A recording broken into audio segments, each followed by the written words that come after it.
It's a home game for NASCAR. Charlotte Motor Speedway, located about 20 miles northeast of the Queen City. One driver will be crowned king of the Roval, the half road course, half oval track. Oh, and it's a cut race. That means the bottom 4 drivers at day's end are out of the championship chase. Yep, the pressure is on. Welcome to NASCAR Countdown to Green, presented by Sonic, as we get ready to go racing.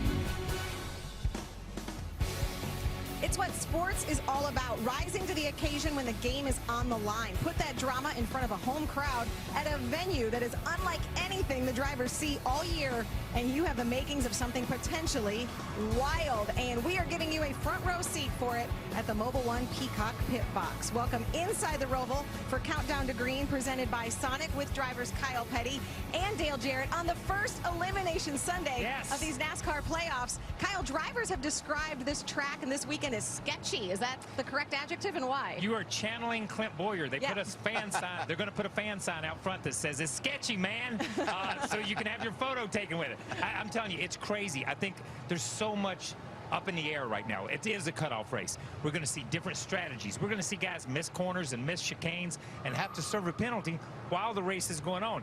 And while all that's going on, we're going to talk about stage points, because there's guys that have to make it. We're going to talk about comers and goers and guys that get cut today. It's going to be a sad day for 4 guys. Yeah, when you've heard drivers talk about this all week, the anticipation of it, knowing that it's an Elimination Sunday at one of the most different and difficult tracks that they face. You add 94, 95-degree temperatures here this afternoon, and this place becomes even more difficult. You know, pressure, I believe, has always been self-induced. It's a matter of what you put on yourself. So if you're feeling a lot of pressure today, it's probably because you didn't perform as well as you needed to in the previous 2 races. Great point. Now you've got all of that here today in the most difficult setting. It feels a little warmer than 94, 95. Maybe instead like of Vegas. Sketchy, it should be sweaty. Midsummer in late September, that's what it feels like here in Charlotte. Hot, humid conditions on tap for today's race. Yeah, those temperatures are going to push well into the 90s. Let's take a look at what's on the menu, presented by Sonic. After winning the first 2 playoff races, Martin Truex Jr. is trying to sweep the opening round today. And it's now or never for those near the cut line to advance. For them, each pass for position could be the one that keeps them in the title race. William Byron is well aware of that. He holds the final spot to advance, but the 21-year-old from Charlotte, doing everything right so far, he's starting from the pole. Entering today's race, Truex, Kevin Harvick, and Kyle Busch have advanced to the second round, leaving 9 spots to be decided. At the bottom of the standings is Southern 500 champ Erik Jones, who faces a must-win situation after a brutal 2 weeks. Erik Jones complaining of a stuck throttle. He is stuck in second gear. Going to give him a very, very poor finish. Can't get out of here. The only thing I know to do is pit. That'd be huge blow, right? We're going to go to the garage. Garage, oh man. So now they are in must-win situation to advance into the next round of the playoffs. After the race, we find out from NASCAR he had a problem in post-race inspection. He's disqualified. He gets last place position. Took me a while to process it. He did nothing wrong as a driver. You reset, and you go on, and then you figure out what you got to do to make it right. So there's one way he's going to make it to the next round. Go win the race. So for Erik Jones, the playoffs in his role have been great. The driver's done everything asked for him. The car has not cooperated, Eric. So how do we get through today and get to Dover still in the playoffs? Well, it's going to take a lot. You know, I think a win is really what it's going to take today. The Craftsman Camry's been a little bit off on speed, but I think we've got some good strategy plays in mind to get us at least up front. And I think, you know, if you can be up front here, you're going to be in contention and have a shot. So need to go out and be up there and be in contention to win and get ourselves in a spot that we can get to the next round. How was practice yesterday in terms of getting the car where you could hustle it if you needed to, speed when you needed it? Well, it's tough here. It's always a balance, you know. The oval is kind of there, and then you also have to be good in the road course section and then the 2 chicanes. So there's a lot of different things you really need your car to do. I thought we were a little off to really some of the really good guys that were really good in the infield road course, and we were losing some time there. Our teammate Martin found some stuff there at the end before they had to change a motor. So we kind of went to some of the stuff they had, and hopefully that's going to play well for us today. Martin's a good road course racer. I watched some film last night trying to do my part, but at the end of the day, you gotta hope things can kind of fall your way. Doing everything he can do. We'll see how it goes for him. With the Clint Boyer story, here's Kelly. Yeah, and that story for Clint Boyer is just 4 points or 4 spots on track. Clint, who's got his son here, Cash, who's going to be introducing him later. We'll look forward to that. But Clint, yeah, I know, we're in for something. You've described this track as sketchy and treacherous. So how do you approach it while you're fighting for your playoff life? I think those are fine assessments to this Roval, but you know, you got to look at this as an opportunity. We need an opportunity. When you're out, right, you got to look for a racetrack and an opportunity, and that is this Roval for us. You start out with unloading a fast race car, and Mike and all the guys have done that for me. All 4 of our Stewart-Haas Ford Mustangs have been good, but my you know, Rush Truck Center Cummins engine you know, car has been exceptional. It's done everything that we need to do so far. You know, we've qualified good. We have that track position we all talk about. We all know is important when you come to these road courses, but you also know in the back of your mind something's going to happen. Caution's going to come out. It's going to split the stages, and that's where the problem lies. You know, we've got to use that as an opportunity. We got to capitalize. When you're needing to gain ground, you can't afford for the cars that are around us to be able to capitalize on you with stage points. They can't get those 4 or 5. The Chiefs are playing right here. I heard something happen, but back to those squirrel points. I need to be able to capitalize on the opportunity to get some stage points, catch up, you know, and then race them forward at the end. Plenty of racing's going to happen. We learned a lot in that Xfinity race yesterday. Those restarts are wild. You know, once that caution comes out, you know that turn 1's deadly. It's there. But guess what? There's a lot of opportunities to make mistakes on this racetrack. Turn 3 is very, very treacherous. Turn 5 is way sketchy. We've seen a lot of cars off over there. Turn 8 is very important, leading into that wild back chicane. A lot of cars are making mistakes in that chicane. A lot of cars are making mistakes in the front. You can't afford to make mistakes in our situation. So the driver's got to do his job. I know the boys got the car set on kill, and as long as things go well in this Chiefs game right here, I think the day will be grand in a whole scheme of things, whether it be them or me. All right, well, Clint Boyer, sketchy, treacherous, but he's got good track position to start this one, Chris Stuck. He qualified 5th, and I think he gets to move up at least 1 spot. And that was a classic Clint Boyer interview, a little bit of everything. Dale, both drivers we just heard from in jeopardy of elimination, but it seems like the two, Eric Jones and Clint Boyer, are moving in 2 very different directions. Yeah, completely different directions. And unfortunately for Eric Jones, as Dave pointed out, he's done his job in the 2 races, but things happen. And you do this as a team, and when things happen, everybody goes about it. He knows he has to go win the race, figure out some way to do that. And it's probably, listening to him, it's going to be kind of a crapshoot at the end. Clint Boyer, the one thing about when you have a sketchy Roval, if you will, in Clint's words, you got to have a good race car, and he's got that. So he has half the battle there. He's just got to do his job. Well, what I like about, there's 2 drivers with 2 totally separate agendas, and there's also 14 other drivers with separate agendas trying to get points and trying to win this race and trying to move on in the playoffs. That's exactly what we talked about. So many strategies. And those 2 guys walked us all the way around this racetrack and all the trouble spots. The only part they didn't mention was NASCAR 1, NASCAR 2, NASCAR 3, and NASCAR 4. They understand the banking. They just don't understand the road course or the Roval part completely. Plus 24 other drivers not in the playoffs who are in the field trying to win the race. So a lot of factors today. Coming up on Countdown to Green, one of the biggest names in open wheel racing. Doesn't normally hang out at NASCAR races, but he is today, and you will hear from him. Plus, he's the youngest in the playoffs. How did he get here, and who does he have to thank? The big reveal when we go behind the driver. And we'll revisit the madness of last year's wild finish with the guys who lived it. It's all here on the way on NBC. Countdown to Green is brought to you by Sonic. This is how you Sonic.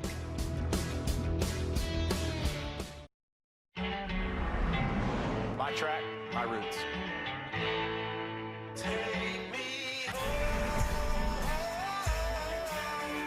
My home track would have to be Concord Motorsports Park off 601 there. Bandoleros, go-karts, legends. Is there anything else? Maybe a foot race once or twice. That's where it all happened. You know, I went back there recently and got chills because this is when it all started. Yeah, 9 years old. Wow. Is there a special memory of their winning race, championships, anything like that stands out? Yeah, that was the day I thought I killed my dad. Oh no. Yeah, we were testing and we had the cone set up and they were out there on the track and I didn't go around the cone. I ran over the cone and him in a go-kart. No. He was good though. He's still alive. For us growing up, it was my dad and I at the racetrack, my mom, and my sister at the basketball courts. And at the end of the day, we'd all come back together to the dinner table and talk about our performances. She'd win MVP and I'd win a race, so it's pretty cool.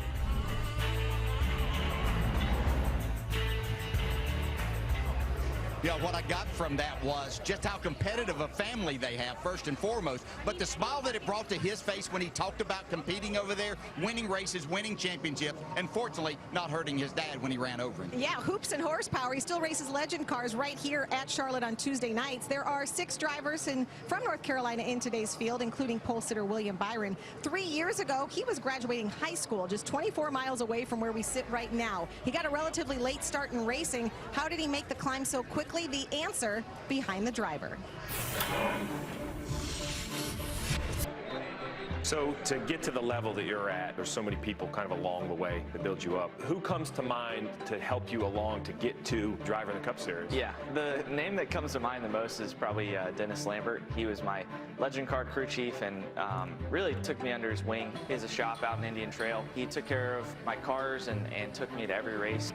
What's it like when you're so young to have someone like that kind of as a mentor, or maybe just having someone in your corner? The confidence as a driver is key, so you got to have the confidence to kind of go out there and do what you need to do. And he was always there kind of coaching me. It was tough at the beginning. He didn't really want to work with me because I was so fresh and so clean. I had no races under my belt, and it took a little bit of time, but he kind of developed me as a driver. Did he turn out? Hey, what's up? Good to see you, bud. Nice to see you. That's awesome. So I'll flip it real quick. You've worked with so many different race car drivers. He didn't have a lot of experience, kind of off my racing a little bit. What is it about him? I mean, he's so fast, so good. I mean, he just picked it up right away. He always had speed in the car. You know, usually as a crew chief, you know, normally the crew chiefs can't drive the car, but I can do that a little bit, and he's the only one that I couldn't ever just like, well, let me get in there and show you how it's done then. You knew then he was going to be pretty good. Yeah, that's right. I'm going to pick on William here, right? Soft-spoken, polite kid. What was your first opinion? He first come over to my shop. He walked in and he had a notepad and a pen. So he was there to take notes. So I was like, okay, this is a little different. But he takes notes, and as you guys know, I mean, he really studies on what he's doing and learns from it. I don't think I was even too red where I hit 59.7, you know? Yeah. What's it been like watching him, everything he gets in, right? I mean, wins, contends for championships. I mean, it's amazing. I was down there in Homestead whenever he won the Xfinity Championship. The 19-year-old rookie phenom, William Byron, is the Xfinity Series champion. Probably one of the coolest things. He was one of the first guys to the car after when I did the burnout and kind of jumped out of the car, so that was pretty special. I can't believe it. Wow.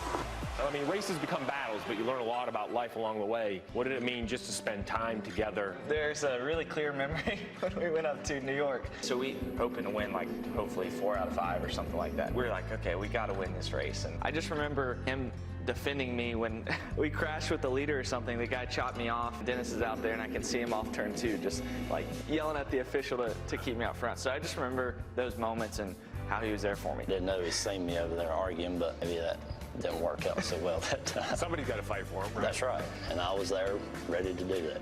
Great stuff. And on Friday, another proud moment, Dennis Lambert celebrating with his former student after Byron won the pole for today's race. We now check in with 2 guys who will call today's race. Driver Dale Earnhardt Jr., crew chief Steve Letarte. Steve, the 21-year-old, will lead the field today.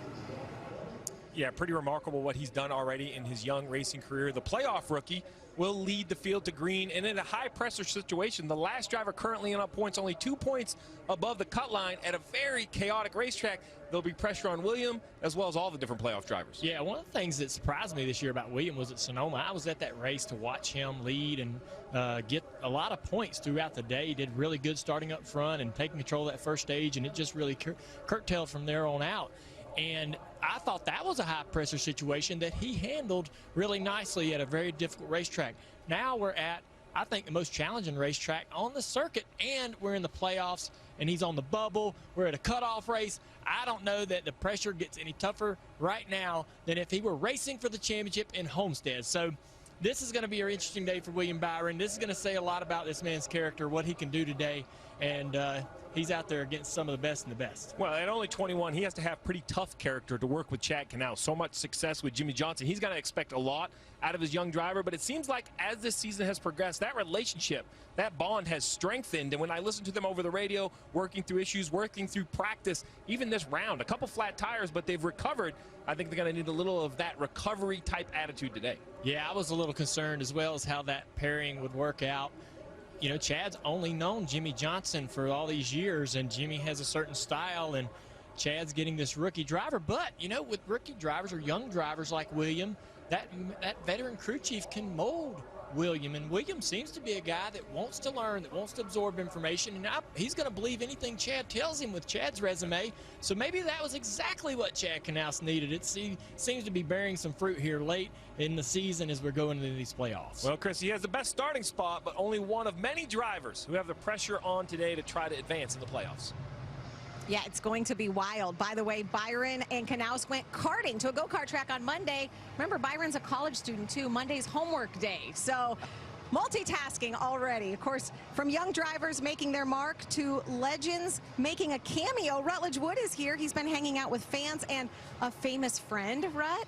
That's right. That famous friend is none other than the official pace car driver, Mario Andretti. He's here. He's going to be climbing into that Camry coming up. We're going to talk to him coming up shortly. For all of the latest on NASCAR esports, including iRacing and the NASCAR Heat Pro League, visit enascar.com. You can watch live races, get schedules and standings, and find out how you can get involved. Martin Truex Jr. has the momentum once again at the very start of the playoff. Martin Truex Jr. wins in Vegas. A pass to the second round of the playoffs. Did he bring his broom?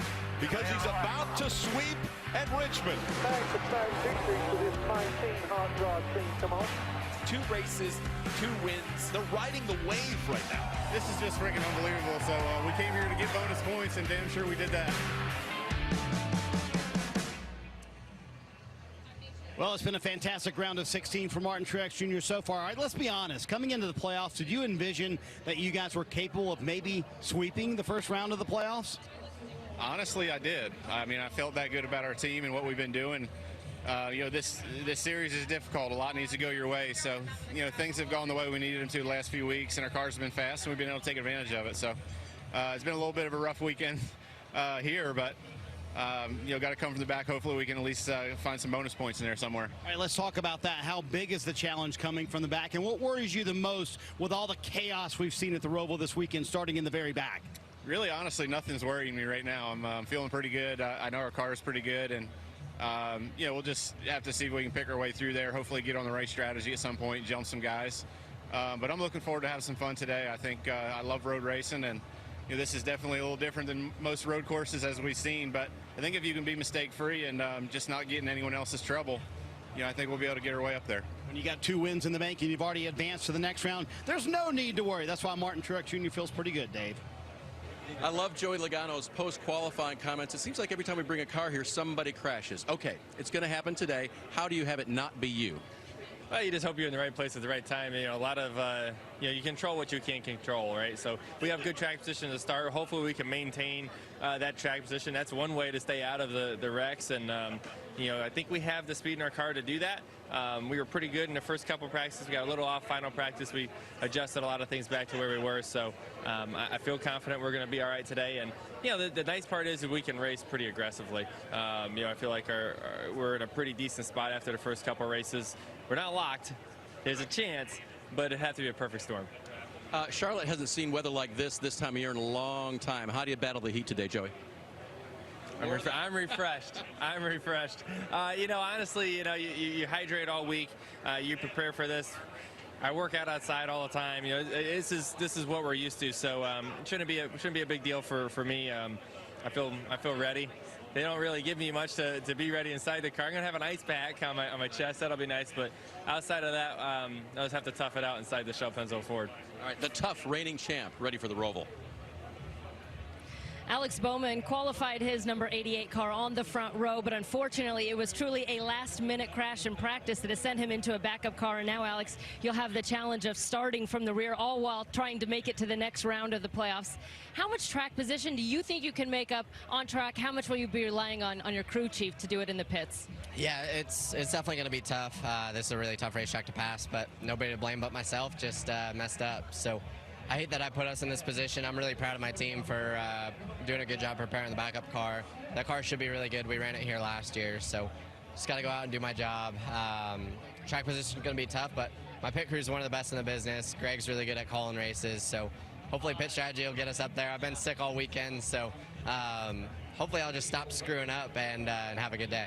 We keep talking about this record heat here in Charlotte, and on top of it, for you to be feeling under the weather, how much bigger does that challenge become today? It is what it is. It's we just got to go out there and do our best. You know, definitely not feeling 100%, but that's just part of it. Everybody has to deal with that stuff. Unfortunately, it's 95 degrees outside, but we'll make it happen. All right, Alex Bowman, he's got 2 points to make up on that playoff cut line. Kyle, with 30 seconds left in practice, he throws away essentially that front row spot. Is he out? Okay, I look at those three guys, and I think Truex can make some personal history by winning 3 in a row and sweeping the first round. Yep. Joey needs to get back on track. This guy, he said last week after Richmond that Austin Dillon had a silver spoon. Austin Dillon corrected him, said it's a spork.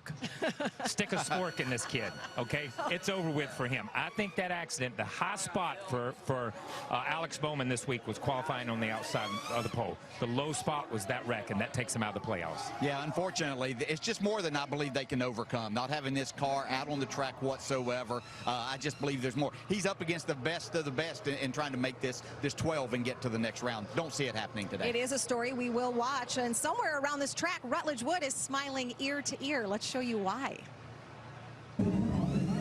Honorary pace car driver is a big deal for anybody, but it's an honor when that pace car driver is Mario Andretti.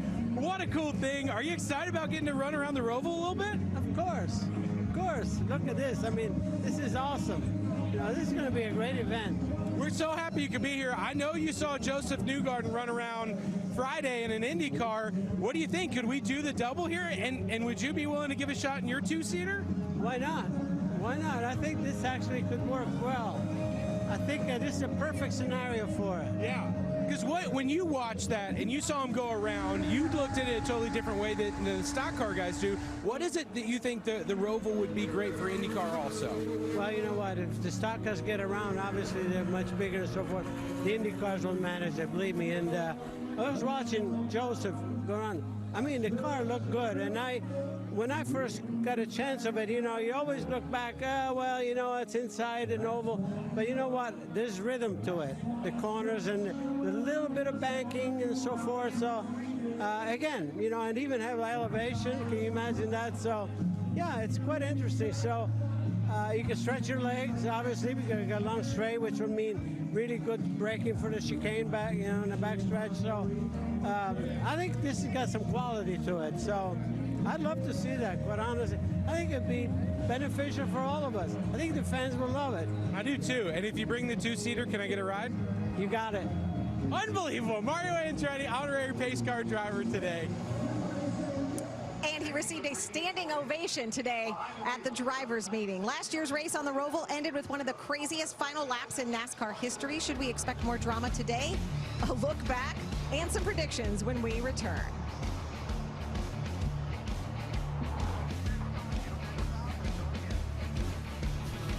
Countdown to Green is brought to you by Sonic. This is how you Sonic.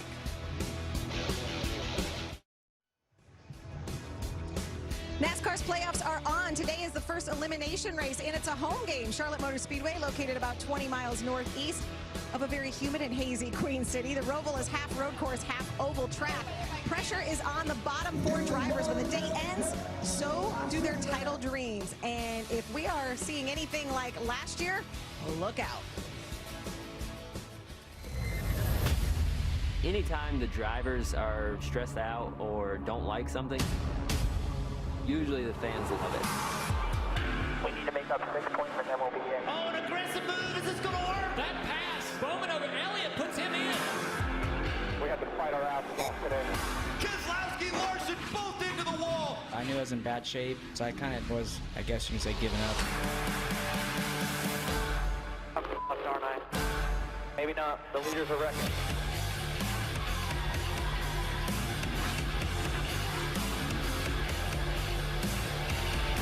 Ryan Blaney will win. This pass right here allows Kyle Larson to move on.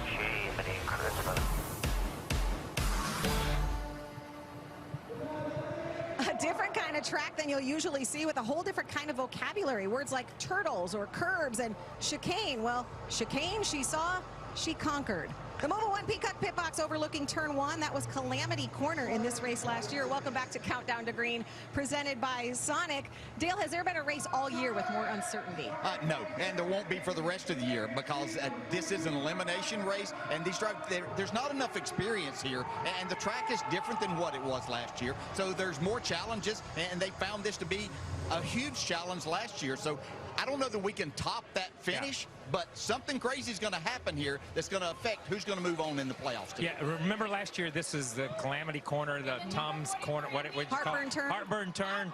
And now the big thing is going to be the Applebee's parking lots, where they have to stop every time they run through these chicanes and serve the penalties. Okay, that's what it's going to be all about. And everything that goes on in the infield. It is a totally different racetrack. It is slick as glass. Joey Logano almost referred to it as drifting through the infield, like you see drift cars, and like we've seen in the movies Fast and Furious. It's about drifting through the infield, staying on the grass, staying on the black part, staying out of the grass, staying out of the wall, and finishing this race for a lot of people. Well, last year showed us the lengths these drivers will go to for a win. It all came down to a final lap that will be remembered, well, for a long time. A win that looked to be Martin Truex Jr.'s wound up Ryan Blaney's instead. They both look back 1 year later.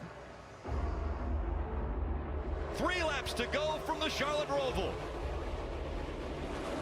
I thought Martin Truex Jr. would drive away after that restart. Jimmy really doesn't have to win this race. He just needs to finish to be able to get into the next round, but he's going for the win. How surprised were you to see Jimmy make that move on you to try to take the lead? I was not surprised at all at him trying to take the lead. 1 lap left. I felt like we come off the chicane. Look, he's there. What a great corner. And I knew I didn't get through as good as I needed to. Jimmy Johnson now pulls to the bumper. I knew Jimmy was close, and I was going to have to start to lift. And I'm like, okay, just don't let him get on your right side. Now he goes to the inside. So I kind of halfway gave him some room. Here comes Jimmy Johnson. Oh! Locks the brakes up. Oh, he's and he's going to slide. He slides through the middle. It was crazy that he spun and went across behind me. Damn it. Truex gets tagged. So no, I wasn't surprised that it happened. I was surprised that he spun back across the track. Jimmy trying to get down in that corner too hard. Wow. And honestly, in that moment, I seen it happening. Like, I looked in my mirror, seeing him in the grass, coming towards the back of my car, and I'm like, if I go straight here, I think they're going to take the win from me. And I just tried to turn and get some of that curb. That's when he clipped me. So it's like, it was a crazy situation the way it happened, but I wasn't surprised, you know, at the move or what he did. Ryan Blaney will win. I've never had top 2 guys take each other out and us win the race in any form of my racing. That was awesome. I hope you rigged these son of a damn it. Not the best way to win a race, but we worked hard all day to put ourselves there and took advantage of the opportunity. And yeah, that was a wild one. But how about Ryan Blaney? Who knew? Moving on, boys and girls. Got a little bit left there. Enjoy it. Yeah, when they cleaned up this track last year, they had to pick up our jaws because they were wide open after that finish. Here you see some of the favorites to win today, according to the odds. Let's hear from one of those drivers there. Hi, Dave Burns. Well, for Kyle Larson, a couple of top 10 finishes in round 1 have increased your points. You're up to 25 now. How safe is that here today at the Roval? It's not that safe. We were 17 points above it last year and got 12 stage points and barely got in off the tiebreaker with getting lucky. So definitely still got to go out there and get some stage points. Hopefully we can get it in the first stage and we can be more aggressive throughout the last part of the race. So we'll see, but I feel like our Clover Chevy's been pretty good this weekend. Definitely a top 3 or 4 car, so we'll see how it goes. Just trying to make sure I get to the brake pedal before we get to turn 1 like we did, or like we didn't last year. I was going to say the highlight reel was pretty spectacular to stick with, but you'd like a little less dramatic end to the race today, wouldn't you? Definitely. Yes. We had the car to beat last year, so hopefully it's the same today, and we can just make less mistakes than we made last year, and hopefully get the win that we should have got last year. All right, start 7th today. Let's check in with Marty. Well, Ryan Newman's plus 14 above the cut line. Fantastic run at Richmond last week. Certainly helped that out. So how about the car today? And how do you manage today, Ryan? Do you want to know? I mean, you've been in this point situation for almost a month and a half, it seems. Well, the driver's got to do his job of keeping the car there till the end, and then you still got to get it across the start-finish line. So just do what we can with our Performance Plus Ford. I don't think we have a standout car or a standout driver in this situation, but I think if we can play smart, we'll be in the right position at the right time. And thinking about big picture, I think that's kind of more our angle. You guys have been fantastic at the points racing, as we've mentioned. But the Roval as a cutoff race, how big of a challenge is that? Is it almost like a Talladega race as a cut race? It doesn't matter. I mean, every race offers the same amount of points, and if this was the first or second or third race in that stage of playoffs, it would be the same. It's just, now we get a different. I guess the chapter is the climax of the story is closer to the end of the book, I guess you could say. So we'll see. I mean, it's we saw last year that it was going to be a bit of a quiet race up until the last couple restarts. So try to have some fun with it. Ryan and the 6 team have done a terrific job thus far. We'll see if they can advance their way into the next round. Well, after a disappointing couple of weeks, Kurt Busch has 14 points to make up to advance to the next round of the playoffs. But, Kurt, no one would count you out, certainly not on a road course where you've been among the best in the business. But what will be your mindset? How closely will you be looking at where your competitors are running? We have to do our deal and get stage points. Stage points are something we can make up for our little point deficit we're in. But just got to keep the car clean, just have a nice, smooth race. We've had a fender rub. We got locked a couple laps down at Richmond. It's just been weird. So if we got a nice, smooth race today, that'll be refreshing, and that should get the job done. It seemed like Friday was a little bit frustrating. You didn't qualify where you'd like to, 23rd, but your crew chief told me much better in Saturday. How optimistic are you that you have the performance in the car today? Yeah, the rear grip, I mean, it was like terrible loose. And I was on pole last year, and I went out there to kind of get settled, and I almost wrecked it 3 times just trying to get settled. So we really had to work on our Monster Energy Chevy. And I feel like we're in a spot now to run for stage points and to have a good finish. And that's where we got to stay clean. So thanks to Matt McCall, all my guys. And our biggest help today is going to be Tyler, the spotter, and my buddy J-Dog. All right, Kurt Busch, 14 points to make up, but optimistic for the Roval. Yeah, Dale, I like the confidence, but not a good qualifying position. No, he's got a lot of things working against him, and he talks about those stage points. They've got a lot of work to make all of that happen, because I think Clint Boyer pointed it out early on in our show that caution's going to come out sometime in one of these stages that's going to make people have to look in a different direction as to what you do. So do they have the performance? Possibly. I think it's a very interesting balance today. Does the experience of Kurt Busch and Clint Boyer overcome the youth and those guys that might be in there right at the very bottom? It's going to be a nice battle to watch. It's going to be interesting to watch or watch Kurt, because he's got to make up ground. He's got to count on some other guys having some issues. He's depending on those stage points. When I look at Ryan Newman and at Kyle Larson, it was a great assessment. We've just got to do our job. Ryan Newman said it. I've just got to go out here. We've got to do our job. The pit crew has to do their job, but the driver has to do their job, and the car has to do its job. It has to hold up all day. If those guys do that, they'll be in. Well, and some of these drivers are going to the rear, drivers who need points. This is going to be wild, because this first stage, only 25 laps. Yeah, and that's the key. And we say only 25 laps and only 109 laps for the total race. That's a long afternoon here, because you have so many turns, so many shifts. You look at the opportunities more as to where mistakes can be made, and there are a lot of those out there. Yeah, and let me say, if you're sitting at home watching this on TV, you need a runner to run back and forth to the kitchen to get you what you need, because you don't want to miss a single lap. Because the strategy, when they pit, when they don't pit, who stays out, who gets stage points, who doesn't get stage points, it's going to be one of those races that you've got to pay attention the whole time. And when we get to that third stage and it's reset and it's man on man, that's when the race begins. Ooh, one of these drivers will be in victory lane at the end of the day, but you can be a winner too by playing NASCAR Pick'em on the NBC Sports Predictor app. A $10,000 jackpot is up for grabs today. Here's how you can win. You download the Predictor app for free and you play NASCAR Pick'em. For each stage, pick the driver driver out of the 4 who will have the best finish. Then from the entire field, pick the drivers who will finish first, second, and third in that order. By the way, this is a progressive jackpot. If no one gets a perfect score, the money rolls over to the next race. Let's get Dale's predictor picks for today. Well, yeah, we've had some people do really well. That's why it's back at 10,000 because we've had some people really do this. When I look at this first grouping here, I think Brad Keselowski is my pick there. I think that he just does a good job of maneuvering here. Was in a position to win this last year, so I think he has a good first stage here. What about stage 2? Yeah, this one got a little bit more tough and looking at this, but I like the young man on the pole, William Byron. I think that Chackenhouse is going to set him up to get as many stage points as he possibly can. I'm counting on him in stage 2. Okay, and do you have first, second, and third? Do you have your... I do, yeah. Okay. A little bit of a different way that I'm going to go about this, but I know Martin Truex Jr. is the one that everybody looks at, but I think Chase Elliott gets road course win number 2 of the season. Brad Keselowski is going to be right there, and Kyle Larson is really, really good here. It was hard to pick between he and Chase to win this race, but that's my top 3. Of course, the storyline, though, everyone's going to be watching. Which 4 drivers lead today out of the mix? Do you have a...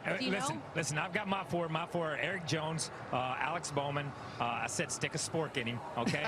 You did. Eric Almirola, I did not want to pick Eric, and I didn't want to pick Ryan, but I picked him when we first started into this. I didn't think they would make it through the first round, and I think they're going to struggle here today. So those are my 4 out, and you know what?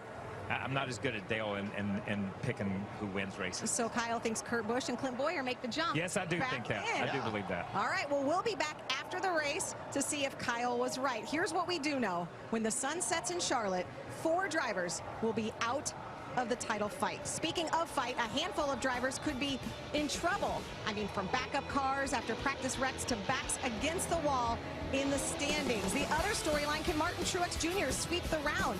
It won't be easy, but if it was, it wouldn't be nearly as much fun. Elimination Sunday at the Hybrid Roval in NASCAR's backyard. You will see it next on NBC.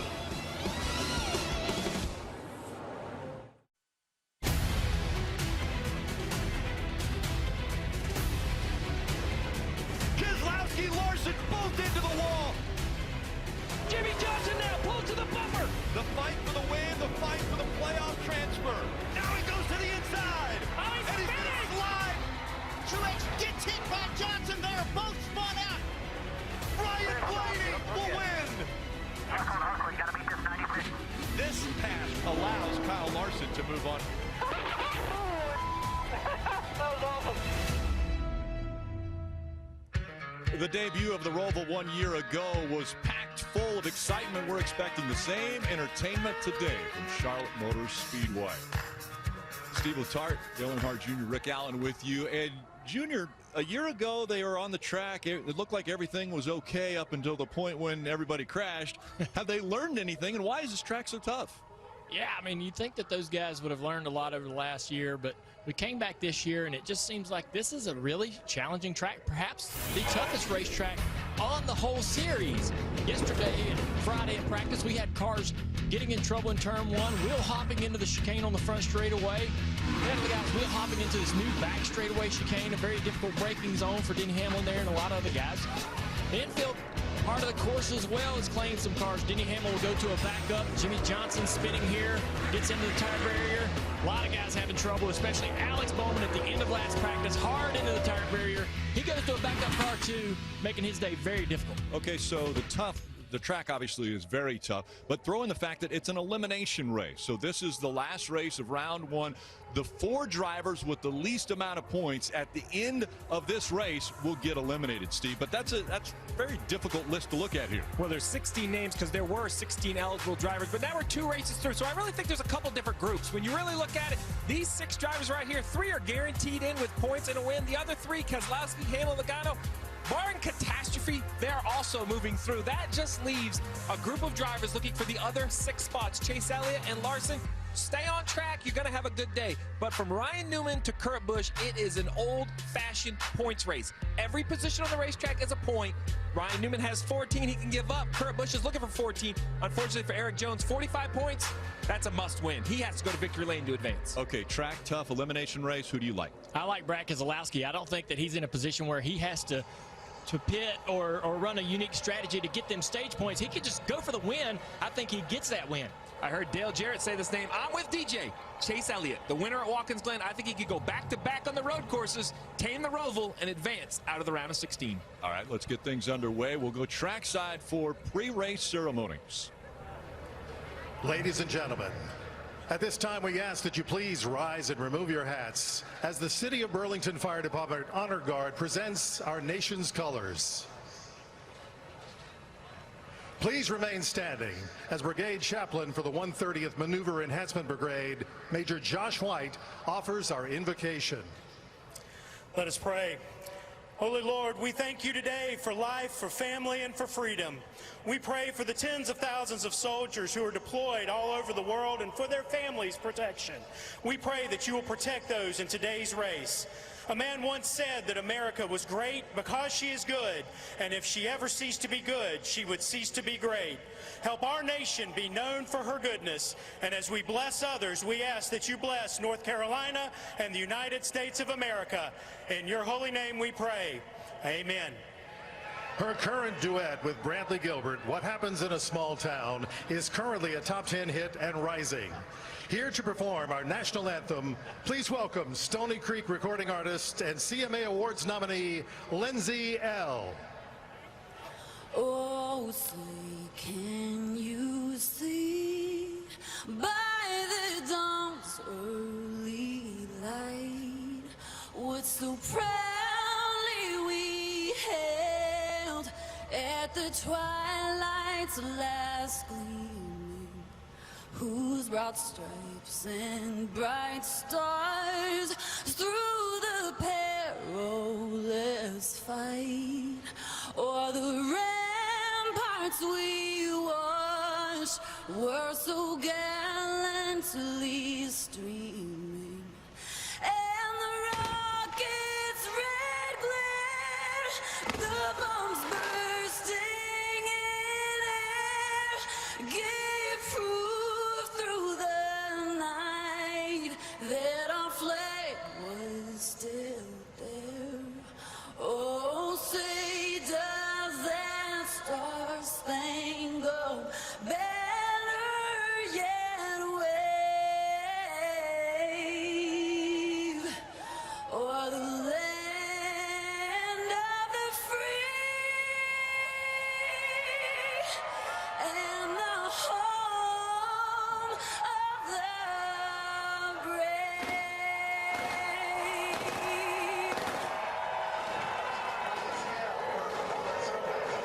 It is an elimination race. One driver who doesn't have to worry about it, Martin Truex Jr. He's won the first 2 races. Can he sweep the first round? We're about to find out.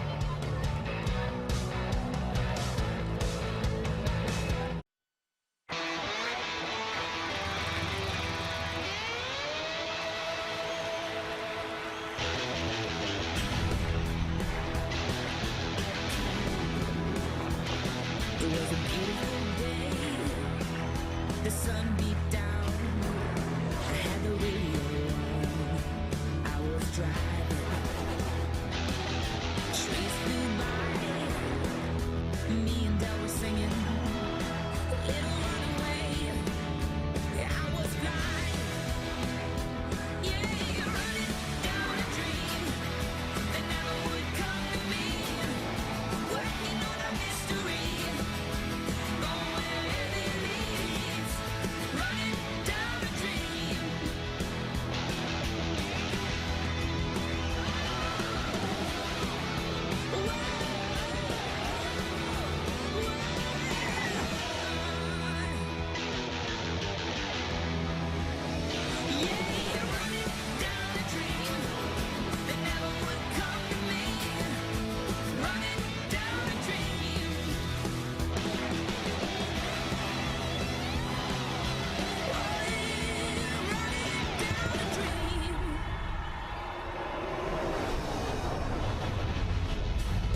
NASCAR Monster Energy Cup Series, the Bank of America Roval 400. Dave Burns, one driver in the playoffs, a must-win situation. Eric Jones. Rick, his team is so far below the playoff cut line, they're not even worried about the line. They're worried about the circle, victory circle. And Erik Jones believes he can get there today from 15th starting position. He just got to have a lot of things, and maybe a lot of things go wrong in front of him, Kelly. Dave, for Alex Bowman, he enters this race just 2 points or 2 spots on track away from advancing to the next round of the playoffs. But he had his front row qualifying position vacated, sent to the back of the field when he had that crash in practice, which sent him into a backup car. To make matters worse, he's been under the weather. Alex told me he's certainly not 100% today, but he knows it's going to take everything he's got to make up that track position and ultimately those points today, Marty. Gary, Eric Almirola is just 3 points above the cut line, and he told me a moment ago, playoff-wise, even though we come into the Roval this year in a much worse position than we were last year, I'm a lot more comfortable. I know the track much better. I've vastly improved as a road course racer. If we can just not hurt ourselves today, I'm confident we'll be in a position to be able to make it to the next round. Let's get the Roval underway. Time to get the engines cranked at Charlotte. And now, for the most famous words in motorsports, please welcome your Grand Marshals, the 2020 NASCAR Hall of Fame class. 1, 2, 3. Drivers, start your engines! Fired up. Fired up. When you're ready. Fired up and ready. What an impressive 2020 class as well. It's a smoke. The coach, all part of that. Bobby Labonte.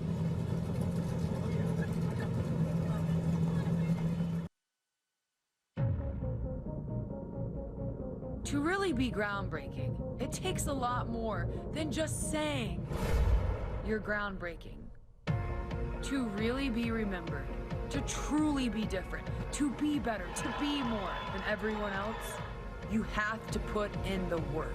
You have to find out who you are, and then find a way to make sure the world knows too. And after all that, you have to be so great, over and over again, that when people hear your name, and when they see your face, they can't help but say to themselves, I've never, ever seen anything like that. I'm from a family of groundbreakers. It's in our blood to set our own standard. For us, it all started right here, Charlotte, North Carolina. Flair country. This town has always been a great home for racing. And this track, yeah, well, it's groundbreaking. But even more than that, it gives these drivers a chance to be groundbreaking. For all of them, this time of the season, it's the best time of the season. When you have to risk more to get more. When you have to go faster to earn something you'll have forever. You can't settle. You can't go halfway. No, it's full throttle, pedal down, head on, straight to the finish. Because it's the only way people are gonna talk about you, gonna think about you, gonna remember you. Otherwise, what's the point? What's the point of competing, of racing, of living, if you're not trying to do it differently than anyone else before you? That's how a groundbreaker thinks. That's how a groundbreaker drives. That's how a groundbreaker lives. Now, which one of you is going to make sure the world knows who you are? WWE superstar Charlotte Flair knows about taking risks. That's what these drivers will have to do, or potentially will have to risk it all. They've got to make it and advance into the second round of the playoffs. Let's take a look at the starting grid brought to you by Bank of America. Up front, 21-year-old William Byron was able to win the pole. Alex Bowman, both of those cars out of the Hendrick Motorsports stable. Row 2, Jimmy Johnson, perhaps the most dangerous non-playoff driver in this field. Clint Boyer finished here third here last year and got points in both stages. Need that again today. Mentioned last year, how about Ryan Blaney, the winner of the Roval a year ago? He'll start inside row 5, see if he can get lightning to strike twice. So back here in row 6, Brad Keselowski definitely on everybody's radar as one of the best. Erik Jones back here in row 8 has to win this race if he wants to advance. Go deeper through the field. You see Kyle Busch, always good whatever racetrack you go to. Ricky Stenhouse learning he's not going back to Roush next year, racing for a job. See row 12, 2 playoff drivers. That's deep in the field. You start talking about starting outside the top 20 is difficult anywhere. But here, these first laps, I expect craziness and chaos. These chicanes are very difficult. The infield's very difficult. There's just not a lot of safe places on the Roval. Saw the Dillon brothers win a row together. A little bit further back here, Timmy Hill, Josh Malicki. Smith, Matt Tiff back in row 18. As the field now all out on the Roval. The official pace car for today's Bank of America Roval 400 is the 2019 Toyota Camry. Guess who's behind the wheel? I'm telling you, I'm impressed. Man.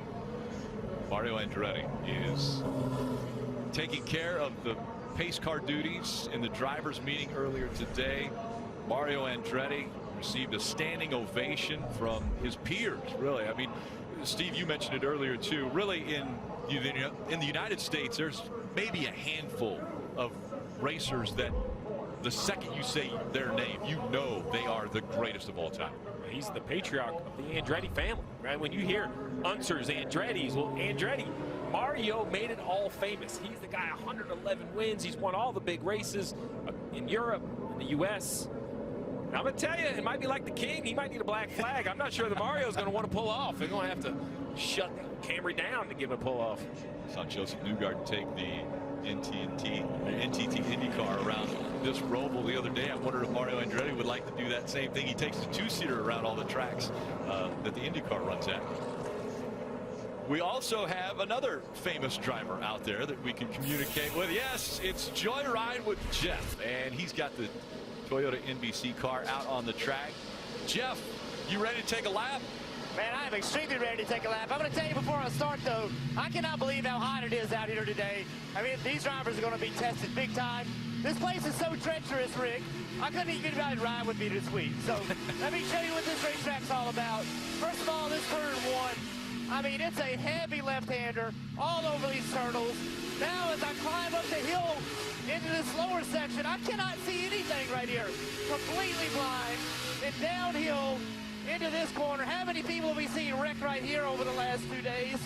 Now I'm into this turn 4, leads to this back straightaway. They'll use all of the racetrack all the way out into the grass. Now this corner, Jimmy Johnson backed her in over here. Denny Hamlin backed her in over here. I'm glad I didn't. Over here, right-hander, got to stay this. Look, I can't see. Completely blind. Really tight left-hander. That is not a softball right there. And then an extremely tight turn. I mean, I cannot tell you how tight it is, how quick you get to that wall.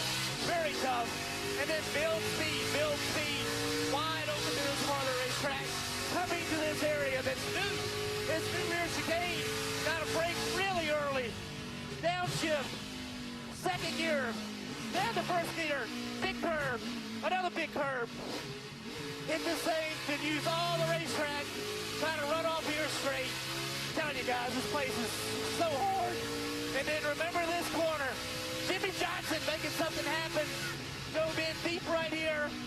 So easy to get into trouble. So many people smoking a left front tire. Try to make this as straight as you can. But when you do it, oh no, I messed up.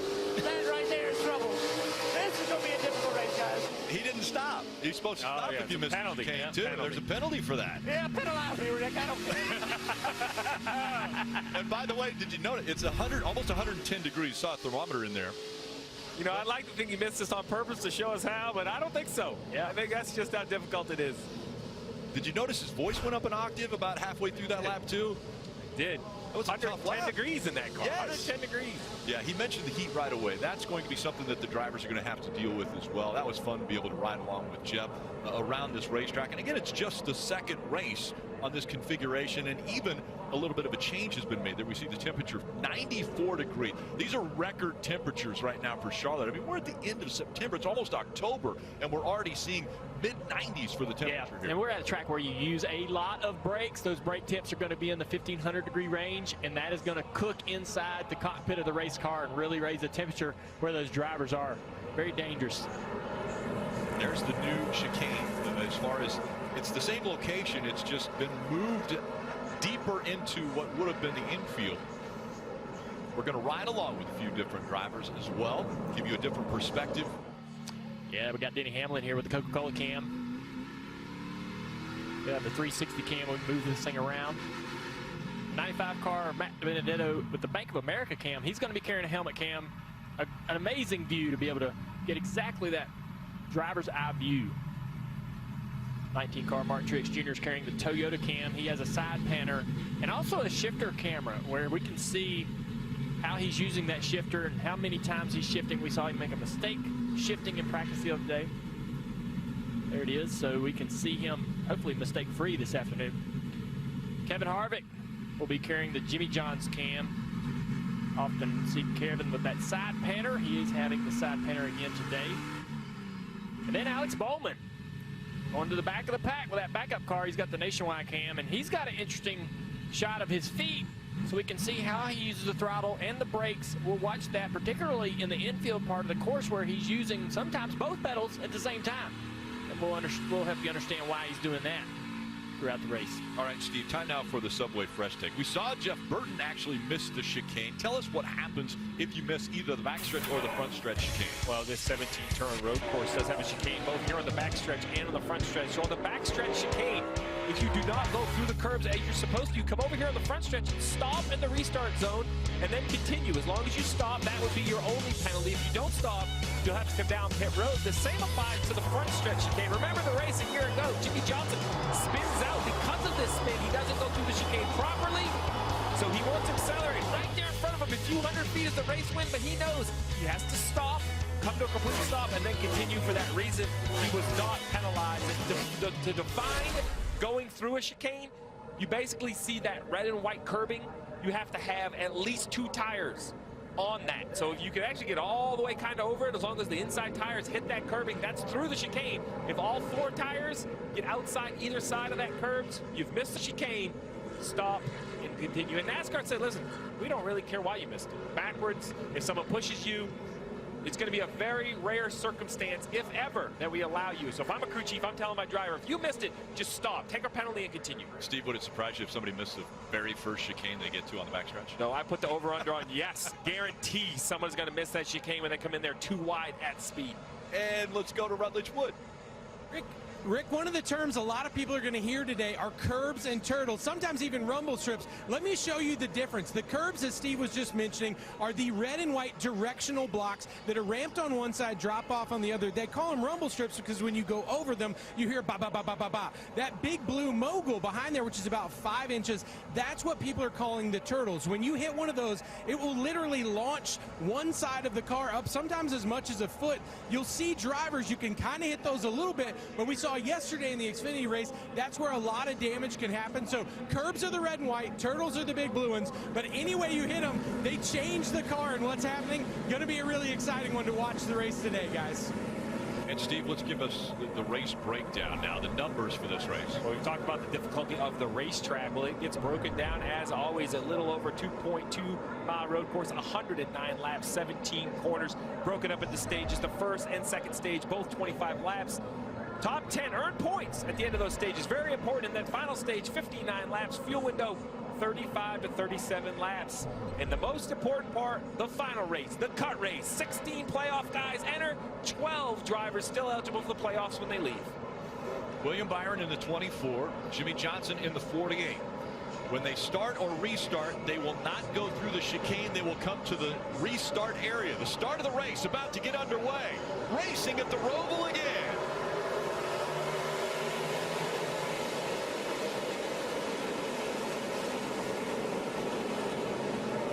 Every single turn a challenge. We saw that last year. Turn 1 was even a challenge on the restart. Great initial start for William Byron. Put some great distance between him and his teammate Jimmy Johnson. Jimmy trying to settle into second place ahead of Logano. A lot of cars getting off the racetrack back there. Look like Daniel Suarez dropping a tire. It's a tough part of this racetrack, guys. Up this hill, blind corner, especially when you're behind cars. Imagine not being able to see over this hill, but also behind cars, not knowing where the asphalt goes. Now back up onto the oval. Going through turns 1 and 2. Great. Charlotte Motor Speedway. Very narrow getting up onto that oval. You think it would open up onto the NASCAR oval, but it's very narrow. And here's the first trip into the newly designed rear chicane. Success at the front of the field. Everybody playing nice, give and take. A couple cars too wide. Will they both make it? Oh, coming backwards. Sideways behind him. The 88 Alex Bowman gets turned around. We have cars missing the chicane. We're going to have to see how NASCAR referencing a little damage on the 88. All right, he missed the chicane there. Drove through it. There were 2 cars at least that went through. Now we've got another one smoking as they come into turn number 1. That was the 20 of Eric Jones. Yeah, we got the 88 coming around to pit road. The 19 of Martin Truex Jr. has stopped on the front straightaway. He must have missed a backstretch chicane as well. He did. It looked like he went to the right and chose not to go through, which is his prerogative. He, listen, stop and go sounds bad, but he might say, listen, my other option was hitting the spinning car of the 88, so I'm going to skip the chicane. 2 races this weekend, 2 times an incident in the chicane on lap 1. And he started in the back of the pack. He's now 3rd from last, Kelly. Yeah, now Alex Bowman has had to come to pit roads for some fresh Goodyear tires because he said he flat spotted that set. And that's exactly what his crew chief, Greg Ives, was worried about this opening lap. He didn't want anyone to get overexcited, including his driver, and make any mistakes early in this. This one's going to set him back from the get-go.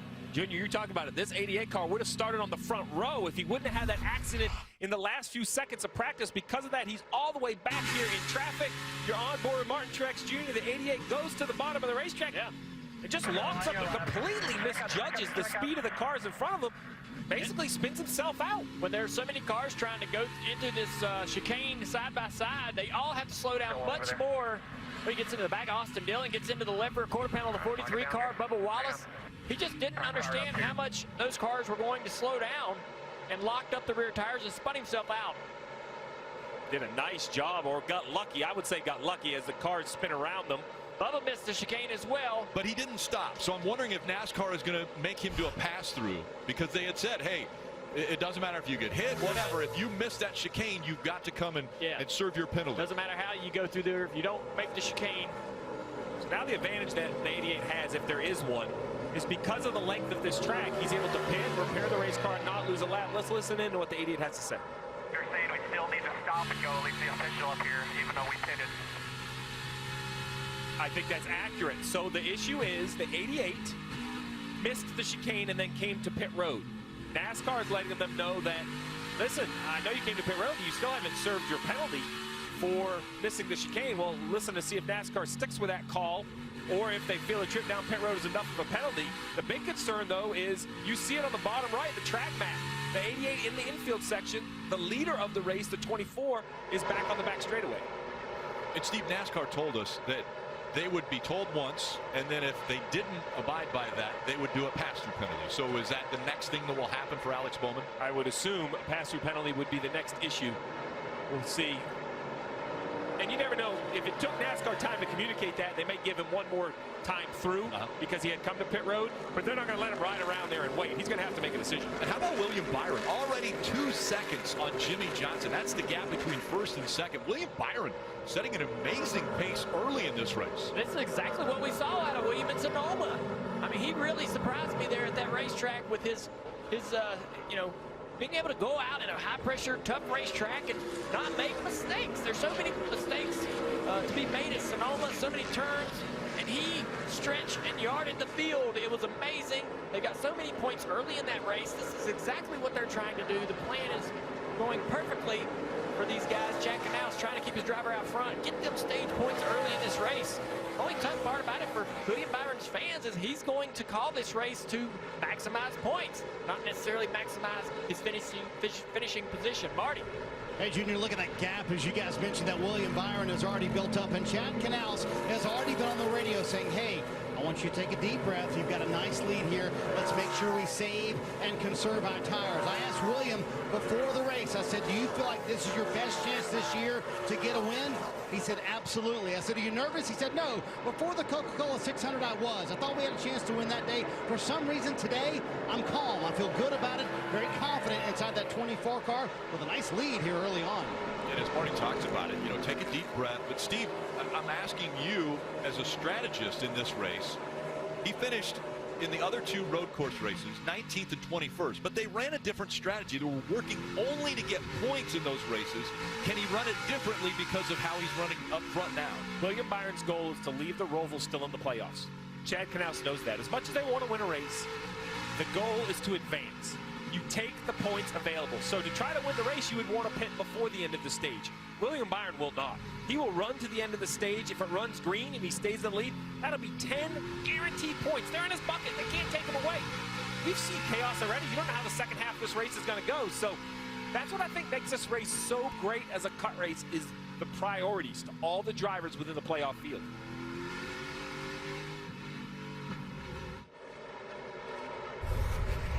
So right here, we're going to see the 43 to the right of the spinning 88. You're going to see he gets loose, almost wrecks himself, and then surprising to me, very clear, he misses the chicane. He absolutely misses that curb right there.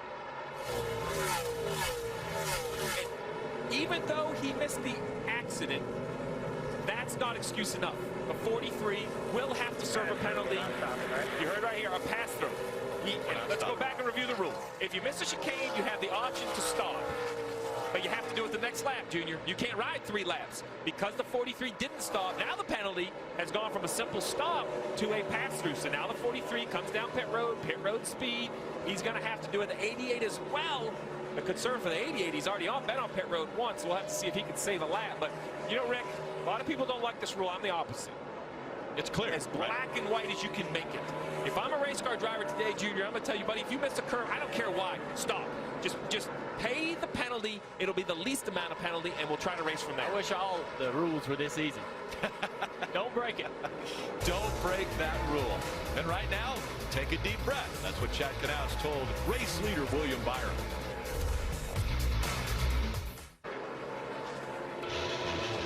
Laps still to go in the first stage. Monster Energy Cup Series racing from the Charlotte Roval.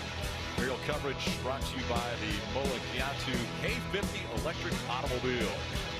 What a beautiful sight that is, looking down on the Charlotte Roval. Out front, it's still William Byron, and Alex Bowman has had to come to pit road twice, and he's still on the lead lap, Steve. Came to pit road after the spin because he had flat spotted his tires. Then had to serve a penalty. You saw the distance right there. Basically 5, 6, 7 seconds. A little bit of the infield section. Ahead of his teammate William Byron, and still in the lead lap, Bill. Yeah, keeping an eye on these guys who are having to stop for missing the back stretch or the front stretch chicane. The 19-car Mark Truex Jr. had to stop to serve a penalty as well for a second time now. That's kept him in 27th position. I love this shot right here. You see the car on the bottom. Alex doing work on the upper left, and then how about his feet on the bottom right? You can see right here, wide open throttle as he climbs the banking. And this is going to head into the backstretch chicane. Watch how busy his feet get during the downshifting and the braking into the chicane. Now we'll see if he pumps that pedal. He pumps the brake pedal to get it up, get that pressure good and hard so he knows exactly how much brakes he has down into this very tricky braking zone. Yeah, he taps the gas because that matches the RPM so he can downshift without using the clutch. His left foot never goes to the clutch. Now back around to the front stretch chicane. Yes, he'll be on the brake and also revving the motor up to be able to drop it into the next gear, the lower gear. In the brakes, popping the gas, pop the gas, dropping downshifts. And if you don't bring them revs up high enough and get it into gear, that's how we induce wheel hopping. So if you see guys wheel hopping, they downshifted, they revved the motor too high, got the gear too high. So that was all about shifting. Now we're in the infield section, second gear the whole way. So his hands won't come off the wheel, but look how busy his feet are, Rick. Very little wide open throttle, a lot of part throttle, and Dale, you mentioned earlier, actually on both pedals, so brake and gas at the same time. Yeah, I'd never heard of people using brake and the gas at the same time until somebody was telling me that was something Michael Schumacher was very common doing in F1. Great battle right here. Paul Menard. Yep. Brett Keselowski in the 2 just behind him, and those two fighting for the 9th position. Menard has it right now. Brad a little bit quicker, probably about 3/10 quicker the last lap. Brad closing in on the back of this 21 Wood Brothers car. Paul going to be moving out of that car at the end of the year, trying to have a lot of fun. He's a great road course racer. Had some of his best runs on road courses. Marty. Hey, Junior, a lot of people in the garage area agreed with you. You said Brad Keselowski, the guy to watch today, and many people said he was the favorite here. When I talked to Paul Wolf this morning, he said, you got to remember, last year here, we wrecked 2 race cars. They wrecked one Friday in practice, then wrecked the primary at the very end of the race. He said, so Brad took a different approach to practice this week, slowly working his way into it. He said, honestly, I don't think he was 100% until final practice, that happy hour session. They really had a quick car, showing us so far, trying to get 9th from his corporate teammate Paul Menard right here. And he put the pressure on him in that braking zone, way deeper in the braking zone than the 21 car. Now he's side by side on the outside, coming around NASCAR 3 and 4. So now what does the 21 do? Does it just gonna let it go? Position? I like that. Listen, there's 99 laps to go. Let's not drive into this front stretch chicane. Yeah, you don't want to be too wide going in there. We saw how that didn't work out so well a year ago. Well, so Junior, we talk about how difficult this track is. Martin Truex Jr. has won 3 of the last 6 road course races, about 1 a year ago, and this is his 2nd trip into the chicane. No spin, no issue, just wheel hops. Misses the chicane. Because of that, he has to have a penalty on the front stretch. He was a little upset about that. He's either a little bit too late in that downshift, or he didn't get the revs high enough for first gear. So when he went into first gear, the rear end just starts hopping because you didn't raise the revs of the motor high enough to get into that gear. You just have to wonder if he's comfortable with that shifter. Because the last time this car was on the racetrack, he blew up the engine from a missed shift. He went into second, went to the wrong gear, and it broke the engine. So I don't know if he's just not comfortable with the 19 Marty. And remember, that's the exact spot where he made that missed shift in practice yesterday. They did not get final practice in this 19 car. Starting at the back, as you ride on board with Martin Truex Jr. And there's another thing to add to this. Other than these missed the back chicane twice, they also are having radio issues. Listen. Martin, what are you struggling here? You got me? I got you. 10-4, just want to be sure. So before that, the radio was, quote, squelchy. They couldn't quite hear Martin on the backstretch. I'm sure that's annoying as a driver, Junior, when the team can't quite hear you as clear as they would like. Yeah, that's only adds to the frustration of the weekend. Starting in the rear, missing the chicane a couple times. Frustrations inside that 19 car really, really high. On board with Kevin Harvick as he works on Joey Logano. This will be for the 3rd position. Logano currently in 3rd, Harvick in 4th. The infield's just a tough spot to try to make a pass. If you're Kevin Harvick right here, I think you're trying to get to a position where you can carry more momentum through turn 8, back onto the NASCAR portion, turns 1 and 2 of the oval, to try to carry momentum into the backstretch. See, he's going to time it right here.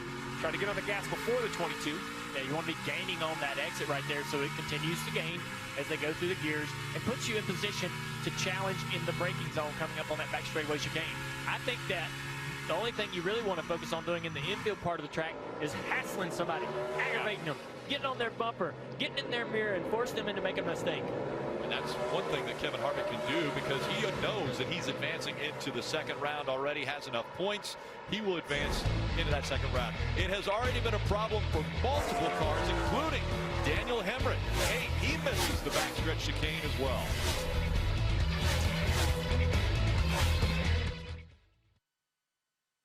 Grab an ice cold Coke and buckle up. You're watching NASCAR on NBC.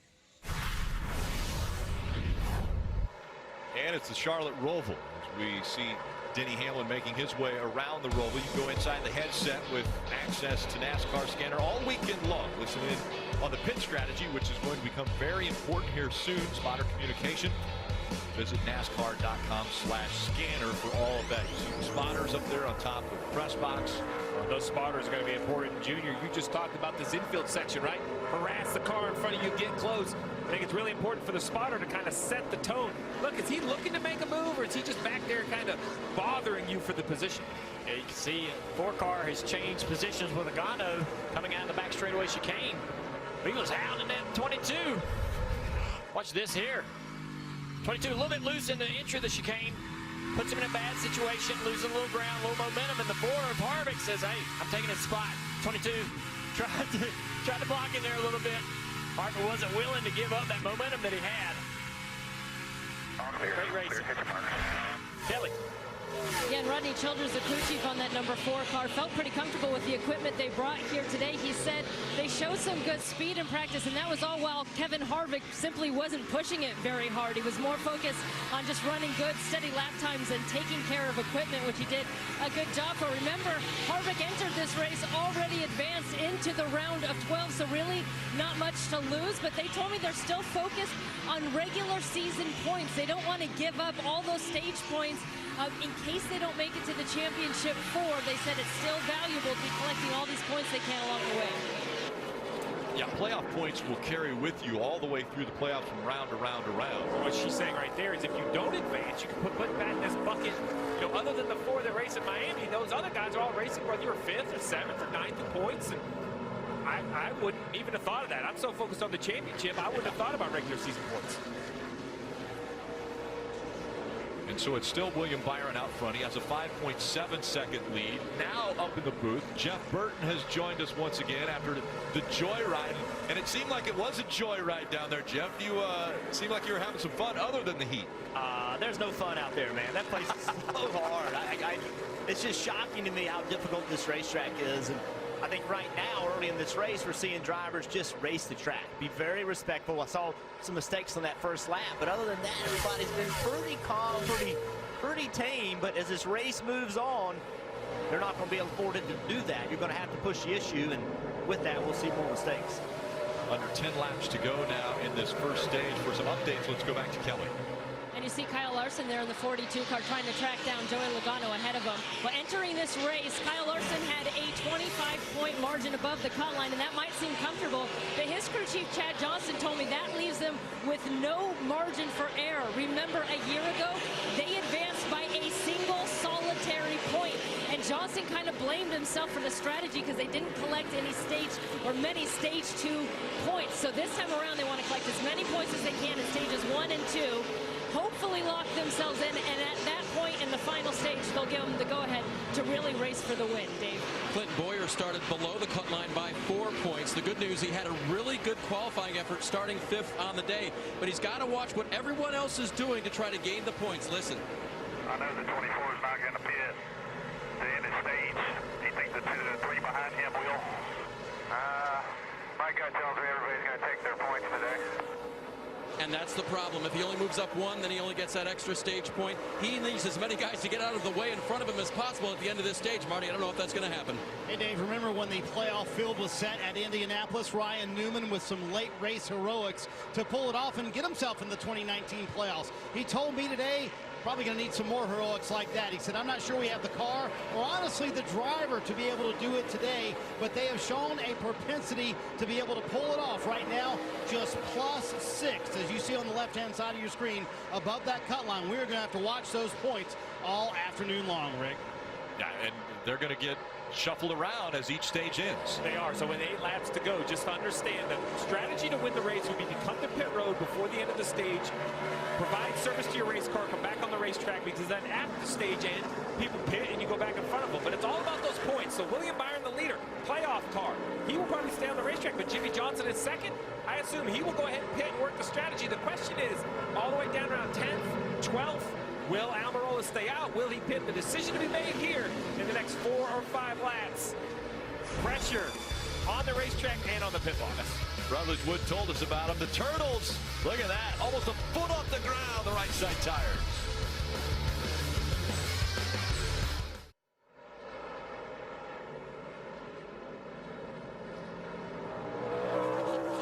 And the caution has just come out on the track. We see the 47 a little bit slow. There's Ryan Preece trying to get back up to speed. Had a little trouble with the back chicane. And so Steve now with 6 laps to go. A caution comes out. On the roof of the 19 car, Mark Truex Jr., we're going to see what happened. This wheel hops in there and spins out. All good. It's just you're going so fast, and you get those rear wheels hopping, you just cannot get it slowed down. It's just, we've seen it all weekend long. It's going to continue to be a problem as these brakes get hotter and hotter. It's going to get worse and worse getting into that corner. So Steve, I mentioned now strategy. We have a caution coming out with 6 to go in the stage.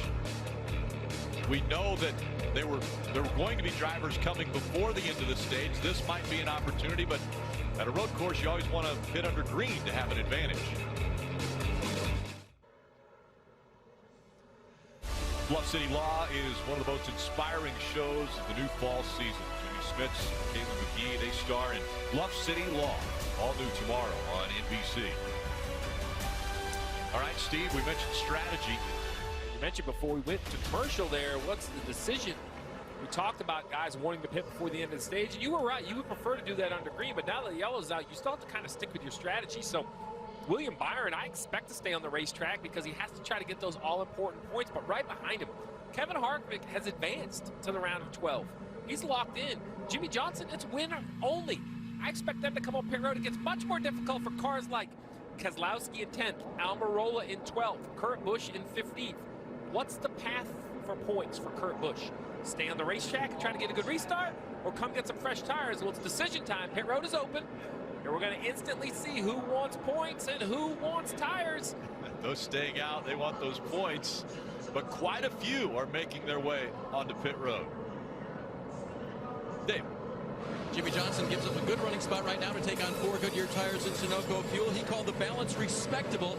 It lacks some rear grip, but it's not lacking front grip at all, and that is a very good thing. Kelly? And that's Kevin Harvick in the 4 car. He gave up the 3rd position to come to pit road. Haven't really heard Kevin say much about his car. He certainly looks fast. It's 4 Goodyear tires for Kevin, Marty. Ryan Newman, we talked about him being right on the cut line, Kelly. They come to pit road here. He said, I'm being fairly conservative. Long time there to get that right rear off, but I'm way too loose off the corner. So they make an air pressure adjustment, trying to tighten him up. They're going to lose some positions here. Martin Truex Jr. also kind of saying, hey, we'll come down as well. Their car too tight. Harvick won the race on pit road. Quite a few stayed out on the track. The top 13 all stayed out, just over 6 rows, 2 by 2. They'll be on the older tires. They stayed out, wanting points at the end of this stage. Coming up on 3 laps to go in the end of stage 1. The pace car has made its way off the track. William Byron and Kyle Larson getting ready to barrel into the Tums Heartburn turn in turn 1.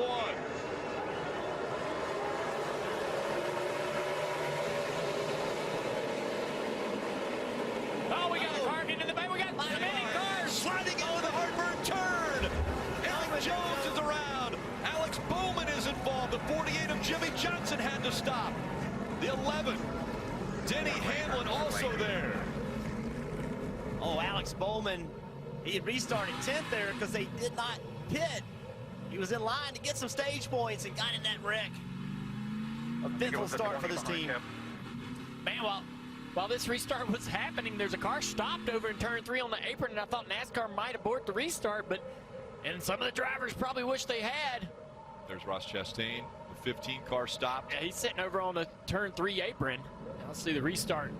See how all this carnage started happening here. Somebody got in the back, I think, of Jimmy Johnson. Maybe even started beyond that. It's the problem back here. They start slowing down. You see right there, Kurt Busch in the back of Buscher. Then Buscher got in the back of 48, and then it just started from there. Keep in mind on this restart, this is probably the only racetrack all year long where they drive into turn 1 going faster on a restart than they do under a regular lap because you don't run the chicane. So the braking zone is completely different than it would be under a green flag lap.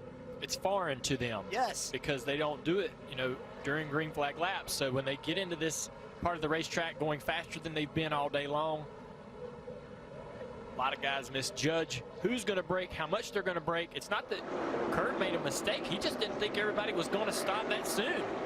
Same as this is no different than on the interstate. They start slowing down in front of you, and then it just bottlenecks up. It's no different. Just not anticipating when people are going to start slowing down. Yeah. A little bit of contact with that 37 car. It's like dominoes. Alex Bowman knows he's in trouble right here. Hold on to it, lock it down. Made a little contact with the back of the car, but I'm more worried about that 20 of Eric Jones. He made contact with the left front to the tire barrier. See what Denny does here. I don't think he had any contact with anybody. Maybe a little banging around a little bit there, but pretty lucky with not hitting his tires very hard, keeping the front steering and everything intact. Back it up if you can. So, guys, we saw the caution before this come out. Disappointment on the 24's radio because they had about an 8-second lead. They were feeling pretty good. And Chad Knaus knows how tough these restarts are. We just saw it. Well, look at the 24. He's no longer in first. He got passed by Larson and Boyer on this restart. So I mentioned the radio. Let's listen in to what Chad Knaus had to say. A caution to go. Damn sure didn't need that. The hell they throw a caution for it? Yeah, I mean, the guy never even stopped and they throw a caution. So Chad's disappointment is the decision to put the yellow out for the 47, and I can see his disappointment. 47's in the paint. Doesn't feel like it's an issue. The reason that matters is because if we come now to this latest restart, we locked the accident in the back of the field, but the 24 William Byron lost 2 positions, Dave. 20 on pit road now for Eric Jones. He radioed immediately, said, I slapped the left front pretty good against the tire barrier there, but I think it's mostly cosmetic. The cosmetic, though, needs to get pulled away from that left front Goodyear tire, though, to make sure it doesn't rub. They went ahead and pitted even though the pits were closed. Pits close, under 2 laps to go, and this is how the last restart went.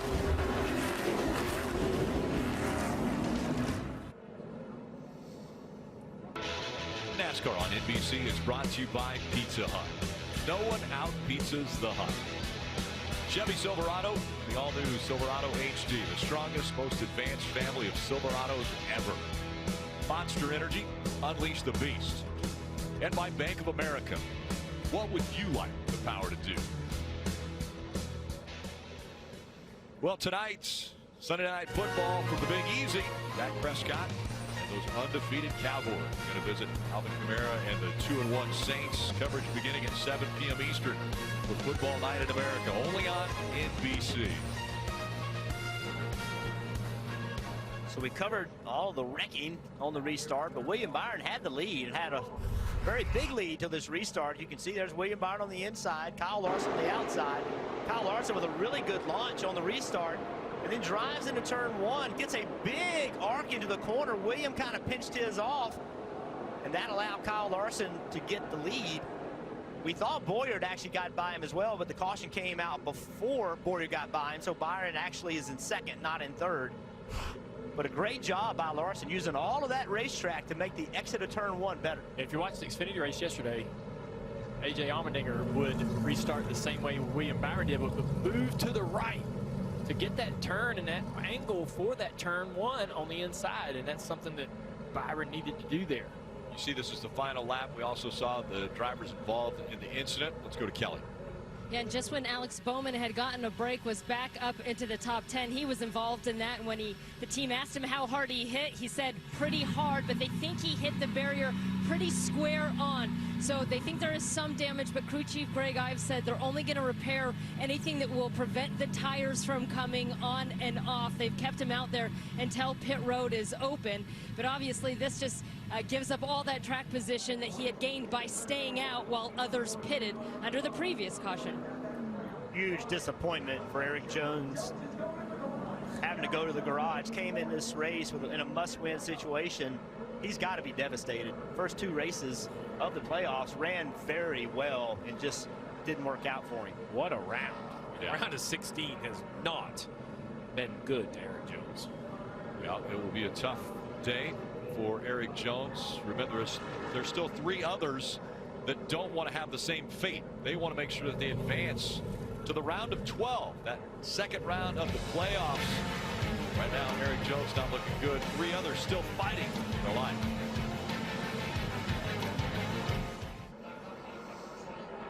Stage 1 complete. Kyle Larson has won Stage 1 of the NASCAR Monster Energy Cup Series Bank of America Global 400.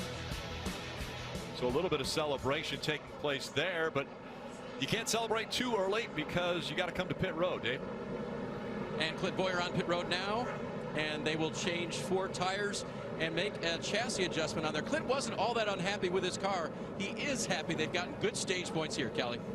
Just like a year ago, Kyle Larson is the winner of stage 1. He says that his car is a little bit tight on the exit of 1, which carries to the entry of 2 for Goodyear tires, Marty.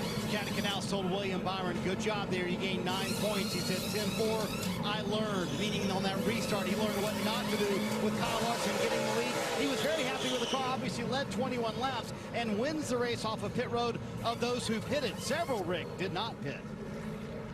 little bit surprising there. Some strategy played there by the Penske teams. Yeah, it seems like something they've definitely worked on. The 2 and the 22 stay on the racetrack. Hey, Rod, presented by Toyota. Where are you, Rutledge?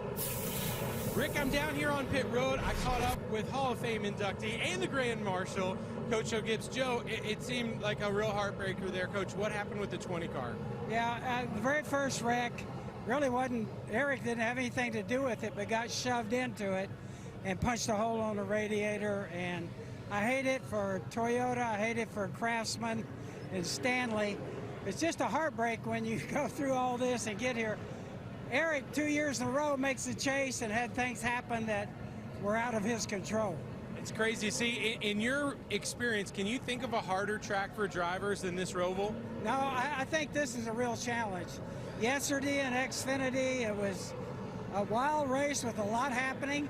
I think we're headed for the same thing today. I think the fans are in for a treat from this. If you like action, you're probably going to get it here. Good luck today, Coach. All right, thank you. Guys, still got 3 more fighters in there. Let's see what happens. And Rutledge, remember, you can call him Hall of Famer, too. He'll be inducted into the Hall of Fame, one of those that gave the command earlier.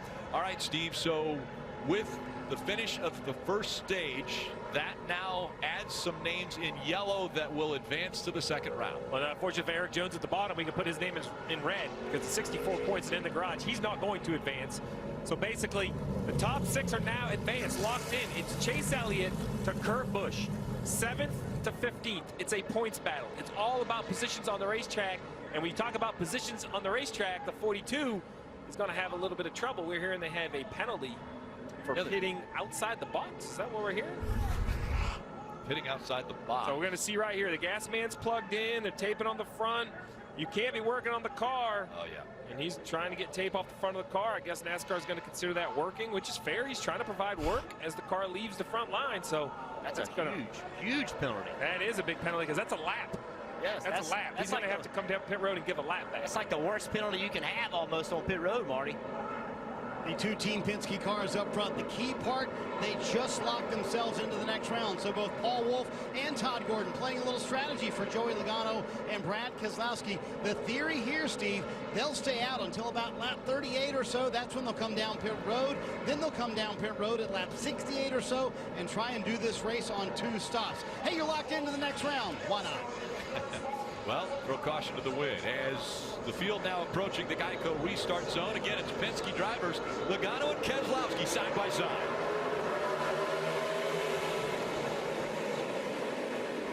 Here comes the 4 of Kevin Harvick. Has a preferred line on the inside of the 2 of Keselowski. 3 wide through Hartburn turn. This is going to be the struggle for those 2 Penske cars. I understand what they're trying to do, all about track position. The drivers, I know tires aren't as valuable here as perhaps Sonoma, but I still think they matter. They're really far behind on tires. It's going to be hard to hold all these other cars off. Yeah, what I saw in the Xfinity race yesterday, they did make a difference, especially later in the run on older tires. Restarts, they seemed to take off okay, but as the run went on, they seemed to fall off. Let's see if they do the same thing today. Marty says they'll maybe go around another 10 laps before they'll come to pit road. Can they hang? How far will they fall in the 10 laps? Can they fall outside the top 10? Well, Logano has clean air. He's going to feel good about it. I'm worried about Brad Keselowski, who's already back to 3rd. Because as you get past, the farther you go back, the air becomes more and more difficult to manage. We see it always gets nervous early after a restart, heading into the backstretch chicane. Good at the front of the field. Let's see the back. It gets better as the race progresses. Getting better. Logano up front. Harvick all over his back bumper. Keselowski, Chase Elliott, Daniel Suarez in the top 5. Paul Menard also up there in 6. Kyle Busch, Michael McDowell in the 34. Currently running 8th in the top 10. What an amazing story Michael McDowell has been this weekend. You see him getting ready to go into Hartburn turn, that 34. Michael McDowell on Friday morning showed up to the racetrack and was having severe abdominal pains, and actually his back was hurting. Couldn't figure out what it was. It got so bad that he had to go to the emergency room. And while he was there, he found out that he had kidney stones that were the problem. Well, Friday morning, he passed the kidney stones, came back to the racetrack, and Friday afternoon, he qualified that car. Think about how tough that is. I don't have to think about it. Way tougher than me, and I wouldn't do it. Michael McDowell gets the Tough Man award for sure. It's been a tough week for the driver behind Michael McDowell. The driver of the 17, Ricky Stenhouse Jr., found out on Wednesday that his long-time relationship with Jack Roush and Roush Fenway would be coming to an end at the end of the 2019 season. It was announced that Chris Buescher will be driving the 17 starting in 2020. So it was emotional. We didn't see Ricky Stenhouse or hear from Ricky Stenhouse until Friday after qualifying, where he addressed this, and you could tell a little choked up at times. Worked with Jack Roush for a long time. I think he almost feels like a family member to him, and sometimes the business of racing can be very tough. You use the word emotional, and the business of racing can be very tough, especially for the driver of the 20, Eric Jones. He's with Dave. Yeah, but he went to the infield care center just for a check over there. But just like that, Eric, your playoffs are over. What are the emotions? Yeah, it's unfortunate. You know, we just had 3 really bad weeks, and some of our own doing today, not really of our own doing, but you know, it's racing. We've got really fast cars. You know, I know we can probably go out and win some more races this year, which is I guess a consolation prize. You know, I'd love to be moving forward here and challenging for the championship. I thought we could have went pretty deep this year, but it's just the nature of the playoffs. You know, the Craftsman Camry, we were struggling today here early on, but you know, we were going to fight all day, and unfortunately we didn't get that opportunity. So we'll keep racing all year, and you know, next year come back and improve on what we can. And Rick, I don't think we can overlook just how much this team did in the last month, and including the driver in the last 2 races. Remember, it was the car that let them down. Eric Jones really did his job. Yeah, we just saw a good pass there by Chase Elliott. Elliott able to get by Harvick for that second position. And, you know, going back, though, to Eric Jones, it was after his win late in the season when he was confirmed that he'd be coming back to Joe Gibbs Racing. I think a lot of people were wondering, okay, will that seat be vacated and then will Christopher Bell take over? But I think the security of getting his contract extended made it a little easier for Eric Jones starting the playoffs. Chase Elliott is carving this racetrack up right now. That was an impressive pass in the infield, exiting the infield, where we've not seen a pass be made on Kevin Harvick, a very fast race car. Now he's closed in on the back of this leader, Joe Logano. Man, that 9 has got a lot of speed. He's flying. He's just so much faster. He's going to poke out right here, show Logano he wants it, put Logano in a position where he's got to make a decision. No fight. This 9 car is just stuck to the racetrack. Bank of America laps from above, giving you this opportunity to see that change of lead. Elliott taking advantage of those 4 tires, Marty. And Joey Logano being reminded by Todd Gordon, he's been loose this entire run, loose on exit, and it kind of gets worse the longer they run. You can see that coming to fruition right here. Chase Elliott already by, Kevin Harvick trying to get second, Kelly.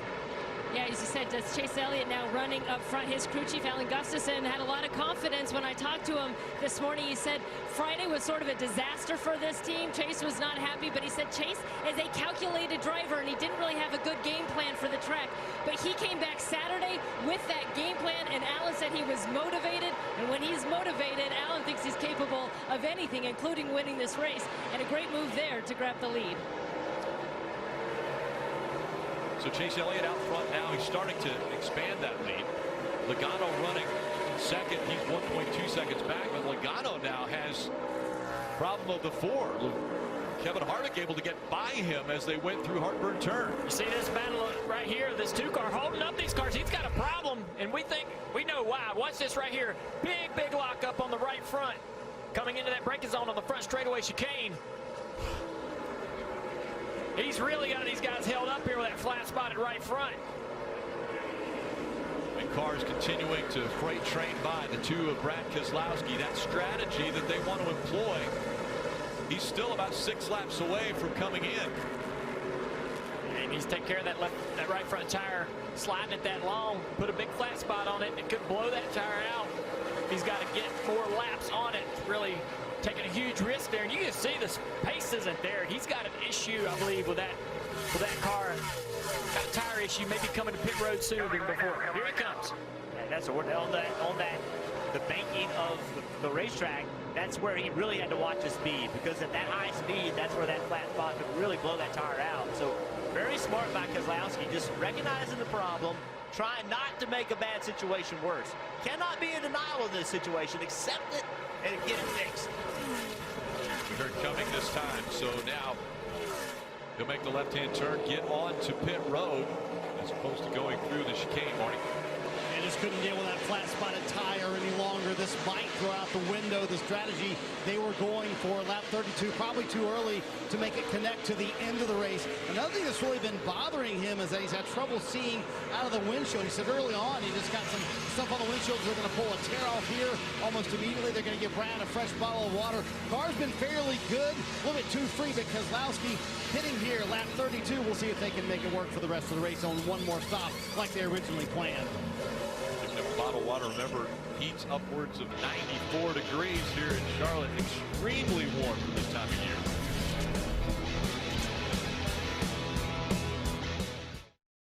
Dangerous. That's dangerous.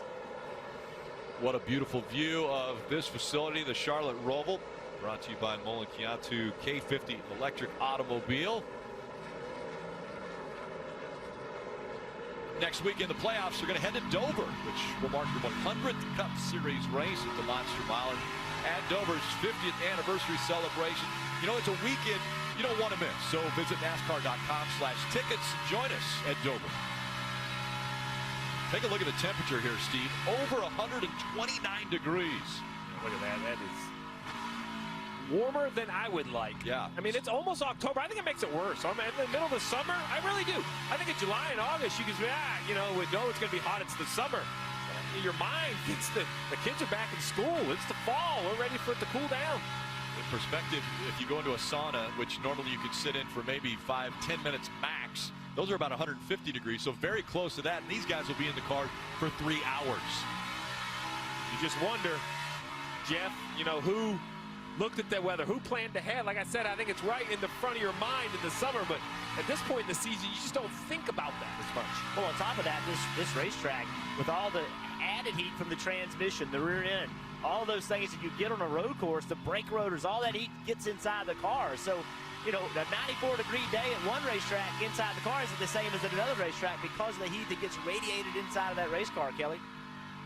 Hey, Jeff, just quickly touching base with the two Chip Ganassi racing drivers that in the playoffs, starting with Kurt Busch, driver of that #1 car. He spent a considerable amount of time on pit road, and you can see why there on the right front of his car. That was the damage that he sustained on that restart that set up a big chain reaction crash. So that has him right now mired back in the 32nd position, and right now he's showing 39 points below the cut line. So they've got a lot of work to do, but so does his teammate Kyle Larson in that 42 car. Remember, there was the penalty on pit road for pitting outside of his box. So when we went green for stage 2 here, he actually had to come back to pit road and sit in his pit box for what felt like an eternity. It was an entire lap. So he is being scored 1 lap down, as you see the 32 with an issue. Yeah, Corey LaJoy turned around. You're good. But he's able to keep going. There's Joey Logano now in pit road, Marty. As that happens, the Team Penske car is playing out their strategy. Todd Gordon calling Joey Logano down pit road. You saw him be so free off. Lost a couple of spots, but they kind of held their ground where they thought they would. You can see a big wedge adjustment here, trying to tighten up that race car, and 4 fresh Goodyear tires for Joey Logano. Meanwhile, his teammate, see, that's an uncontrolled tire. His teammate, Brad Keselowski, is back in 33rd right now. I asked Paul Wolf, are you still going to try and play that strategy of just one more stop? He said, absolutely, I can make it work. Saw Corey LaJoy sitting in the grass. Got in the turn. Just carrying way too much speed, and we've seen it all weekend. He's not the first one to do it. He might be 10th. Yeah, he's one of the few not to hit anything there. Very lucky to pull away unscathed with that issue. It's been a pretty good battle here. Watching the 48 trying to get by the 6 of Ryan Newman. Finally made that happen. Alex Bowman has passed both these cars in the last couple of laps. Bowman currently running 16th. Johnson back there in 17th. Newman is 18th. Yeah, Jimmy had passed Newman. Now Newman back pressuring the 48 of Johnson. Interesting line at 3 and 4 for Newman. Marty. Hey guys, when Joey Logano left pit road, that's one of the troubles is that you get into traffic sometimes. Joey Logano, you see that damage on the left front. He was in 3 wide. Here he comes back to pit road. Todd Gordon has called him back to pit road. So they played the strategy they wanted, but they put him out in traffic. He was in the middle of 3 wide. There was contact in the left front fender, and there you go. Look at that. Joey was trying to avoid those guys. That's where that contact happened. Logano coming back down pit road right now to try and fix that damage, but what looked like a potential waste-riding strategy, not going to work out for the 22. Yeah, he's got a lot of damage in a flat spot right front tire. I didn't see a lot of traffic. It looked to me like he just overcooked the corner. Maybe the traffic earlier got him offline. Either way, though, the damage on the left front, very heavy for the 22. And back onto his pit stall. And so they'll work on that car. I have to wonder if they watched the replay of that and saw how long he slid that right front tire. I know they got bigger damage they're trying to fix, but I don't know that they don't need to change that tire, too. Gotta go. Trying to stay on the lead lap here, Steve. They are trying to stay on the lead lap. 13 laps to go on the stage. Let's take another look. Marty mentioned traffic, so he comes right here, and the blend is very difficult, but I don't see any traffic. It looks to me like cold tires, not a lot of grip. The car just goes straight, guys. What'd you all? Yeah, cold tires leaving pit road, just trying to carry a lot of speed. The car just didn't make enough grip. Probably needed 2 or 3 more corners to get it to fire off. Much like these restarts, not using the chicane, being unfamiliar, I think exiting pit road under green flag conditions is extremely unfamiliar for these drivers. Nobody's really done any of that. See this battle, William Byron and Blaney. Remember, they pitted on lap 26.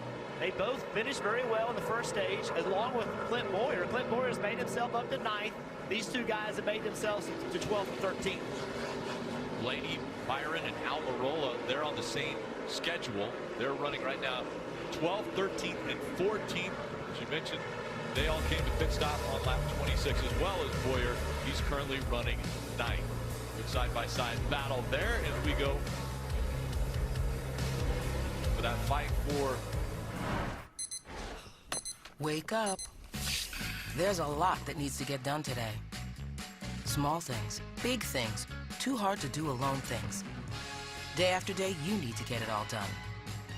And here to listen and help you through it all is Bank of America, with the expertise and know-how you need to reach that blissful state of doneness.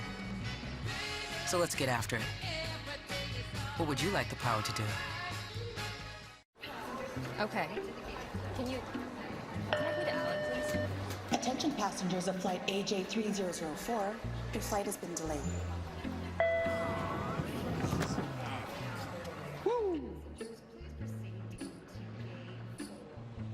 It's the flavor that makes you go, woo. McDonald's new spicy barbecue glazed tenders and chicken sandwich. Made with tender, juicy, all-white meat chicken. I mean, if you haven't thought about switching to Geico, frankly, you're missing out. The mobile app makes it easy to manage your policy, even way out here. Your marshmallows. Get digital ID cards, emergency roadside service, even follow... Whoa. Oops. That cheeky little thing got away from me. My bad. Geico. It's easy to manage your policy whenever, wherever. Can I trouble you for another marshmallow? Best tailgate, brisket. No, real football y pollo asado. Hoops and wings. Dude, subs. Hot dogs. Chili dog. No, Dodger dog. It's gotta be crawfish. Now you're talking. Burgers. 7-layer dip. Ribs. No contest. Hummus. What? You need a hot grill. And ice cold Coke. Of course. Football and Coke. Come on. It's got to be Coke. Game day. Race day. Calls for Coke. You know it. Grab yourself a Coke. It's tailgate 101. Round 2. Have a good solid day. Be safe. 10 weeks. No mistakes. Let's go get them. Performing under pressure is what we live for. He's going to punch his ticket into round number 2 of the playoffs. Things don't go your way, this could be the end. Huge playoff implications here. It's do or die time. Pressure just makes it that much better. We're going to have a side-by-side race to the checkered flag. You either perform or you're out.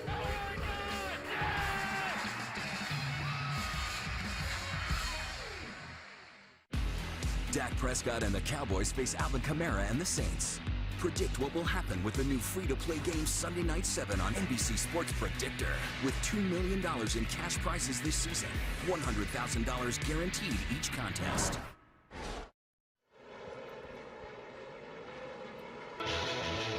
NASCAR on NBC is brought to you by Bank of America. What would you like the power to do? The all-new Ford Explorer. Built Ford proud. And by Subway. Make it what you want. Up front, it's Chase Elliott. He has a 4.5-second lead over Kevin Harvick. Then back to Daniel Suarez. And then we see Kyle Busch and Martin Truex Jr.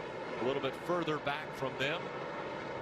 Rick, it's kind of closing in on decision time again. 9 laps to hit this stage, much like stage 1. Oh, no. Bubba Wallace, the 43, against the wall. This may bring out the caution. That's at the exit of the backstretch chicane. This has got to bring out a yellow. Yes, it's going to sit right there. Pointed in the wrong direction. I was going to say, just like the first, we were going to get a yellow. Maybe my magic 8-ball talked to me. Let's see what happened. Oh, got a little help getting down into the braking zone there. Man, he's been battling the 43 for a few laps. And Bowman just cleaned him out. Yes. Have to wonder, you said it, Steve, been battling the last several laps. It looked like Bowman, you're right, just cleaned him out. He was running 15th, Kelly. And trouble had been brewing between these two for laps. As you can see, Alex Bowman said that Bubba Wallace was flipping him off lap after lap, and he finally said if he doesn't put that finger away, he's going to get one, and he sure did. Playoff and non-playoff drivers. 3 races, 3 issues. Suarez and Logano at Las Vegas. Alex Bowman and the 3 a week ago at Richmond, and now Alex Bowman again with the 43 at the Roval. This season is unlike any other. Everyone's fuses seem to be shorter than ever. Alex Bowman sending the signal, don't flip me off. I mean, some people that will send you over the edge. It makes you mad. So, will Bubba Wallace come back and do anything? We've seen it before with Kyle Busch. Yeah, this was a week ago at Richmond. I mentioned it. Started with Alex Bowman racing very hard for the free pass. Kind of dive bombs the 3. I think it's a late move. Up the track, the 3 goes. And the 3 with damage chases the 88 down the backstretch, gets him in the left rear quarter panel, sends a message that, listen, you just can't send me up the racetrack because I'm not in the playoffs. Big break, though. Big break, though, this caution. 42 of Larson. Big break for the 42 of Larson. He'll get back on the lead lap. Big break for him, but frustration now for Bowman and Bubba Wallace.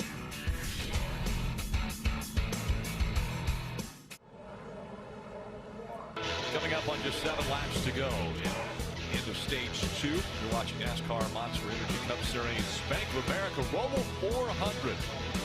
You can get gear for the playoffs. Check out the greatest selection of t-shirts, die casts, more for all of your favorite drivers. Visit NASCAR.com/shop today. I want to order a hoodie, but it's got to cool off enough for me to use it. You're going to have to wait a little bit as the temperature is still over 90 degrees in the car. 127 we see there for Matt DiBenedetto. And on pit road, here they come. Kelly. And you see Chase Elliott, who is leading this race. He's among those electing to come to pit road. Chase has a really good race car. Not any big changes expected here. Just 4 fresh Goodyear tires. And you see him topping him off with Sunoco fuel.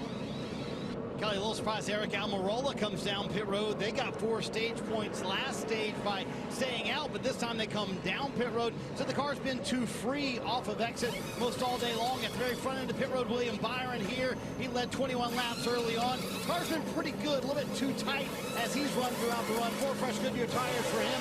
Martin Truex Jr. also on pit road, Rick. And you see him filing off of pit road. We'll be back for the restart after this.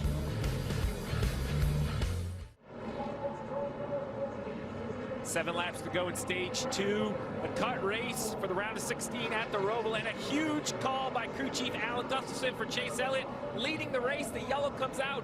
The easy call to stay on the racetrack and guarantee points. He pits, dragging almost the entire field, Rick. That is a huge call for the 9. Coming up on 6 to go in stage 2, the field approaching the Geico restart zone. It's Boyer and McDowell. Boyer on the inside, McDowell on the outside. Once again, diving into turn 1. Blaney locks him up a little bit there behind Kyle Busch. 3 wide, but it looks like everyone's going to make it through. What Clint Boyer wants to see right here, he wants to see these cars between he and the people that put on 4 tires. He needs them to hold him up. Remember, he needs these points. He needs stage points desperately. He got 7 points, and 8 points rather, in stage 1. He needs them now to try to dance into the next round. Keselowski right behind him, putting a lot of pressure on him. It's Boyer, Keselowski, McDowell, Suarez, Johnson. All the top 5. Then Chase Elliott, Kevin Harvick, Paul Menard, Truex Jr. and Stenhouse Jr. in the top 10. Chase Elliott just pulled that move off between 6 and 7. The one you talk about, Dale, I didn't know that was a passing zone, but that's twice we've seen the 9 successful. Yeah, you guys said it at the start of the race. New tire's going to be a little bit of an advantage. Keselowski has a few lap newer tires than Boyer. Not a ton, but a few. Don't forget about Mike McDowell back there in 3rd. Rick, you told the whole story as Chase Elliott continues to push pressure on. Gets Daniel Suarez at 2 cars in 1 lap with 6 laps to go. I'm liking Chase Elliott's odds of running down these front 3. Can Chase Elliott win this stage with 5 to go? Absolutely. I believe he can. What a run he is putting on now. Won at Watkins Glen earlier this year. 2 road course wins for Chase Elliott. Oh, the leader having trouble. Ran a little wide in the corner on the infield, and now we're side by side. Brad Keselowski. Yeah, I think Clint Boyer, as much as he wants to battle for the win, he might need to concede there, right? He has to get some points at this part. Although he looks off the pace now, he's right on the bumper of the 34. Yeah, McDowell all over him in that 34. McDowell, an established road course racer. Clint just lost his rhythm a little bit. He had to get his rhythm back. Now the 9's going to catch him. I mean, the 9 is going to run him down. There's no doubt in my mind he'll catch him. He's got to just finish as high as he can. There's a big gap behind the 9 all the way back to the 48. Clint Boyer's whole world is revolved around points right now. Right there, you saw it. Junior, you caught it. Missed turn 3. Fortunate not to get in the wall. Yeah, that was a close call there, but Clint seems to be fighting, not giving up on trying to win this stage. He's thinking about that 9 car. He's trying to overcome that mistake and take that lead back from Brad. Chase Elliott gets into that front chicane. It's crazy how much speed he carries into it and still makes the corner. This guy dominated Watkins Glen. He's back there. Yeah, that's the fastest car today for sure. He does. He's got those new tires as well. Boyer still hounding that 2 car, trying to stay tight, but again, misses the same corner, loses a little bit of time to Brad. And we'll see how aggressive Chase Elliott gets now that he's caught up to the back of the 14 of Clint Boyer. We've seen him make the pass 7 and 8 when they're exiting this infield area. Yeah, right here, he's going to go to driver's left. That's where he got the 48. He's going to try to do the same thing to the 14. He pokes down there. The 14, though, is going to squeeze the issue. The 9 is going to jam his way in. So right now, Clint Boyer, just go as hard as you can, right now, but let him have this spot. Now, maintain this position. I think he's fast enough to stay in 3rd if he doesn't make a mistake. Under 4 laps to go. And taking a look at the Chevy on the move. We see Chase Elliott currently running in the 2nd spot. He's been as far down as 22nd today. Started 19th, but good strategy and a really good call here, Steve. And when I visited with Alan earlier today, I asked him how his day was, and he had this bit of confidence. You know, not ego, but confidence. Said, you know, car's been good, driver's good. I think if we just do our job and don't get caught up with somebody else's mess, we should be okay. Currently in the 3rd position, though, Clint Boyer trying to get those valuable points, Dave. And, of course, frustrated with himself right there, but was reminded to, as you guys said, let the 9 go, mainly because the 2 cars right behind him, Michael McDowell and Jimmy Johnson, they're both on old tires as well. That gives him a buffer then back to the next car with fresher tires, the 41 of Suarez. Dave, talk about old tires. So Michael McDowell sitting here racing with Clint Boyer and Jimmy Johnson. He pitted on lap 21. Boyer pitted on 26. Johnson on 37. McDowell doing an incredible job on older tires. So I have to ask, are tires that valuable, or is the 9 that good? I think he's really know. I think it's the best car here, but can the answer be yes? Yes, yeah, I think it can. We'll see how aggressive he is here. Backstretch chicane. Now the gap about 10 feet. and closing. Another good run for the 9 of Chase Elliott. He slipped just a little bit in the middle of that chicane, giving up a little bit of room here, a little bit of acceleration. Watch him in this chicane, though. Watch him eat this 2-car up. Look how much corner speed he carries into this. He got beat out of the last chicane, but gained speed around the corner, around the oval. Didn't even use the curbing. Two to go. Remember, Chase Elliott spun out in that chicane in qualifying. That didn't scare him any. Still attacking it. This is what you mentioned earlier, Dale. I don't think he's looking to pass him in these infield corners. He's just looking to be close enough. Look at that. Yeah. Driving there. Feel that mirror. A lot closer as he goes into 5. Oh, man, that's a pass for position right there, and he's going to take it. Oh, Brad's going to fight him because Brad knows he has the inside line, the preferred line over here. If he can stay there. Oh, man, that's a tough place for Brad. He almost spins the car out. And Chase Elliott has now taken the lead. I recant my last statement. Chase Elliott's looking to pass in every corner at the Roval. Every corner here. But you got better tires and a better car. That makes it fun to try to pass in all the other corners. Chase Elliott, he's become a very, very good road racer. Yeah, there's great speed in that whole organization. You see the 24-car qualifying up front, running up front at Sonoma, and here today, the 9-car winning races at Watkins Glen, running up front here today. Coming up on 1 lap to go in stage 1. And hard into the chicane, and around goes the 11 of Denny Hamlin. Looks like he made it, though, so I don't believe he'll have a penalty here. But he's got a little bit of damage to the right rear. 1 lap to go for Chase Elliott. Look on this. Look where everybody's running. And look, remember where everybody was in points. So here you are, Clint Boyer, leading points. He's running 3rd, right? And then the only other person, and he's really racing for those points, is William Byron. He's in 10th. Almirola in 11th. So a big gain possibility here for Clint Boyer. Stay on this blacktop. There you go. That's a spotter. That's Brett Griffin saying, man, just stay on the blacktop. Get these points. Points so important. This will be the last time that they will receive points at the end of the stage in this elimination race. Well, you mentioned he's racing William Byron. Well, Jimmy Johnson, William Byron's teammate's the next car behind Clint Boyer. So I'm not suggesting he do something aggressive, but if you can pass him, that's helping your teammate by a point. Doesn't look like he's going to be close enough to attack.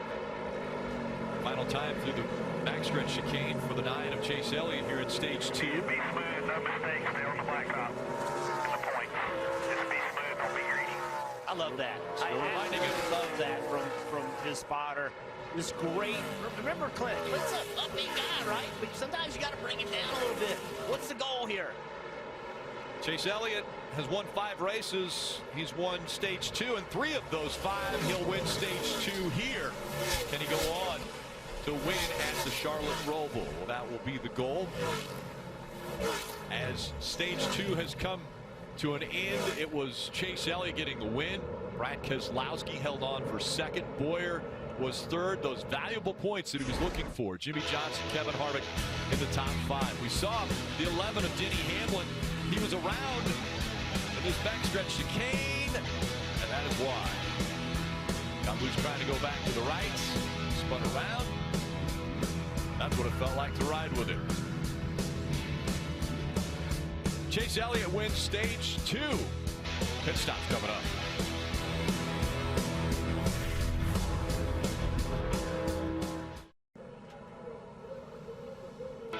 NASCAR on NBC is brought to you by Sonic. This is how you Sonic. Toyota. Let's go places. And by Coca-Cola. Share a Coke this season. Monster Energy Cup Series racing from the Charlotte Roval never disappoints. And just this, the 2nd race on this configuration. Rutledge. Rick, you know, we had the Kyle Petty Charity Ride reunion on Friday night, and a bunch of the members made it here on top of this awesome school bus. Everybody's here having a good time. You might be wondering, hey, what are these 2 guys doing in the pink Harvick shirts. Well, to be totally fair, they lost a bet. We got a Keselowski fan, Eric Jones fan. But being here in the infield, you get such a great view of this track because of all the crazy elevation changes. One of the things we got to do is when you spin around to see the backstretch, we saw that wreck coming with the 43 and the 88, what felt like a mile away because it happened right over our shoulder. But man, kudos to Marcus Smith and everybody that puts this Roval together, that thinks about where can we get fans up close and personal. Right here going into turn 2, I don't know if there's a better spot than this, guys. You're right. No better place. Guess what? That guy right there has got to be happy. Chase Elliott, he's locked into the next round. So now another driver that has solidified a position in the round of 12. He's done it on points after getting that win, 10 more points in the stage, and of course a playoff point, which will carry on over into the next round with him. 9 from Hedger Motorsports has clinched the 88 from Hedger Motorsports on Alex Bowman, currently below the cut line, and it has been an eventful day. Let's listen in to some of the comments he had about racing the 43. If that little in front of me doesn't put his finger away, we're going to get one. He only flipped me off so many times a lap for not doing anything. Just wrecked this. Wow. Fix this race car and we'll handle this today. All right, they have my interest.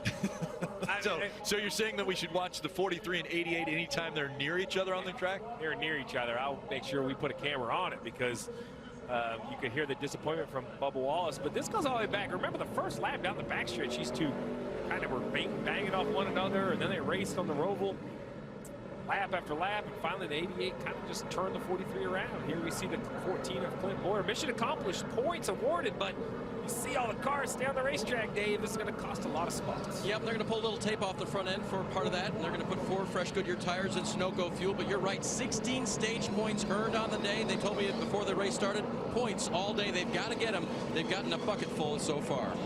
Marty? Ryan Newman currently below the cut line, Dave, so a critical pit stop here for this race team. They set -7, and they are struggling with the race car. In fact, a moment ago, Newman said on the radio, I can't be this bad of a road course racer. They talked about going back to how the car was at the beginning of the race. They're going to do that. A tear-off for Newman. Big changes trying to get the car better. They desperately need some spots in this final stage. And race off pit road brought to you by Kroger. We see McDowell gaining a spot over Boyer. Newman a couple positions. Again, not many came to pit road.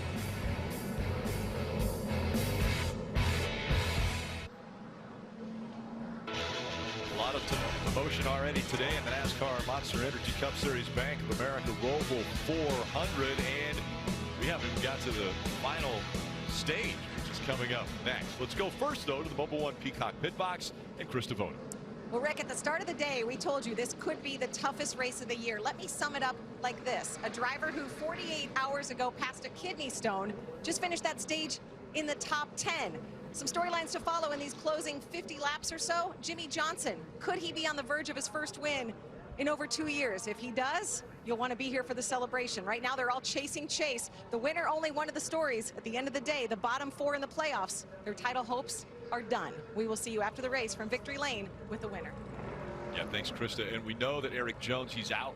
He will not be going on to the second round, but only 7 are locked in. That means 5 spots still available for the guys that are fighting for those positions. Yeah, and Clint Boyer did a nice job to end stage 2 by scoring some points, but because of that, he'll be deep in the field for this final stage. You mentioned it. A lot of chaos, a lot of hurt feelings and hot tempers, and we still have an entire stage to go. This stage is going to set that playoff field. All right, let's bring the drivers in. And apparently hand signal's not good when you're on the road course, guys. Yeah, I've known that to upset several drivers in my career, me included. But, you know, it's pretty interesting to see Ryan Newman sort of be under the radar, and that's his motto. That's maybe not how he would prefer it to go, but don't write him off just yet. We're going to have some wild restarts late in this race, going to change the lineup of this field multiple times, and he could take advantage of those opportunities and leapfrog some of these guys and get a great finish. And with 36 cars still in the lead lap, you can still have a problem here and be in really good shape right now, but find yourself in bad shape because we're going to have wild restarts and things are going to happen. So this many cars in the lead lap makes it that much more difficult. All right, so stages are over. The first and second stage. And look at this, points earned today. No one perhaps needed them more than Clint Boyer. 16 points. William Byron needed them. Kyle Larson, So a lot of happy drivers, but on the opposite side, no points for Kurt Busch. Ryan Newman, who desperately needed him, as well as Alex Bowman. And right now, Ryan Newman is 1 point behind that cutoff line. No more stages, no more breaks. Every position is a point. That's where they stand. 54 laps to decide who moves out of the round of 16. All right. Another time that they will go into heartburn turn. And how will they do? 4 wide contact again. The 42 of Kyle Larson got into the 12 of Ryan Newman. They made it through the Tom's heartburn turn, though.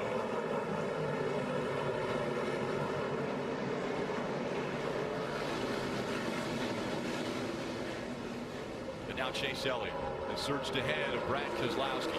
Jimmy Johnson, Kevin Harvick, Mark Truex Jr., the top 5. Harvick trying to fight for that spot as he goes to the inside of Truex Jr. Takes the position away. Paul Menard's had a good day all day. Seen him up in the top 10 a lot.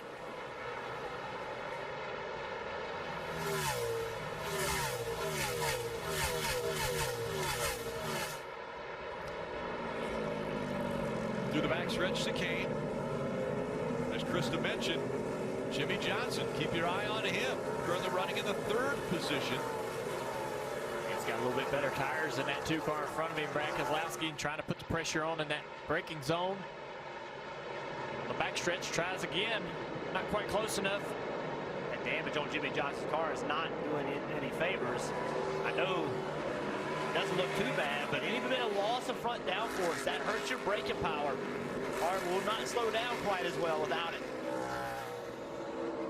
Jimmy Johnson, a lot of people have asked, well, you know, you're getting up there in age, you've got 7 championships, why are you doing this? Why are you staying out there?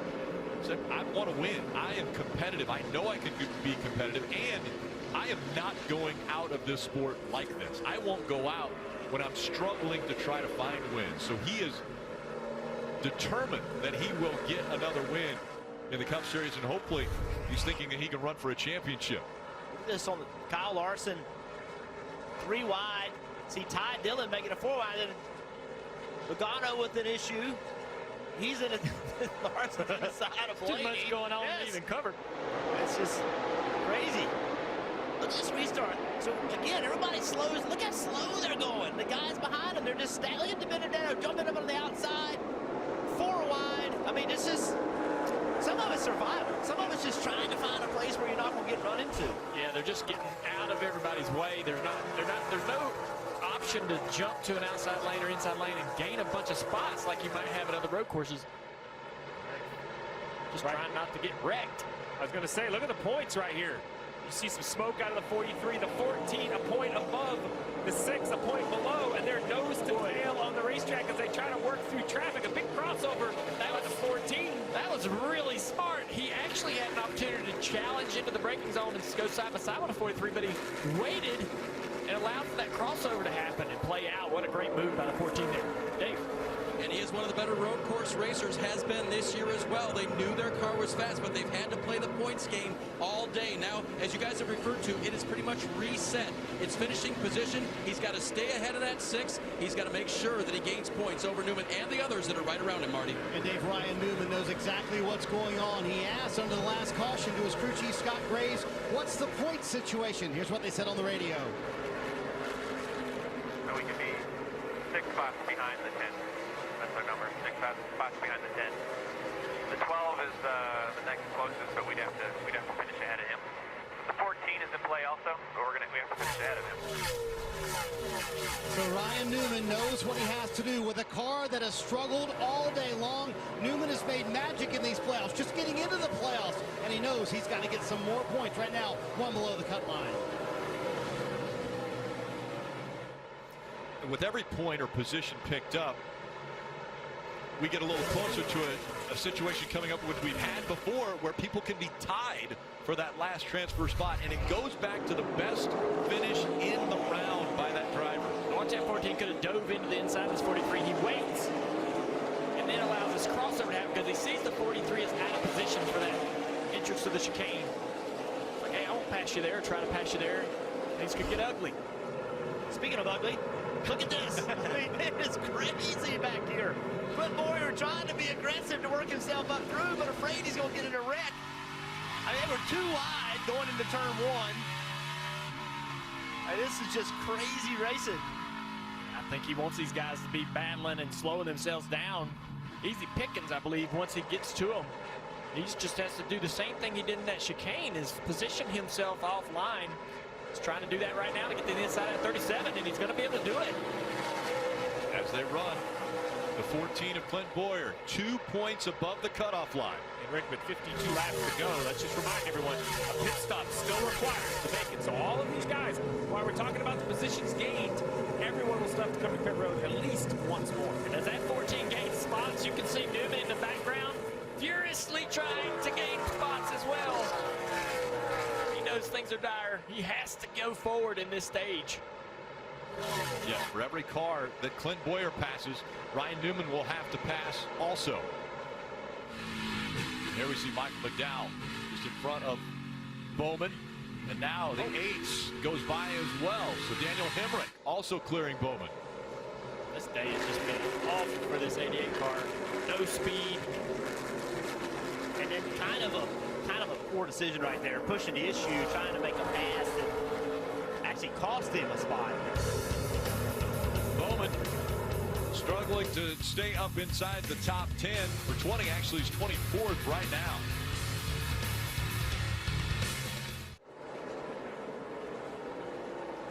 Aero coverage brought to you by the Mullen Kiantu K50 electric automobile. Great shots working their way through the infield portion of the Charlotte Roval. 12, Ryan Blaney still having some issues, it looks like, Steve. Yeah, I think he made a little bit of contact with the wall looking at the right side. And then right here, looking at him hit the curves. Man, that thing is... Look at the thing. It's sparking and dragging. And with that, I don't know what's broke loose. I don't know if he's obviously dragging something. Dave. Well, he said I hit the wall very hard. He didn't say exactly where, and he's had smoke coming into the 12 car, has Ryan Blaney, ever since then, but it hasn't gotten any worse. Jerry Bullins' crew chief said, well, we'll pit you and not take a chance, but they've decided for the moment to leave him out. Well, you can see the damage on the right side of the car, right front, the left, or the right front and the right rear, and it moved the rear end housing over. Oh, look out. The 88-43 nose to tail. Tell the 12 to stay out. He might get a yellow. I wouldn't pass him on the outside. I can promise you that. Yeah. Steve, you asked me, what do you do? Caution. Oh, the caution's out. Caution has come out. A spin in the middle of 3 and 4. That's Daniel Hemrick in the 8. Wow, that's an interesting place to spin. He had to have had some... All right, everybody else coming around. Got a little damage at left rear quarter panel. Daniel Hemrick getting the news. He won't be back with Richard Childress Racing in 2020. And it's a big break for the 12. Let's see what happened. You mentioned it's an odd spot. Well, there he is, backwards on the apron. See those other 2 cars way up the racetrack, though. You think they had something to do with it? I don't know. But looks like all 4 tires were up too. I mentioned the 12. We heard the damage, and David gave us the report. He's only 8 points above. So, you know, we focused a lot on Ryan Newman and Clint Boyer. I'm more concerned not so much with the body damage, but what is dragging underneath that car. Looks like the rear end house has been moved over. You can see the damage to the left rear quarter panel done by the tire and the rear end moving over. But look at the points. He's only 8 points to the good right now. Clint Boyer climbing himself up through the field. He's been running well.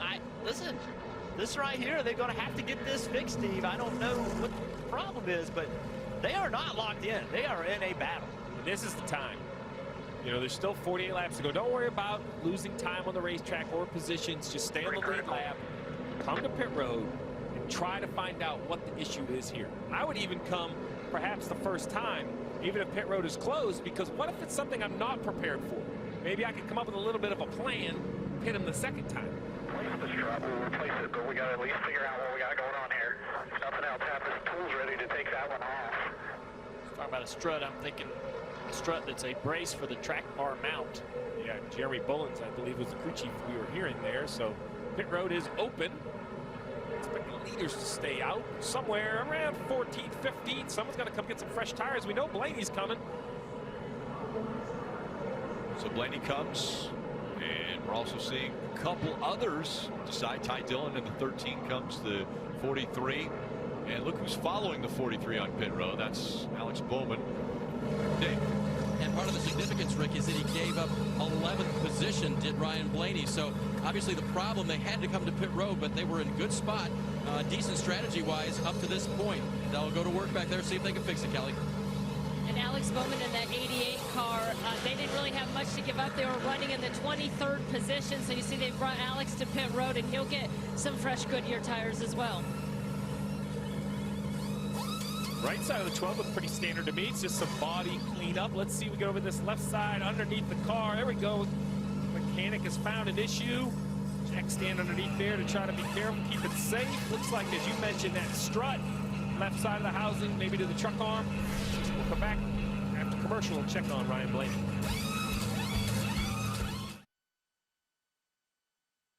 This NASCAR playoffs, Ford drivers are racing for your chance to win. Enter at NASCAR.com/Ford Playoffs promo for a shot at high performance prizes that'll unlock when Ford drivers crush it on the track. Plus, get an entry for a 2019 Ford Mustang GT when you register. It's a home game for NASCAR, Charlotte Motor Speedway. Drivers, start your engines! Racing at the Roval again. Sideways behind him. The 88 Alex Bowman gets turned around. Mark it down here. Hang on. Try and fire it up to your left here, to your left. They're sliding on the Hartburn turn. Aaron Jones is around. Alex Bowman is involved. The 48 of Jimmy Johnson had to stop. Frustration now for Bowman and Bubba Wallace. Only flip me off so many times a lap for not doing anything. Don't do anything stupid. And remember, it is just the second race at the Charlotte Roval for the Monster Energy NASCAR Cup Series. And it looks as though Rutledge has found a little more comfortable area to hang out. Rick, you know, I try to find a little something every place I can. My buddy Christian invited me to come up and check out his condo. He's got a bunch of his friends here. Man, last year, you guys had such an incredible view for that finish. Do you think this is the best place to watch a race? Oh, hands down. My parents, they're over there in the corner over there. They just got this condo a year ago, right before last year's Roval.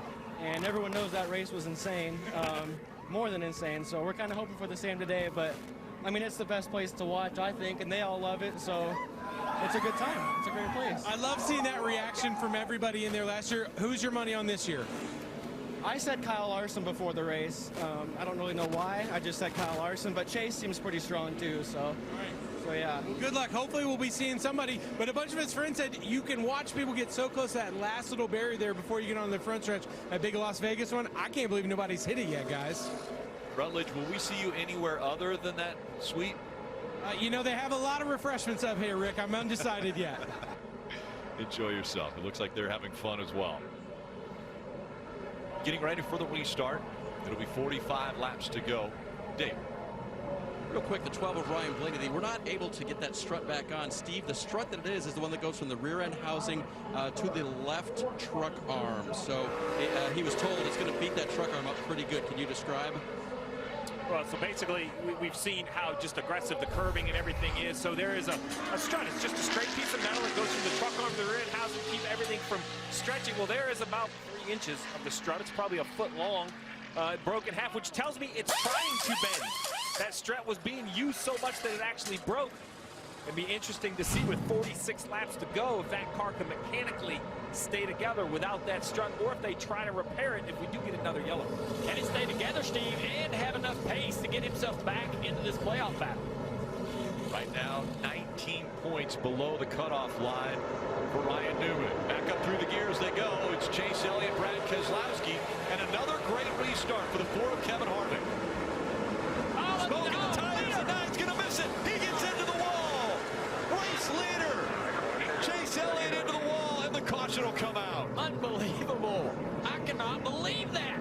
2 years in a row, we've seen drivers overrun that. Important points in the race. I believe I just did that.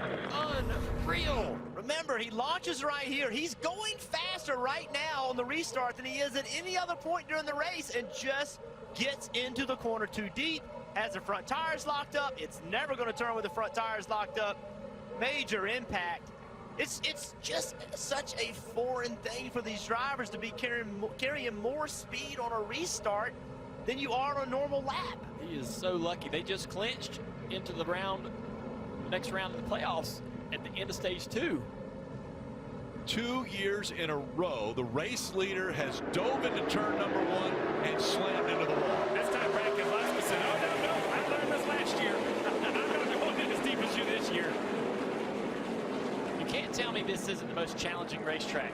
There's no way you can make the argument for anything else, right? I mean, just to go straight like that, man, it just looks crazy. They're big curveballs for these pros trying to navigate through.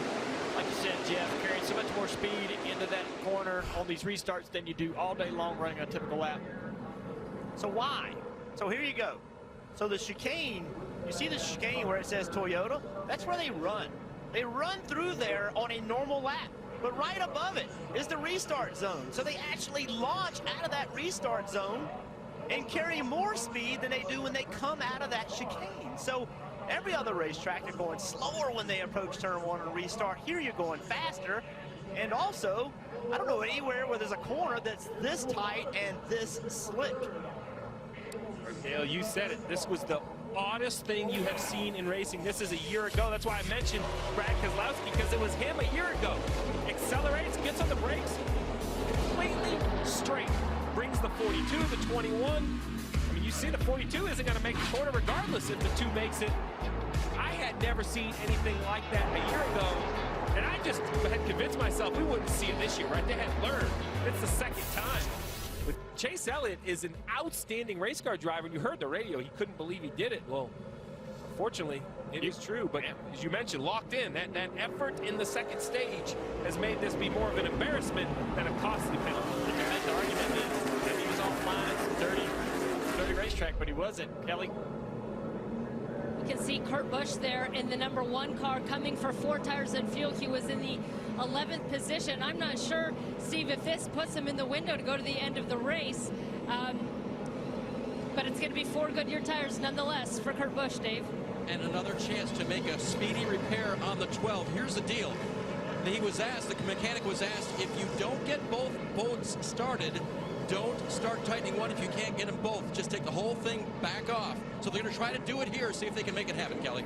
All right, so now you see Chase Elliott in that 9. You heard him say, I can't believe I did that. Well, Kevin Harvick behind him said that is so easy to do because you're looking in your rearview mirror and you miss your mark to brake there.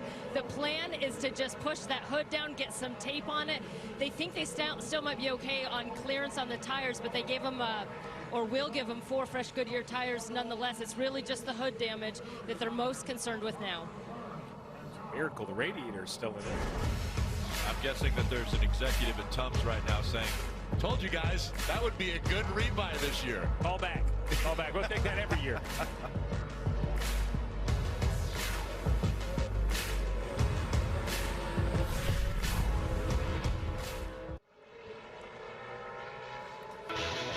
Monster Energy Cup Series racing from the Charlotte Roval.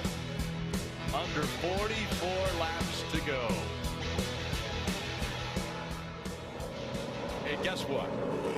You guys, I'm going to give you another restart. I don't know if they want it. I'm not sure. Am I supposed to watch the front row or about the 8th row? Because the front row, I'm not sure they're going to make the corner, and the 8th row is normally 4 wide, so I'm not sure they're going to make the corner. Such a difficult situation for these drivers, and we've seen it, well, now 2 years in a row. So now you wonder if somebody's going to underbrake and then stack the field up because they were trying to make sure they make the corner. This time it's Harvick and Keselowski making up row 1. Great launch for Kevin Harvick. Jimmy Johnson to the inside of Keselowski. Keselowski just not a great start. And that Ryan Newman making it 3 wide on the inside. Got by Boyer, now trying to get by Larson. A lot of spots right there by 6. Ryan Newman showing up in stage 3. Look at the damage to the 18. He's got a problem. I think the left front's flat on the 18. Yeah, he is off pace. It is a long way around this racetrack with a flat tire. He's just entered the infield. Flat left and right here, guys. About a mile and 3/4 to get around. There was contact between the 42 and the 18. Could have been the issue there. They were 3 wide going into turn 1. As we see the 4 pulling away from the 19. But remember, the 19 has won the first 2 races of this round. Can they make it a clean sweep? Here's that restart. Yeah. Powell didn't think they were 3 wide, but Newman was down underneath the 42. He did not know that and turned down in there thinking he only had Larson to the inside. And here at 19, Martin Truex Jr. battling for the lead. Remember, he missed the chicane twice early in the race, had to serve a penalty twice, and now he is battling for the lead. There in the corner that perhaps cost him the race a year ago when Jimmy Johnson spun out trying to pass him. To look at Kevin Harvick working inside the 4 car, out the rear bumper at the 19. Harvick and Truex on even tires. Keselowski's tires a little older behind these guys. So this is mano a mano, Truex versus Harvick.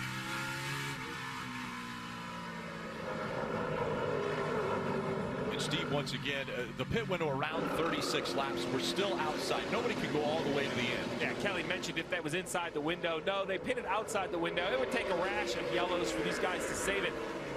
So save enough fuel to make it. This pressure from the 19 on the 4 is remarkable how close he can stay through the infield section. Try to set him up through this turn 8, get a better run off turn 8. Yeah, looked like the 4 car moving around a little bit through that infield, but he ends that infield section rather well and stretches out that lead just a little bit.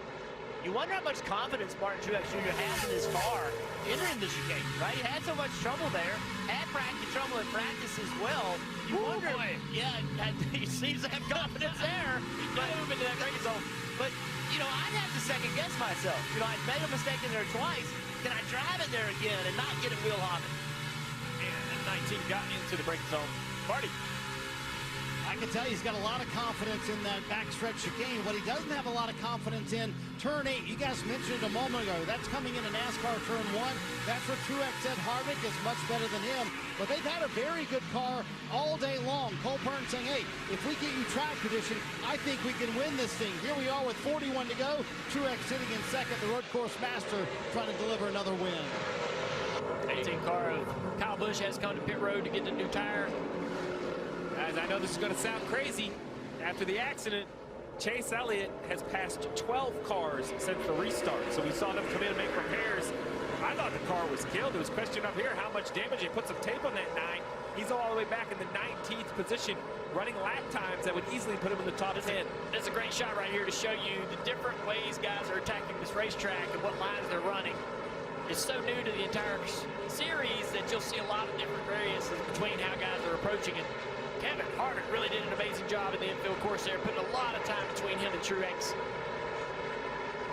And that gap increasing now as we see the 2 coming up behind Martin Truex Jr. We take a look at the Toyota driver update for Martin. Started in the 34th position today, was running up front, currently in the 2nd spot. The farthest back he has been was 37th, but a pretty incredible run right now as he's in that 2nd position. And road courses have been amazing for him. Last 6, he's won 3. The one time that he didn't finish 2nd was last year here when he was leading and that last lap spin took place. Yeah, we just haven't seen him up front all day long to really know exactly what kind of car and pace he has. See, he's lost a little bit of time to that 4, but starting to pull back away from the 2 car Keselowski. Maybe he had a couple back corners, a series of corners in the infield, now trying to make it back up. He works his way, trying to catch up to Kevin Harvick as we go NASCAR nonstop. Ox don't care if it's hard work. Ox don't care if it's rough ground. Ox don't care if it's a heavy load. Nothing outworks an ox.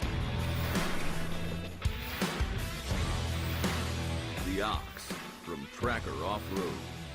A breakthrough American value at $57.99 plus freight. Introducing a brand new idea in wireless. Fairness. From US Cellular. At US Cellular, we're committed to putting customers first and simply doing what's right. That's why we have no hidden fees, no surprises on your bill. Because in wireless, treating people fairly is a choice. U.S. Cellular. Choose fair. And another losing season. What if we found a new team? What if our team was the fastest? Nice hybrid. What if our team was the grimiest?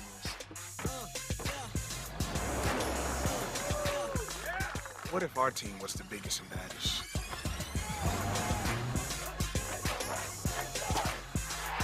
I can get used to this. The built for speed RAV4 Hybrid. Toyota, let's go places.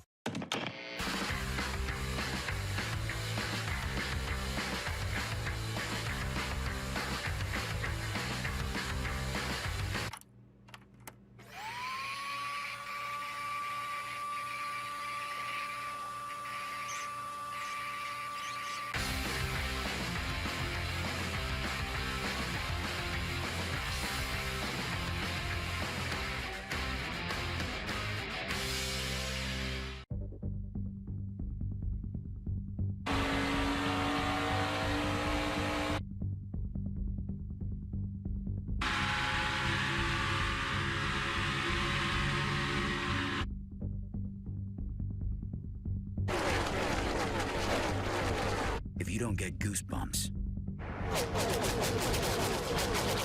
check your pulse. The Hollywood Casino 400 NASCAR playoff race at Kansas Speedway. You in? Gardner Minshew fires toward the end zone. Touchdown, Jacksonville! Fights up the middle.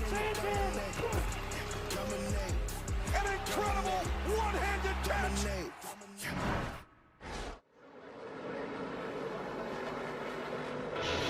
Just under 38 laps to go. NASCAR Monster Energy Cup Series Bank of America Roval 400. Let's go through the field, brought to you by Bank of America. Kelly. And Kevin Harvick leads this race. Remember, he came into this race already locked into the round of 12, so I asked him how much fun it was to race here, not having any of that pressure, and he said, well, I love this event, but he basically said, don't get me wrong, the race is still very stressful. This track is treacherous, but a good sigh of relief knowing that their spot is secure, and now they can simply go after this win and 5 more playoff bonus points, Marty. Kelly, how good has the round of 16 been for Martin Truex Jr. and his race team? Well, to this point, they've earned all but 4 of the playoff points available. Truex made changes to make the car better at the end of the run. They're trying to hang on to Kevin Harvick there. A moment ago, they scraped the wall off of turn 8 into NASCAR 1. Behind him, Brad Keselowski, who impressively has done the race so far on just one stop, saying he has no drive off the corners right now. They have 11-lap older tires than pretty much everybody else in the field, Dave, but they're hanging there in third. Behind them, William Byron, they have done a fantastic job today. Chad Knaus coaching him through everything, and he said, you're making parts of this racetrack work that I didn't think you could make passes in. William Byron having a very nice run. And for Eric Almirola, he told me before he got in the car today, listen, we've been a 7th to 10th place road course car all year long. If we can finish there today, we will advance to the next round. Right now, they're 6th, and they are in, Dave. All right, kids, are you listening? One of the reasons why Clint Boyer is doing so well today, homework. His crew chief told me he did his homework very well this week, going iRacing and also watching last year's race, which he said, I think that was a first. Kelly? It's been a nice recovery for Kyle Larson and this 42 team. Remember, they won stage 1, but then had a penalty that put them a lap down. Well, they've worked to get that lap back. He's now running inside the top 10 and has a nice points cushion over the playoff cut line, Marty. Kelly, how many times has Ryan Newman been counted out in the playoffs in 2019? I mean, for much of the day today, they were below the cut line, but here he is running 11th with a race car. They have struggled with the handling all day long, and guess what? Plus 12 above the cut line. Newman in a position with one more stop to go to advance, Kelly.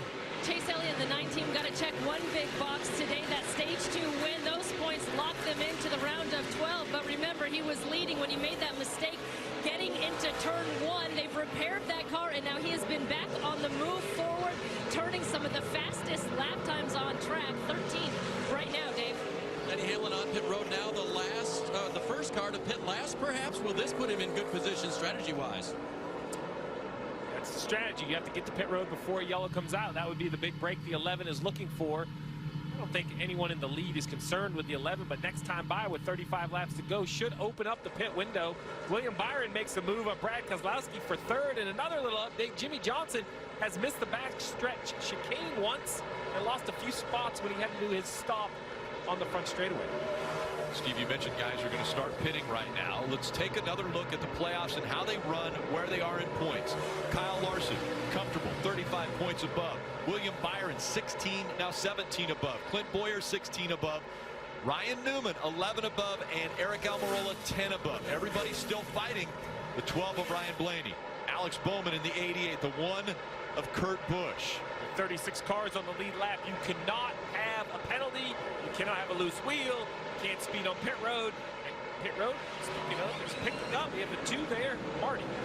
Pitting with us at lap 75 with 35 to go. Very comfortable inside Paul Wolf's window to make it to the end, even with a green-white checkered. Again, just a second stop for this 2-team all day long. Keselowski saying, I have no drive off the corners, meaning the car just won't hook up and get him traction off the corners. Big air pressure adjustment here for Keselowski. 35 laps to go. We'll see if pitting a little bit earlier than everybody else gains him any track position. Coming onto pit road, the right front of the 2 was shaking. I don't know if that's caster shake, which is kind of like your shopping cart when the wheels start shaking on the shopping cart. But look at the right front corner. If that's caster shake, then he's not holding the steering wheel at all. It is caster shake, Steve. He's been complaining about it all day long. Now you can see why he's complaining about it, right? Well, when you push your shopping cart and you have a shopping cart front wheel that shakes every time you push around the area, that's caster shake. That means you have something set wrong, and it is really wrong on the 2 car. I've never seen that. Wow, on a race car. I mean, gosh. I'd take my cart back. Yeah. Jimmy Johnson, you said it, he blew through the rear chicane. Smart move. He knew he was going to blow through it and just in trouble right now. That, you know, he just drove through it, but then had to come to the front straightaway and stop. But a smart move. If you're going to make that mistake, just throttle up, keep going. You might have to serve the penalty anyway.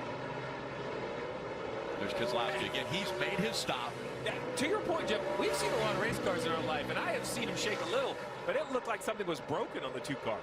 Kelly. And you see Alex Bowman in the 88 on pit road. What an adventurous day he has had literally from lap 1. It's put him in a points deficit. He's going to get new Goodyear tires. You see the one there, Kurt Busch. Remember, he came to pit road just about 10 laps ago, so that was fuel only for Kurt Busch. Todd Gordon on pit road. They pitted at lap 65 to take 4 tires for Joey Logano. So, Steve, I kind of like this call by Todd Gordon. They've been stuck in the back since that accident early on. They pulled out the right front fender. You see him leaving pit road with Kurt Busch. Fuel only for Logano here on pit road. We'll see if that helps him and gain some track position. Yeah, they definitely blend much farther up in the field than they were running. Looks like they run a short track with all the taped up fenders here. You see damage to the 1, damage to the 22, damage to the 48. We just came through the screen. Now I'm starting to wonder if the 9 of Chase Elliott will perhaps implement that same strategy. 16 seconds behind the leaders, and here come the leaders. 4 of Kevin Harvick has peeled off the bank, as well as 19. Kelly. The leader, Kevin Harvick, has come to pit road. He's really been pretty happy with his car throughout the day, really saying he needed the rear end of that car to be a little bit more stable, but he has good front turn in there, and so he'll get 4 fresh Goodyear tires and a clean windscreen, Marty. Martin Truex Jr. pits from 2nd position. He pits with Kevin Harvick, as you see top of your screen. We'll see if the 19 can gain any spots here. Truex saying I seem to hang on a little bit longer into the run. They have really made their money in these playoffs in the long runs. We'll see if they can get his car better. Meanwhile, Eric Almirola also on pit road. Car's been too free for much of the day for that 10 car. He has said that they need to make some changes here, but they're doing what they need to do. And speaking of doing what you need to do, give a tip of the cap to Ryan Newman. We've talked about it. They're in a spot here making their final stop of the day to advance on. Looks like they might, Kelly. And that's the 42 of Kyle Larson. He has completed his pit stop. The car's good. He's just so hot. He wanted some water to dump on himself inside the cockpit there, but a good car for the 42. So right now you see William Byron, Clint Boyer, Chase Elliott still on the racetrack. Chad Knaus, crew chief for the 24 and the 14. They have a pit in the stomach feel right now because a caution would be so costly. All these cars have already come to pit road. They would stay out. You would pit. You'd give up a lot of track position. I really expect to see the 24 come to pit road soon. There he is. He'll turn left. Will Clint Boyer follow him? It looks like he will. So as these 2 cars come to pit road, how about Chase Elliott? He's going to stay on the racetrack and try something a little different. Dave. So Clint Boyer will come in for 4 Goodyear tires and Sunoco fuel, giving up his position. They've done what they need to do all day, and in fact, the 14 car has gotten better and better. It was really turning that last time. Very critical for Clint. Marty? Yeah, they did not leave William Byron in the danger zone for too long. He hits pit road here with 4 fresh Goodyear tires. Car's actually been pretty good. It is so tough to pass for the 24, and that's what Chad was saying about finding good spots to make passes, Dave. Desperate for any positions they can get. The 12 car calls the audible they can. No fresh Goodyear rubber, fuel only. I think that's their only option. They have to find some spots on the racetrack.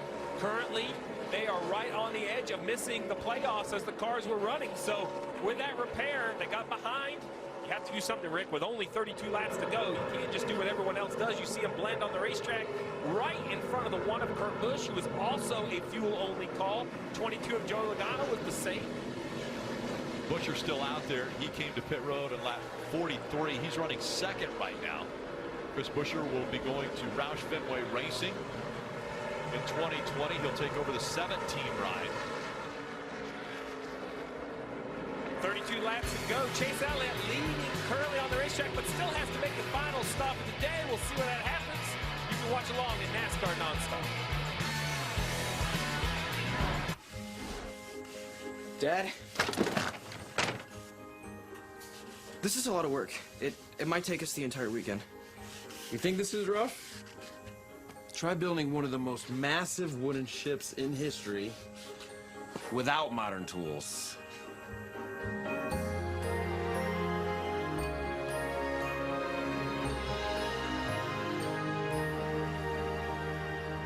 Go ahead.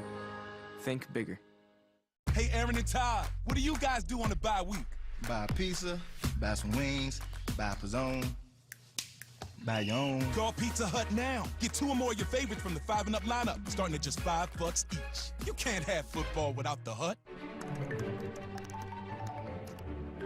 You spend days researching bed sheets. And weeks picking a dog bed. So why would you settle for just any bed? Just do what you do with everything else. Ask the internet. Ask your friends. Ask your coworkers. We're pretty sure they'll send you over to us. Because we're not just a bank. We're an ally. Ally, this is Pamela. How can I help you?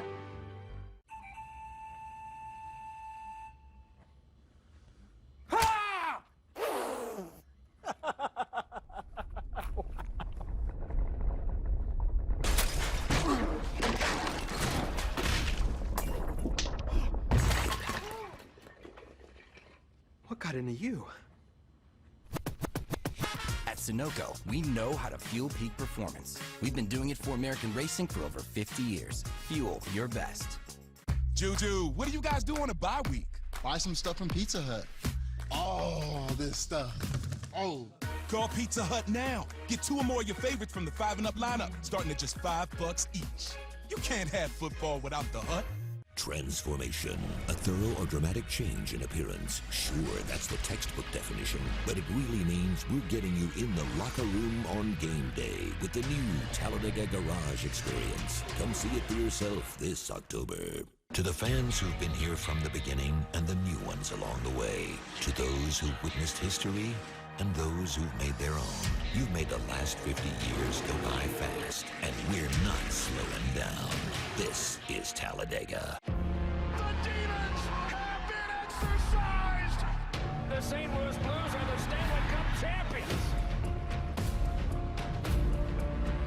Now the wait is over.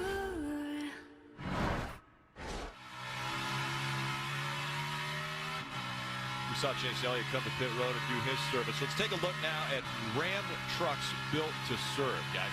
I think you're going to have to be real careful as a driver not to make a mistake. This is the hardest track that NASCAR runs on. And then the crew chief, the points, make sure you have your mask right.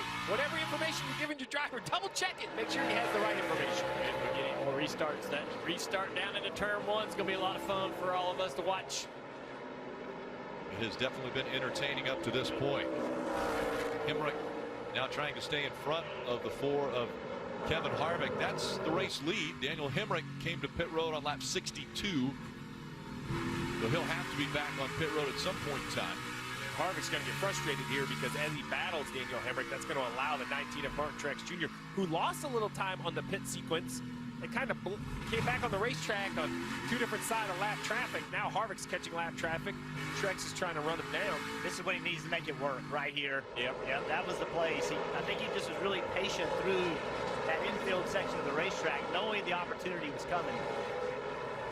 And just behind them, the other two cars, Austin Dillon and Martin Truex Jr. And so Austin Dillon will also be another one that will have to come to pit road, but Truex Jr. has already had his stop. Dave. From the Ram built to serve point number 2, do your math. Here's the 14 team. I'm just going to give you a little more detailed report, but we are good. Okay, how many are we to the good to 13th, and who is it? That's what I'm working on. Give me some time, Clint. It's easy. Do your math, but don't get mad at each other about it. Math test can be stressful. I don't need somebody looking over my shoulder. Yeah, the smoke coming out of the ears right now trying to crunch the numbers. Clint's done a good job today, but that car right in front of his teammate Eric Almirola, we didn't talk about him much at all throughout this playoff chase, but they're doing a solid job today. He's had great speed. His pace has brought him up to the back of Brad Keselowski car for position. Quietly going about his way to try to transfer into the next round. Doing a good job here. Yeah, those three cars right there, right now, above the cutoff line. The 14, the 12, and the 10, all above the cutoff line. Newman is below it. The 88s. Bowman is below it, and so is the one of Kurt Busch. This 12 car, they were in trouble. Jeremy Bullins, the crew chief on this race car, put this in his driver's hands. Didn't give him tires when he pitted. I'm going to put you out there, just put gas in that car, and I'm going to need you to carry it. I'm going to need you to keep this track position. If you can't, we will not make the playoffs. That is a lot of confidence in his driver. He's getting challenged right now by Alex Bowman. He came out, though, right in front of Kurt Busch, been able to pull away from Kurt Busch.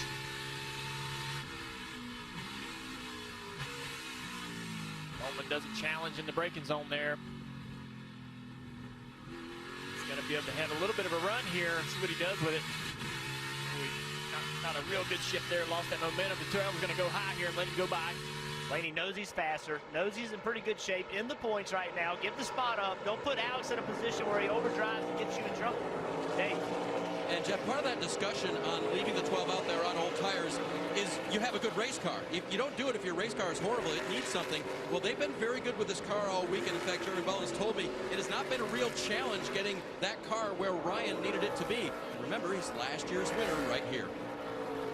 So the only concern I have, Steve, is that I kind of feel like all the Penske cars aren't very good on long runs. They kind of fall off. So yes, they've had good speed, but I don't know that they've had good long-run speed. And with 27 laps to go, the entire complexion of this race could change with a yellow. You're going to have to decide when to come, if you come. The other guy that's going to be back in it is the 9 of Chase Elliott. It's hard to believe this is the same car that went straight into the tire barrier on that restart. He is up to 9th, running the fastest laps of the race. Well, look at this right here. The team car to the inside. A bit defensive, I believe. 14 of his teammate Clint Boyer's closed that gap. Starting to hound that 10 car of Eric Almirola. Interesting to see him go offline in that braking zone.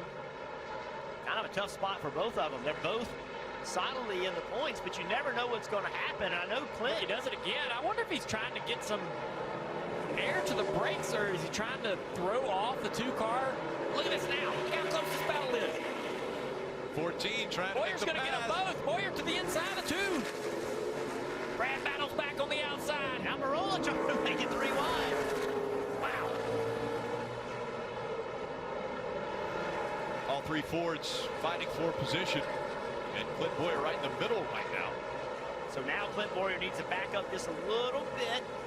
Getting ready to come into this part of the racetrack where climb this hill. Make this right. Now it's all about setting up for turn 8. You're right, Jeff. The pace in these Penske cars just not great on the long run. Brad's back on even tires with all these guys. He's been giving them a few laps on tires for most of the race, at least stage 2 and 3, and now even tires. Look at that 9 car closing into this battle. Yeah, look who joined the battle. That 9 car. Oh, man. And one around right in the infield. And it's the 36 of Tift. going to go in uncharted waters here.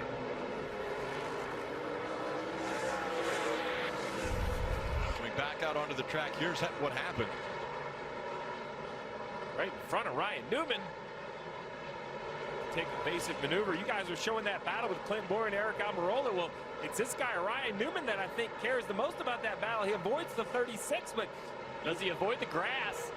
Oh, looks like got grass on the grill there. Marty.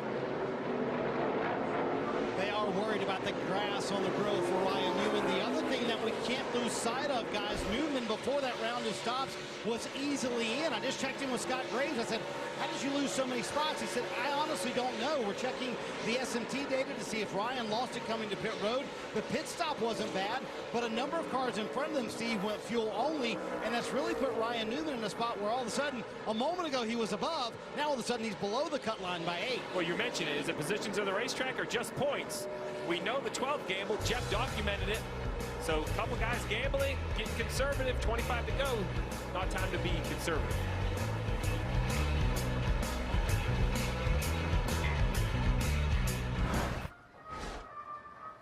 Huge mistake. Kevin Harvick. Choose Mobil 1 Synthetic instead. It protects engines better than conventional motor oil. Really? Seriously. It keeps engines in excellent condition for over 250,000 miles. You expect me to believe a paid spokesman? Well, how about an unpaid spokesman? Not getting paid for this? You are. Get 250,000 miles of protection. Upgrade to Mobil 1. Nobody does spicy chicken like Wendy's. And now, spicy nuggets are back. So all hail the queen of spice. That's right.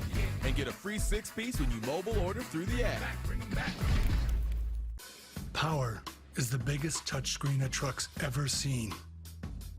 One that can see and hear your every command. But when you surround it with 19 speakers, back seats that do front seat things, wrap its environment with real leather and wood, and end up Motor Trend's 2019 Truck of the Year. That's the power to innovate. The all-new Ram 1500, part of America's most powerful lineup of pickups. Introducing a brand new idea in wireless. Fairness. From US Cellular. At US Cellular, we're committed to putting customers first and simply doing what's right. That's why we have no hidden fees, no surprises on your bill. Because in wireless, treating people fairly is a choice. US Cellular. Choose fair. Ox don't care if it's hard work. Ox don't care if it's rough ground. Ox don't care if it's a heavy load. Nothing outworks an ox. The Ox from Tracker Off-Road. A breakthrough American value at $57.99 plus freight.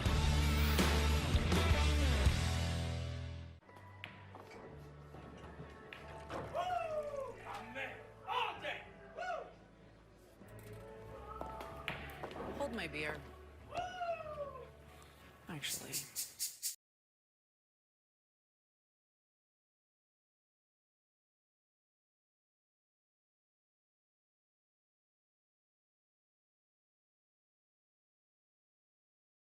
Budweiser Reserve Copper Lager. There's a new Bud in town.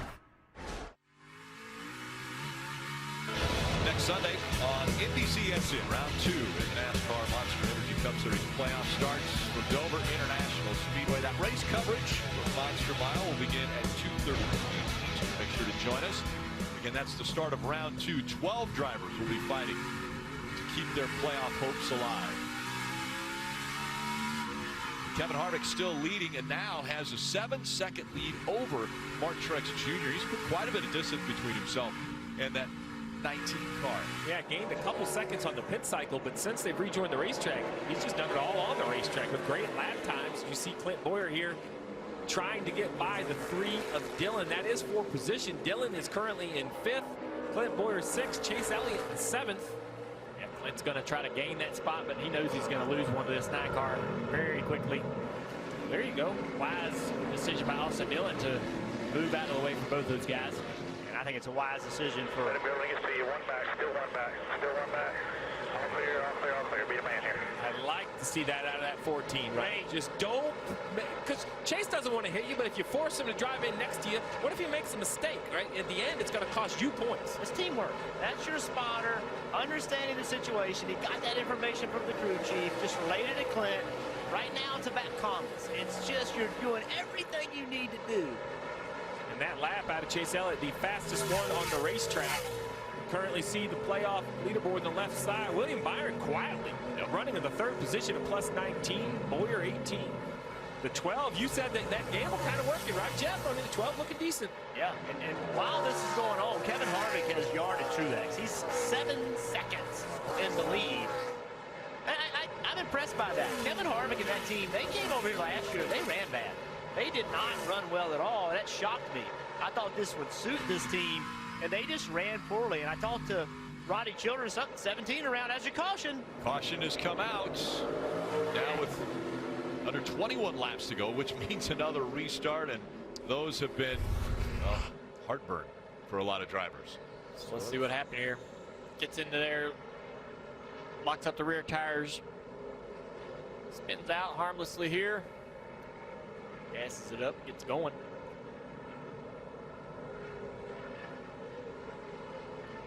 It's the end of a bad, well, not the end yet, but just been a bad week for Stenhouse Jr. Losing his ride, and not being very competitive here this weekend with speed.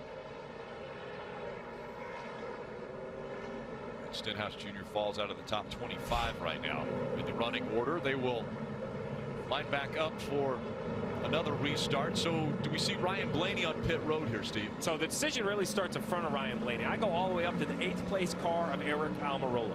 You would think he's fine. He's currently in with 8 points to the good. But can you afford to be the last car on the racetrack with 20 laps to go on old tires? So the first decision has to happen there. Then the pressure instantly moves back in the field. You mentioned Blaney in the 12th car and 15th. I think he must come to pit road. I don't believe you can leave your guy out there on old tires. Ryan Newman all the way back at 23rd. I would do whatever they don't do, Jeff. If they all pit, I'm staying out and let my guy try to defend. The best defender in NASCAR has got to be Ryan Newman. So Johnny Klossmeyer, crew chief for Eric Almirola, he'll be the first that has to make that big decision.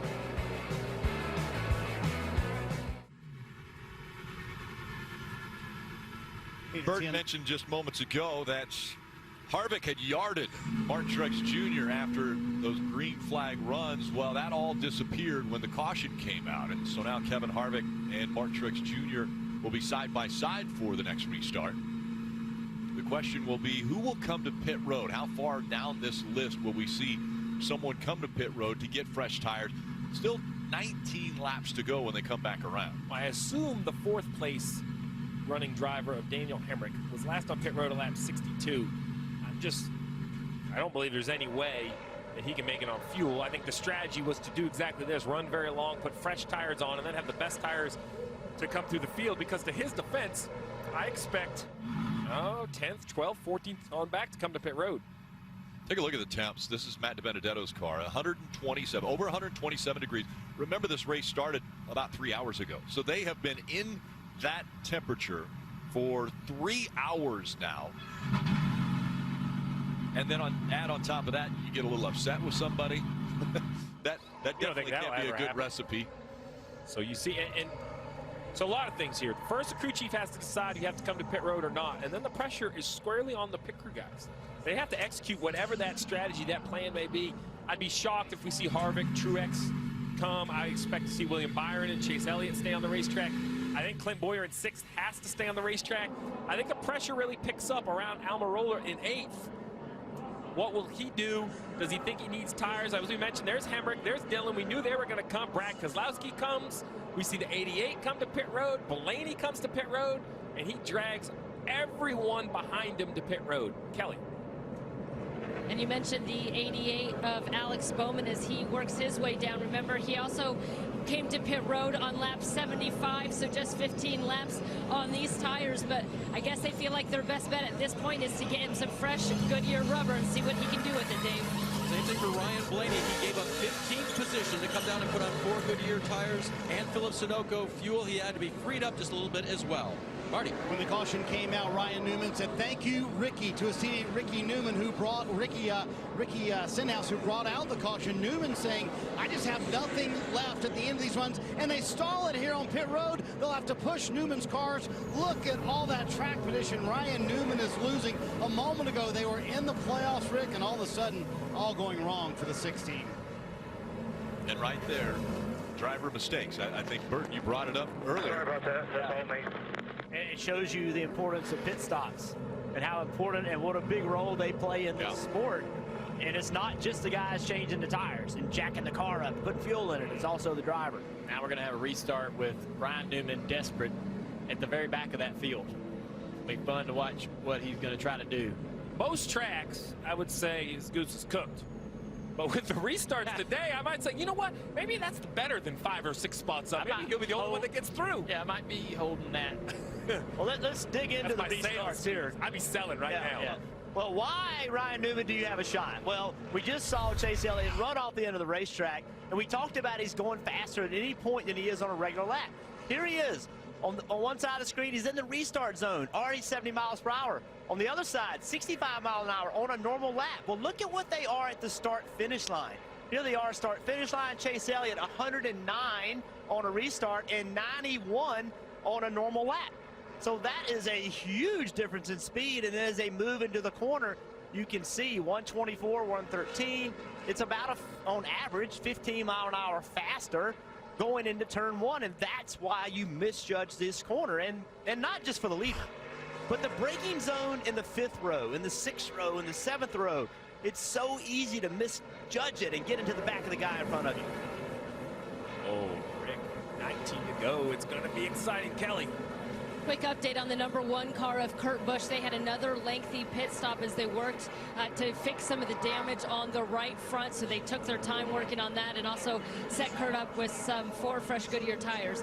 But a lengthy stop, he's trying to catch up to the back of the field now. And I know it's going to sound silly. I was kind of joking about the restart, but if I'm the one of Kurt Busch, I'd just stay out of the mess. The only path for him is a big wreck. I mean, he's not going to make up all these points. And we wrote off Alex Bowman earlier in the race, but here he is, 13 points out with tires. Not out of this just yet. Harvick and Truex making up the first row. Harvick has had some great restarts already. We'll see how he does this time. They come out of the restart zone. Harvick again. Another good restart now. Mark Truex Jr. shifts over to the inside. Warrior wide. Warrior, what a move he makes. And everybody on his pit box held their breath with that move. He made it work. Boyer aggressively. Now he's moved up to 3rd. William Byron running 4th. Chase Elliott is 5th. See Boyer's teammate, Eric Amarola, under attack. From the outside, from the inside. He knows he can't give up points. Contact there. Look at the momentum lost by the 10 car. Now Matt trying to take advantage of it. Every position a point on the left side. You see 10. Only 7 points above. The 6 car 7 points below. That's 7 spots on the racetrack. Yeah, Bowman has made up a lot of ground on this restart. This is going to get tight going down in the chicane. Nobody's going to lift at this point in the race. Oh, there you see it. The 12 Blaney smoking tires. Big lockup. That could be a flat spot. Huge lockup and a great job not to wreck with that much lockup. He's only 8 points above the cutoff line. That could be a season-changing save right there. Or a season-changing mistake. Yes. I agree with Dale. As long as that tire was locked up, it's going to shove. Oh, Newman gets shoved into the... Oh, man, just barely saved him right there. He got a shove into that chicane by the 21 car. Really close to missing the chicane. Chicanes are full contact, aren't they? They have been today. He's only 2 points out right now. Bowman 5 points out.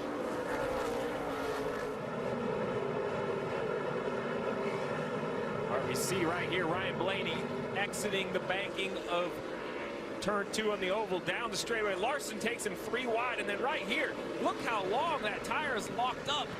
Man, that's a long time.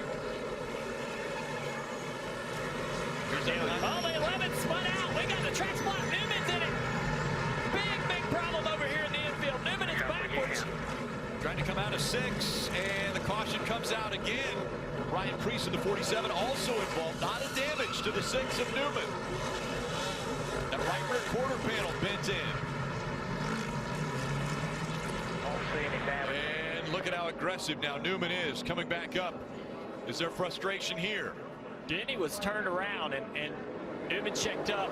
Nobody could really get through that particular part of the track when Denny got sideways. And let's watch on top of the roof of the 11 car on the inside of the 3 here. We just gets in there a little loose, might get a little help from behind, hard to see. But he's sideways in the track right here, and a lot of these guys had nowhere to go. Several times a day we've seen the 11 car around. Yeah, just very loose, get in the corner. 21, 6 back of the 6 runs into the 47. A lot of impact for that 6 car. My goodness. Nobody knows where to go. How durable can these cars be? We saw them running over the turtles.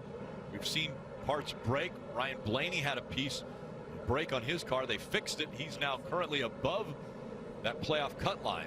Look at the damage the 6 does to the 21. When 21 comes by, just destroys the right side of that car. All these other cars in the grass all have to come pit road. Marty. Got to tell you, no real panic on the 6 radio. Wow, you can see that right rear fender there for the 16. Now to pull that out, fix it as best as they can. Going to get 4 fresh Goodyear tires. And as I mentioned, Scott Gray's very calm on the radio. Ryan Newman, very calm on the radio. They'll see what they can do here. Currently, -5 below the cut line. May not be out of the ball game yet. We'll see what happens. And those new tires, they were coming quick through the field. Everybody up front was talking about how quickly Brad Keselowski was coming through the field. Following this impact for Ryan Newman and all the work he's going to have to do to get back through, but this battle that's brewing between Eric Almirola and Alex Bowman, you said it. We had written Alex Bowman off. Look at the screen.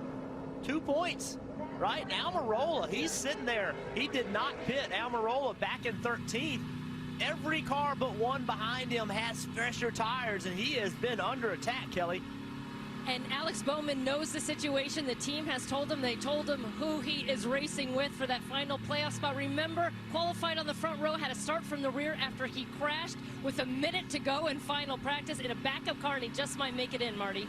And they know the situation they're in for Eric Almirola. 16 to go. Here they are, +2 above the cut line. You mentioned it, Jeff. Everyone behind them pretty much has fresher tires. They told Eric, do the best you can. They also updated him about the 88. He made his way through the field. He is ahead of them right now. They are the ones below them on the cut line. So if the 88 can gain any more spots, the 10 could be in trouble.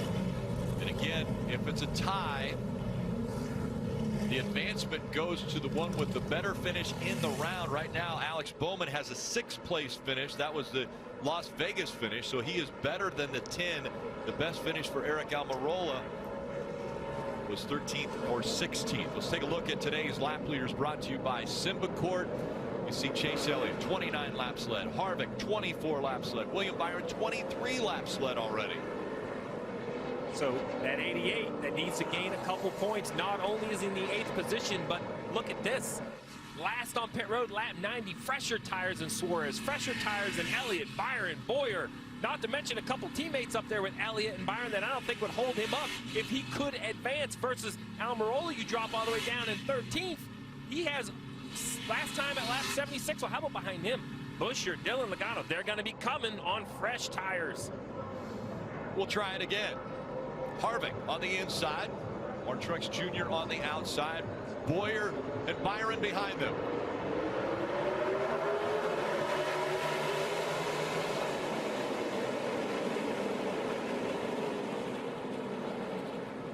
Front group makes it through. Aggressive move by Kurt Busch. Gains a couple spots through turn 1. Harvick trying to pull away now. Martin Truex Jr. running 2nd. Clint Boyer again up to 3rd, and Chase Elliott has moved up to 4th ahead of the 24.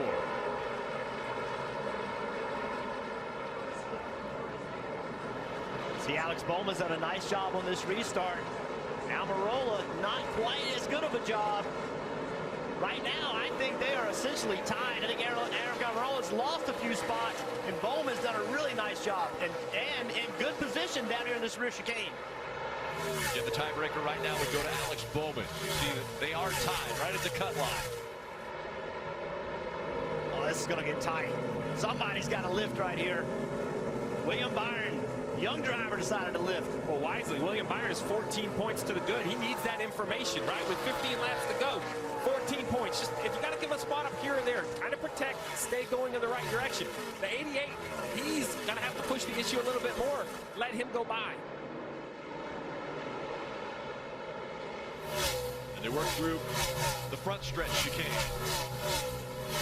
Now down to 14 laps to go from the Roval.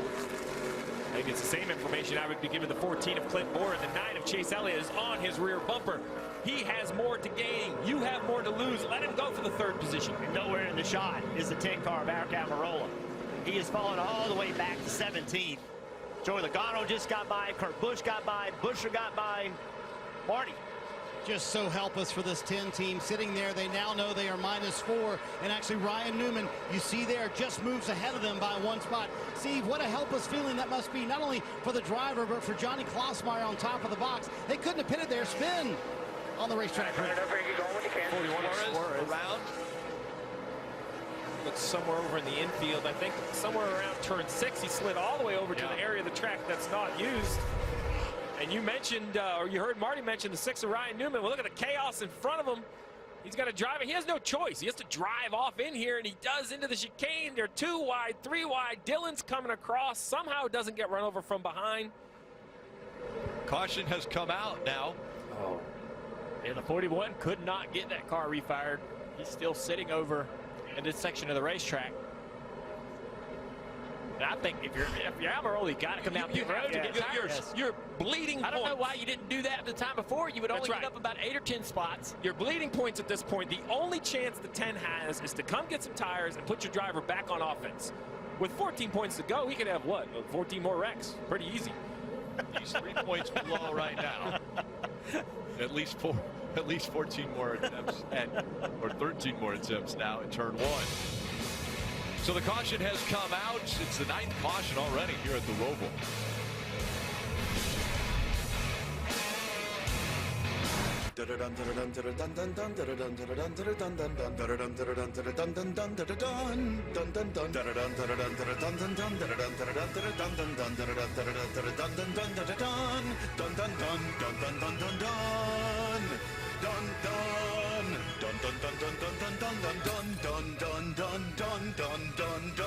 In big ways and in small, Bank of America is here to help you get things done. What would you like the power to do? Done! Cats down by 58 with 1 minute left. Hey, where's everybody going? This game's not over. So we're not the best. Our kicker stubbed his toe on the ball, and pretty sure our mascot has his costume on backwards. But this is our team.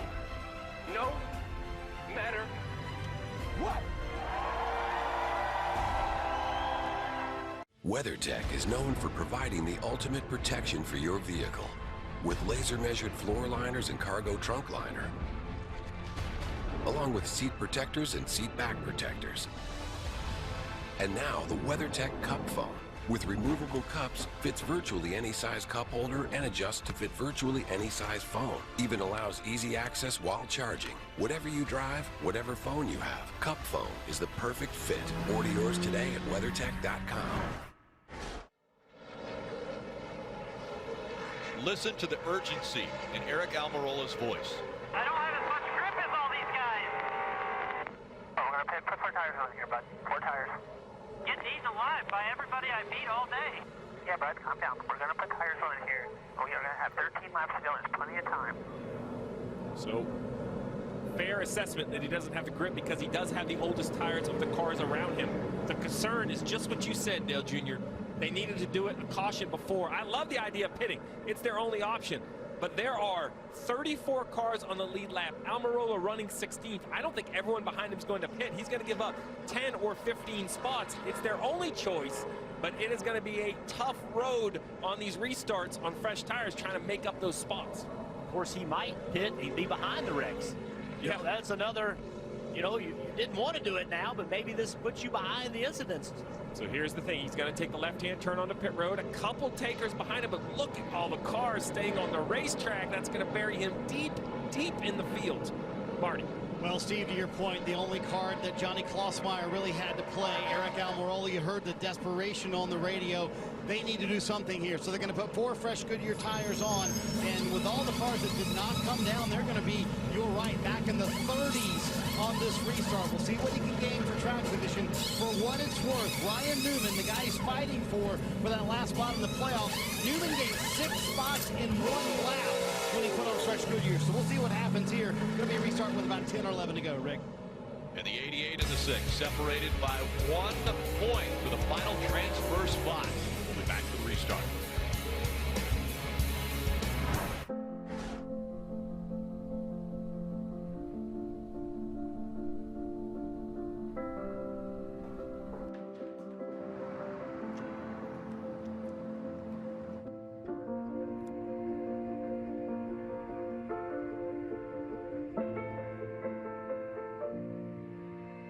Treating others like we'd like to be treated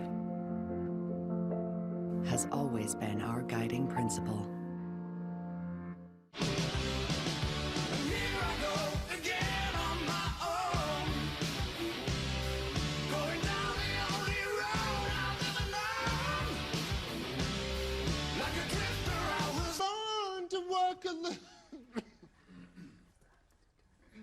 Barb, you left me hanging on the high harmony there.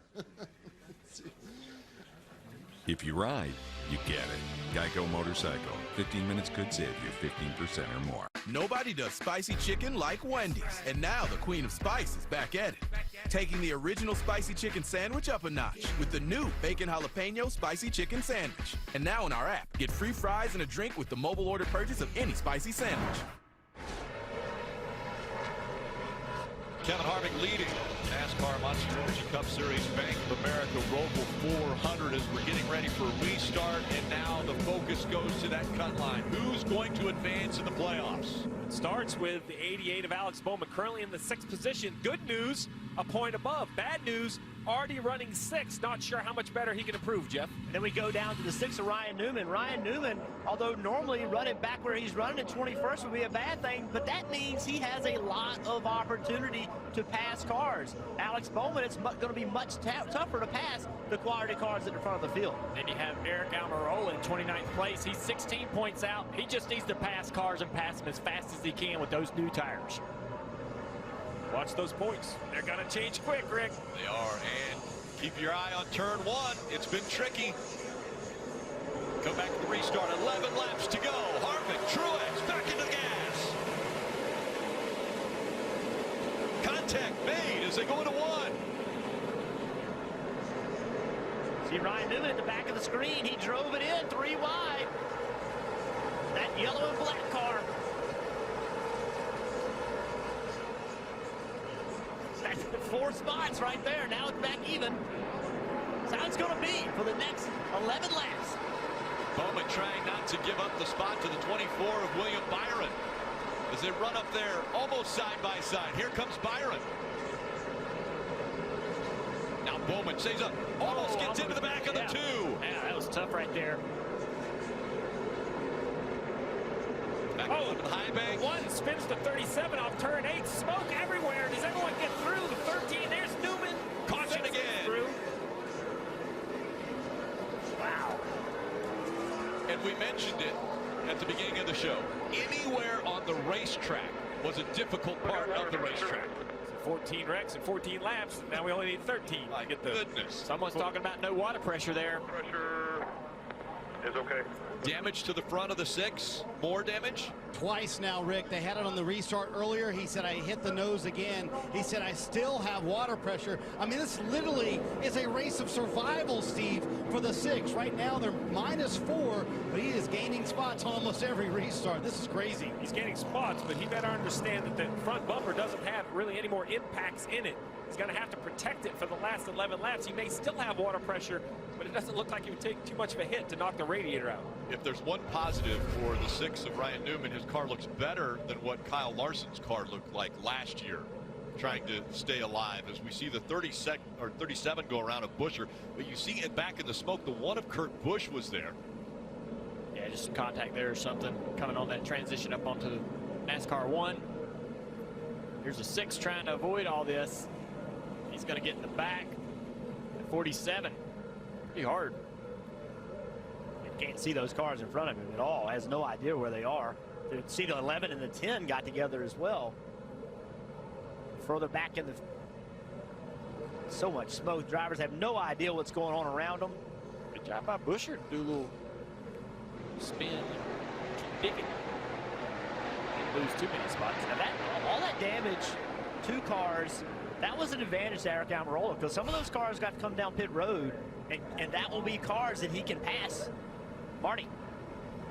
And guys, this is where it's tough on NASCAR. Ryan Newman is saying he should be in front of a few cars in front of him. Obviously, he's going to say that, but he said, I honestly was in front of them. So if they go back to the last loop, does Newman then maybe gain a spot or 2? Right now, he's -2 below the cut line, but he's saying, I should be in front of some of these cars. And that's what NASCAR will do. They'll go back to the last loop when the caution came out where they were running. They're arguing all the way around the track. They've been arguing about that for 75 years in NASCAR. I was here, I was there. The beginning of time. And yes. What is this? Are we going to bump the 8 a little bit here? He has a little grass on the grill still from the 17 car, Rick, so he thought he would take that opportunity to use the bumper from Hemrick to try and get a little off if he could. Why not? Watch Eric Almirola here try to get through this accident. There you see Eric's car spinning out there in front of him, slows down, goes to the high side. Oop, sees that 1 car, let's go low. Oh, almost gets into the 11 car. Had plenty of time to react for all that. I don't think he saw that 1 car initially. There's so much smoke, I don't think he knew he was there. Let's hear what they had to say. We need to be within 6 spots of the 88. Right now, him and the 6 or 9 and 11 points ahead of us. We need like 12 spots where we are right now. And the tough part about it is Alex Bowman's running in 6th. I mean, he's how many more points can he gain? He's going to have to really work hard to get by some very, very fast cars to just gain a couple points. Almirola in 24th, Newman in 22nd. They can gain a lot of positions and really easily knock Bowman out. I think Bowman needs to understand Bowyer's situation. Bowyer doesn't want any part of it, right? He'll give you the spot. He does not want you to be put in a bad position. I'd be sending that message to Bowyer right now. Listen, I got to go. I'm going to be pushing the issue. If I get there, you better not hold me up. Restart when we come back for the Roval.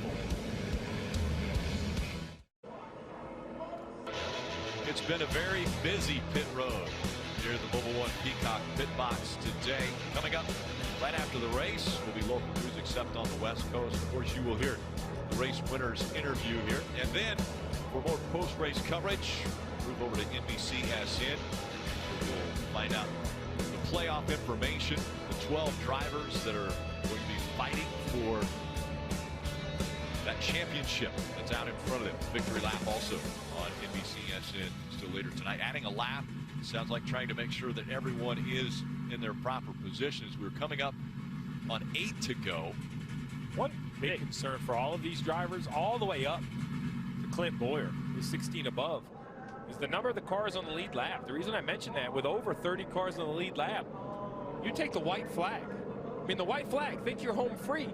Flat tire, miss a chicane, get run over, anything happens, the last 2.5 miles could eliminate you from the playoffs. It really could. And all these caution laps are hurting Eric Almirola. He needs this thing to go green. He's got to go pick up a ton of spots. He'll need every lap he can get. So continuing to be under caution is hurting him. Marty?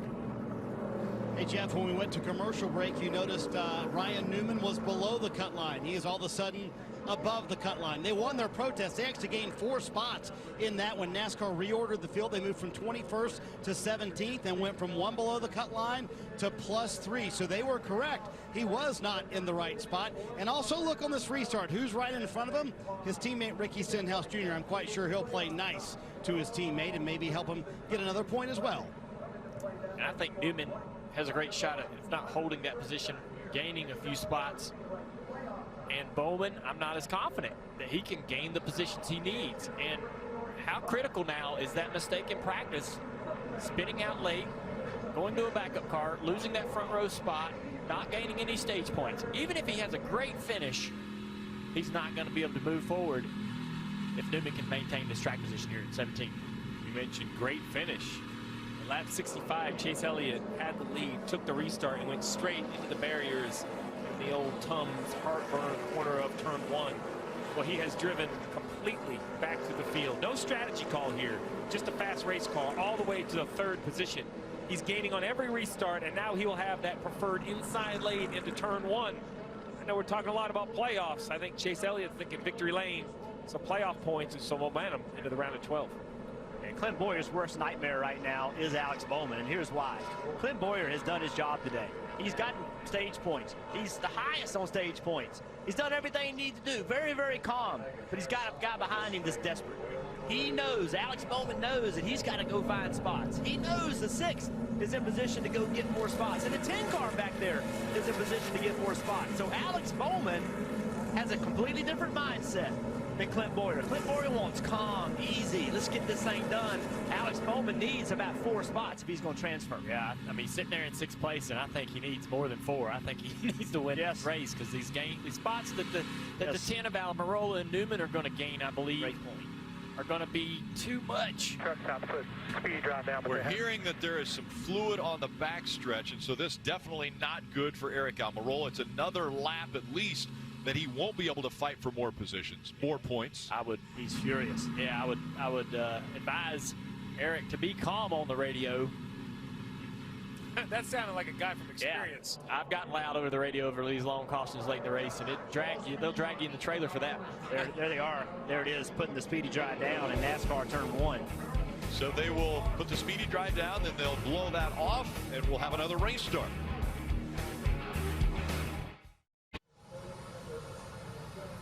With the fluid being put down and the cleanup having to take place, NASCAR has red flagged the race so that no more laps are run off. And so they will clean that track up. We're hearing that the 52, Garrett Smithley, he had an issue and a rear end, axle or something that he had a problem with. And so maybe some rear end grease that was down on the track. You see the right rear tire all shiny. So some fluid coming off of that car. Yeah, the axle cap looked like it was missing. The axle will come out, so with the rear end grease. So you mentioned how hot it is today. Drivers, you've always told me the absolute worst time on a hot day is a red flag sitting in the car with no air to move. 118 is what I'm seeing on the thermometer here inside the car for Matt DiBenedetto. You see him take a really big, deep breath right there. Well, not only the heat, but you guys know that with that heat and the stress that many of these drivers are under, that makes it even that much hotter. They don't want to sit here and think about it. They want to go do it, and now they're having to sit in this hot race car with 7 laps to go, a season on the line, and without being able to do anything about it. It's just horrible. It's a horrible position to be in. They just want to go and drop the green flag and do what it is they need to do. Let's go to Marty. And Rick, you can kind of get the sense that this red flag kind of gives even the crew chiefs who have been under pressure all day long, like Scott Graves, a moment to kind of decompress. How's the blood pressure right now? Yeah, it's settled a little bit. Man, it's been up and down all day. It's a crazy day here, the way this has gone. Unfortunately, we haven't been as good as we need to be, so we're putting it all on Ryan right now here till the end. So he's done a good job, obviously, keeping up there. We got caught in a couple little wrecks. Looks out like everything's clear, tires are clear, and we're just going to give it a go here, see what we got. How glad were you guys that you persisted that we weren't in the right spot there for this restart because it gained you 4 spots? Yeah, for sure. I mean, everything as close as it is, obviously, is we need every spot we can get. So you got to do that when you don't think you're in the right spot. And luckily that one we got a couple back where we put back in place where we needed to be, and it's going to help here. So how worried are you about the damage? Ryan mentioned he still has water pressure, so you think it'll live for the rest of the race? Yeah, I mean it is what it is now. It's looking at the damage here, we got the laps we got left. We got what we got here. We know if we come in and work on it, it's going to be over for us. So we'll make it work here. That right front might have a little bit of a rub, but I think we'll be all right. They have done a fantastic job. Ryan, the entire team, Kelly, they're in a spot now to advance. We'll see if they can follow through. And Marty, it's been a remarkable recovery for Alex Bowman, crew chief Greg Ives, and this 88 team to even get back into a spot where you can contend to move forward in the playoffs. But you've got 3 more spots to make up. He's running 6. That is not an easy task. What do you want to see out of him these last 7 laps? Well, we haven't done a really good job of picking up the easy points today, so we tried to do it all the hard way. We're looking at passing 5 really fast race cars, and I feel with the pressure tires we have and determination, hopefully we can go out there and get it. 6 cars not in a great spot with damage, and you know I hate micromanaging what other people's points are, and I'd rather go after get what I can, so that's what we're focused on.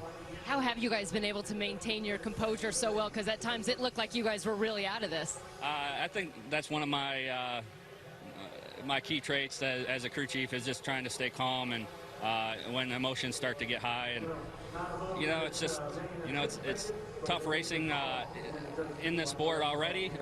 You don't want to make it tougher on yourself by getting yourself mentally out of shape. All right, Dave, 7 laps to go. They're hoping the fresher tires on that 88 will pay dividends to close this out. Yeah, we'll check in with the 14 camp now with Mike Bugger-Ravage. First of all, your guy's been sporty today. How impressed are you with what he's done? Yeah, I mean, we've had a great Rush Truck Center's Ford Mustang all weekend long.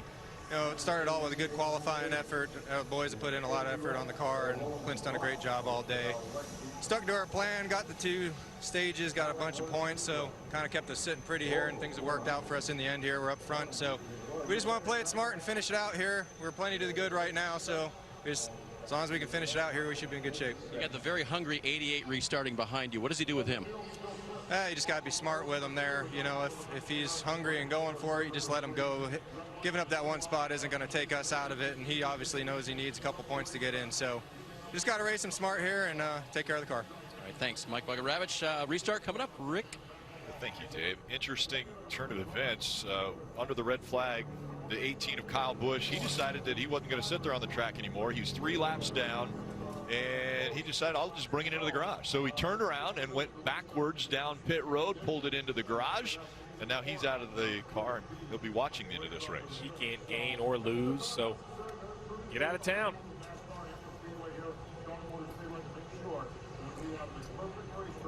We talked about the hot day. Kyle Busch, he got out of his race car. Well, look how warm it is, 116 degrees now with no air movement in the 95, and the race leader, Kevin Harvick, trying to get a little bit of fluid from his drink, shakes it around. That sad feeling when there's nothing left in it. Well, be creative. Says, I think there's some ice in here. That would feel pretty good. So, hey, whatever it takes at this point to kind of get ready. Cool yourself down. You know, it sounds silly. You know, driver comfort is not just to help their comfort. It's to help the improvement of the race car. A comfortable driver is going to do a better job. Marty. And there you see officials taking water bottles to the drivers who are on the racetrack under this red flag with 7 to go. Ryan Newman obviously fighting for his season in 2019, but says, I'm going to need some help after the race. Here's what he told the team a moment ago on the radio. Guess I ran out of water today. Need a whole bunch of ice water, and I need a whole bunch to cool my body off after I get out of this car. Jeff, when you sit under a red flag like this, I mean, it's almost worse as a driver, right? All that heat just kind of billows up in the car. There's no air moving in the car, and Ryan Newman certainly feeling that right now. He's been battling for the playoffs all afternoon long, but you feel it a lot more when you sit under a red flag like this. And nothing to take your mind off of it, Marty. That's the thing. You know, when you're driving the race car, you get into that rhythm, and it's competition. But when you're just sitting there, it's, you know, you're sitting in that car that's that hot. We just showed the thermometer how hot it is inside those race cars, and there's nothing to take your mind off of it. You just cannot find a way to get away from it. Coming up on 6 o'clock here on the East Coast. And a reminder, we will hear from race winner. And then on NBC. It'll be local news except on the West Coast. They're firing the engines back up. Post-race coverage, interviews with playoff drivers. That'll be on NBCSN as well as Victory Lap. We will give you all the information of what has taken place in this, the elimination race. Round one, only 12 drivers advance. You said it the best, the elimination race. There's been 2 other races where you could have got a position, could have got a point. Dale, you brought up the 88's mistake that put him behind. Missed those easy points, as Greg Ives just mentioned. No easy stage points. They're trying to do it the hard way. Well, now, 6th for Bowman. Can he find a way to go up and maybe even win the race, the guaranteed way through? We've seen crazier things happen here at the Roval. It's been a wild one. Bowman hit some issues, obviously having to go to the back of the field, put him in this position, and blocked up the rear brakes, getting into that chicane, spun out. And look at all these guys, all these playoff drivers on this restart. A lot of them collecting each other, had damage. Now it's Bowman again, one of those guys with trouble. Eric Jones, that ended his playoff opportunities. Larson wins the first stage and then has a penalty on pit road, working on the car as he's pulling out of the stall. Not allowed to do that. This battle between Bubba Wallace and Alex. Alex was tired of being told he was #1 out the window, sitting around. Ryan Blaney hit the wall, broke rear end mounts in the car. Had to come to pit road to make some of those repairs and get that fixed. Very good job by the team to do that. Chase Elliott, as the leader, drives in too deep into turn 1, nose first into the barriers. We thought his day was over. He's running 3rd, by the way, now. And Ryan Newman's been the show. Not on purpose. Got a couple wrecks here. Really used up that race car. Looks like he's been at Martinsville. Here's another issue. Getting in the back of the 47, trying to avoid this crash. Still in it. Still in one piece, trying to figure out how to get that 6 car closer to the front. How about this, guys? You know, is that rain? It is. Oh, wow. Boy. I mean, yeah, a little bit north of here, there is rain and a rainbow. But the sun's still shining here on the Roval. You mentioned the issues that Ryan Newman has been in today and still in it. Yeah, 3 points to the good. He is 3 points above the cutoff line. That red flag took 8 minutes 22 seconds as they come up. Now we're getting ready for the restart. It will be 6 laps to go. Want to listen in to Alex Bowman's communications.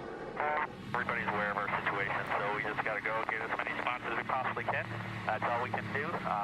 You know, the 24's got to maintain as well. He's only a couple ups, and you know, 9 has a fast enough car to go win. So it's on us.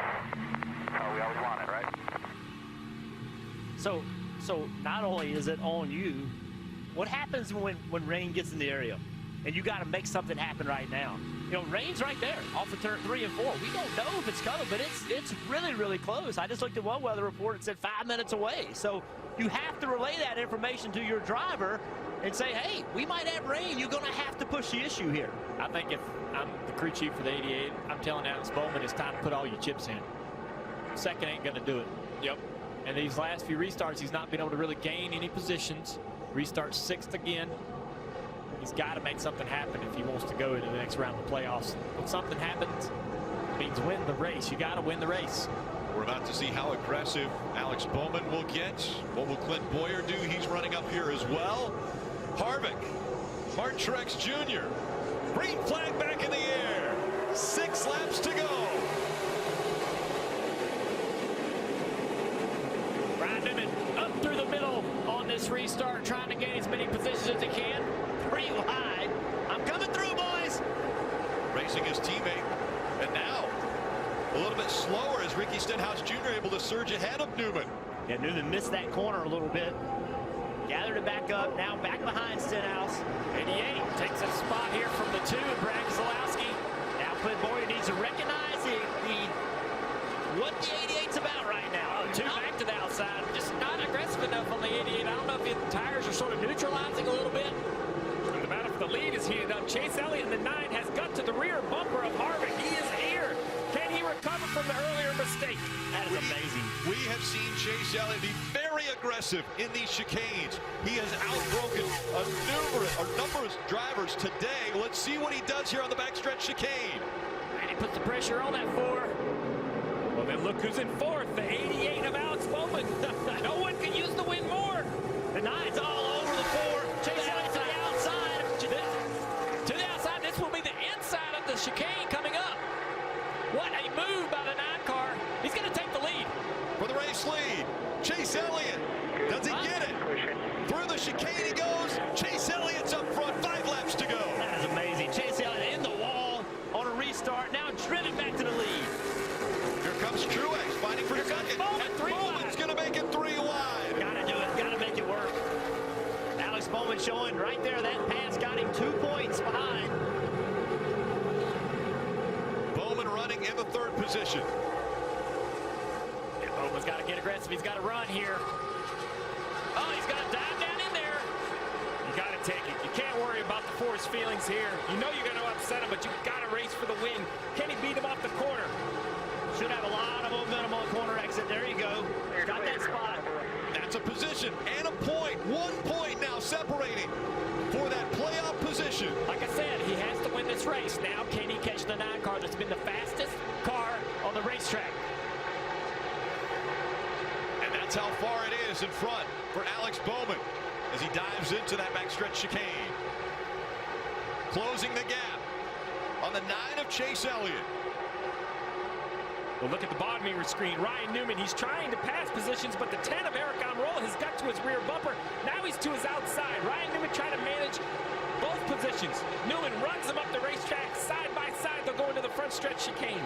And that's a preferred position to be on his right as they go into this front stretch chicane. Let's see what Newman does with it. Wow. These guys, oh, the 10 has to be aggressive. Contact made twice as they go through that chicane. Look at that. 1 point. The 6 car is 1 point to the good right now. And Almirola has a lot of ground he's got to make up. Yeah, he's got to get by Newman and then some. But Newman can't give up a position because that would put him in a tie. And where Bowman is running, that would be the tiebreaker. Oh, Since Bowman is running right now in 2nd, that would be the highest finishing position in this round if it were a tie. Marty. And remember, Eric Almirola has much fresher tires than Ryan Newman. Now, they may have equalized a little bit with that red flag, but Almirola feels like they can get past Newman, and that would put Newman into a tie situation, as you guys mentioned with the 88. A little bit of smoke from the front of him. Yeah. A beat-up race car. Like a 48, maybe. Matt Benedetto or Jimmy Johnson. The chicane brings the 10 of Eric Almirola right back to the bumper. Oh, but a mistake by the 10. Loses some ground on corner exit. He was right to the bumper. And we're coming to 3 to go, and he's got to pick up spots now. He needs 8 positions. Just going to be impossible to do without some sort of major incident. 1.5 seconds separating 1 and 2, under 3 laps to go. This was that mistake by the 10 of Eric Almirola. Wow. Hit the wall there? Big hit. Yeah, it's close. Giving it everything he's got. But he's right back to him. He does have a better car. Those fresher tires Marty reported on are paying dividends. You mentioned it, Rick. Under 3 to go. He's closing into a car length in the slow infield section. Slipping and sliding. Can Ryan Newman protect? The front ends look the same. It looks like Eric Almirola has gotten into the back of another car as well. So the 10 and the 6 front ends look the same. The 6 cannot let anyone pass him. Yeah, Bowman cannot catch the leader. Still a second and a half back, but their team is watching this battle right here, hoping that the 10 can get by this 6 car. Bowman is second and a half behind that leader you mentioned, but how about the 9 and the 88? Both a second faster than everyone in the field, but it might be too late for the 88. I think his hopes land in the hands of Eric Almirola, and can he pass Ryan Newman? That's the battle for the transfer spot. Oh, he smokes the tires! Does he miss it? He missed the chicane! He's gonna have to stop! He absolutely missed it. It looked like all 4 tires missed the red and white. We'll see what NASCAR has to say. What does Newman do? Does he decide to stop or put it in the hands of NASCAR? Definition of missing the chicane is having all 4 tires on the non-racetrack side of that red curve. On the 10 slides, the tire's pretty big right there. Stop and go. That's it. He's being told stop and go, but he didn't this lap by, so that means he'll probably have to do a pass-through. Under 2 laps to go. Dale Jr., Jeff Burton, you talked about the chicanes and how tough they were. You look right here. Look at the left sides. clearly inside the white and red curbing. That is the definition, as you just said, of missing the chicane. A huge mistake from Ryan Newman. Just pushing so hard. The 6 is going to have to serve a pass-through penalty right here. All right, so that takes the 6 out of it. All right, now the 10 car. Yes. The 10 car is a car we need to pay attention to. He's 6 behind the 88. Can he get 6 spots in the last 2 laps? And does the 88 not make a mistake and stay up there in second? 88, he has such a lead on the car behind him. There's just no need for him to make a mistake right here. So but does he know? You know. Yeah, I think if you're the crew chief or spotter for that 88, you tell him, look, if you can't catch the leader, just don't miss a chicane. Cannot make a mistake. You're in a good spot here. Once the 6 serves his penalty, you're going to be in good shape. And I am surprised by the inability of this 10 car to make up this ground with these new tires. I really anticipated the speed to come back to this 10. He's had it all day. White flag has been displayed for the 9 of Chase Elliott. Oh, there's Under lap to go. Big crash. Big crash. Suarez, a lot of damage. And he keeps rolling. Again, race leader has already seen the white flag as Suarez will go around again. That'll be should be a spot for Almirola, right? Is he going to be able to keep rolling? Again, Chase Elliott with a 2.9 second lead over Alex Bowman. They keep rolling. Now Chase Elliott back up onto the mile and a half. Goes into turn 1 here at Charlotte Motor Speedway. What a recovery, Rick. Lap 65, the 9 goes straight into the barriers. The team takes up the hood. No gimmicks, no strategy. He drives all the way through the field, passing every car on the racetrack to take the lead in the closing laps. And Steve, I'm going to tell everybody listening, during the commercial break, you looked over here and said, Chase Elliott still wins this race. We all said you were crazy. You were right. That car looks so good through traffic, Rick. Chase Elliott out of turn 4. He'll make the last chicane. And Chase Elliott put on a dominating performance today. He'll win at the Charlotte Roval.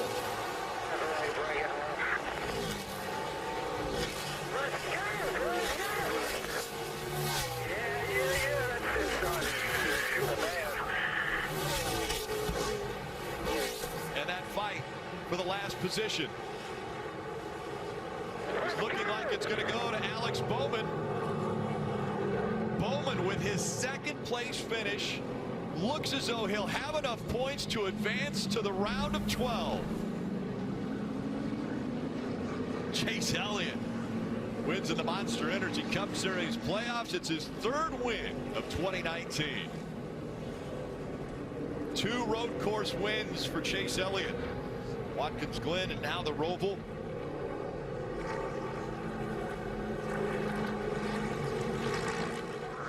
Holy, what a car. Thank you, guys. Steve, you walked us through it. What a day it was for Chase Elliott. Made the comment on the restart. That's my fault. It was a mistake. I ran right into the turn 1 barrier. We're going to hear from Chase Elliott, but again, a reminder, coming up next, it'll be local news, except on the West Coast here on NBC. Then for post-race coverage, including interviews with the playoff drivers, will be on NBCSN, as well as that's where you'll hear Victory Lap. We're watching that battle of the drivers trying to make the playoffs, next round of the playoffs. And when you're watching these races, you think that a bad pit stop doesn't matter, or that a bad restart doesn't matter. These things are decided by 1 or 2 positions. It's crazy how tight it is, and that's why the pressure is so high right now in this sport, because 1 point, 2 points can make the difference between the opportunity to move on and have a shot to win a championship or not. And impressive as the run was for Chase Elliott today, and it was impressive. I have to hand it to Ryan Newman. I didn't think this team had anything for the playoffs. They showed up. They fell a little short today, but Richmond, they were good. They had speed that they hadn't had all year long, but that's it. There's the unofficial 12, the reset totals. Kyle Busch, Truex, Hamlin up at top with all those points, but Chase Elliott gets a little bit more with today's win. Alex Bowman, think about that. Alex Bowman, you said it. Junior, you said it. We counted him out with all those early troubles, but think about this moving into the next round. Dover, Talladega, Kansas. He was 2nd in all 3 of those races earlier this year. So Alex Bowman, is going to racetracks he's been very successful on. And remember, win and you advance. He might be low in points. Win and you advance. How about this? Yep. That's a better once. Perfect place to do your burnout. Right where you crashed earlier on a restart. He'll burn it down. This victory fueled by Sunoco. Fuel your best. Well, if you can't laugh at yourself, look at that. He's out of the car. And there goes the car. All right. And it's going to hit the inside wall. Well, it has enough damage already. It's going to be fine. Oh, my goodness. Remember why he did it. Why did he do it there? Because he was leading the race on the restart and did this.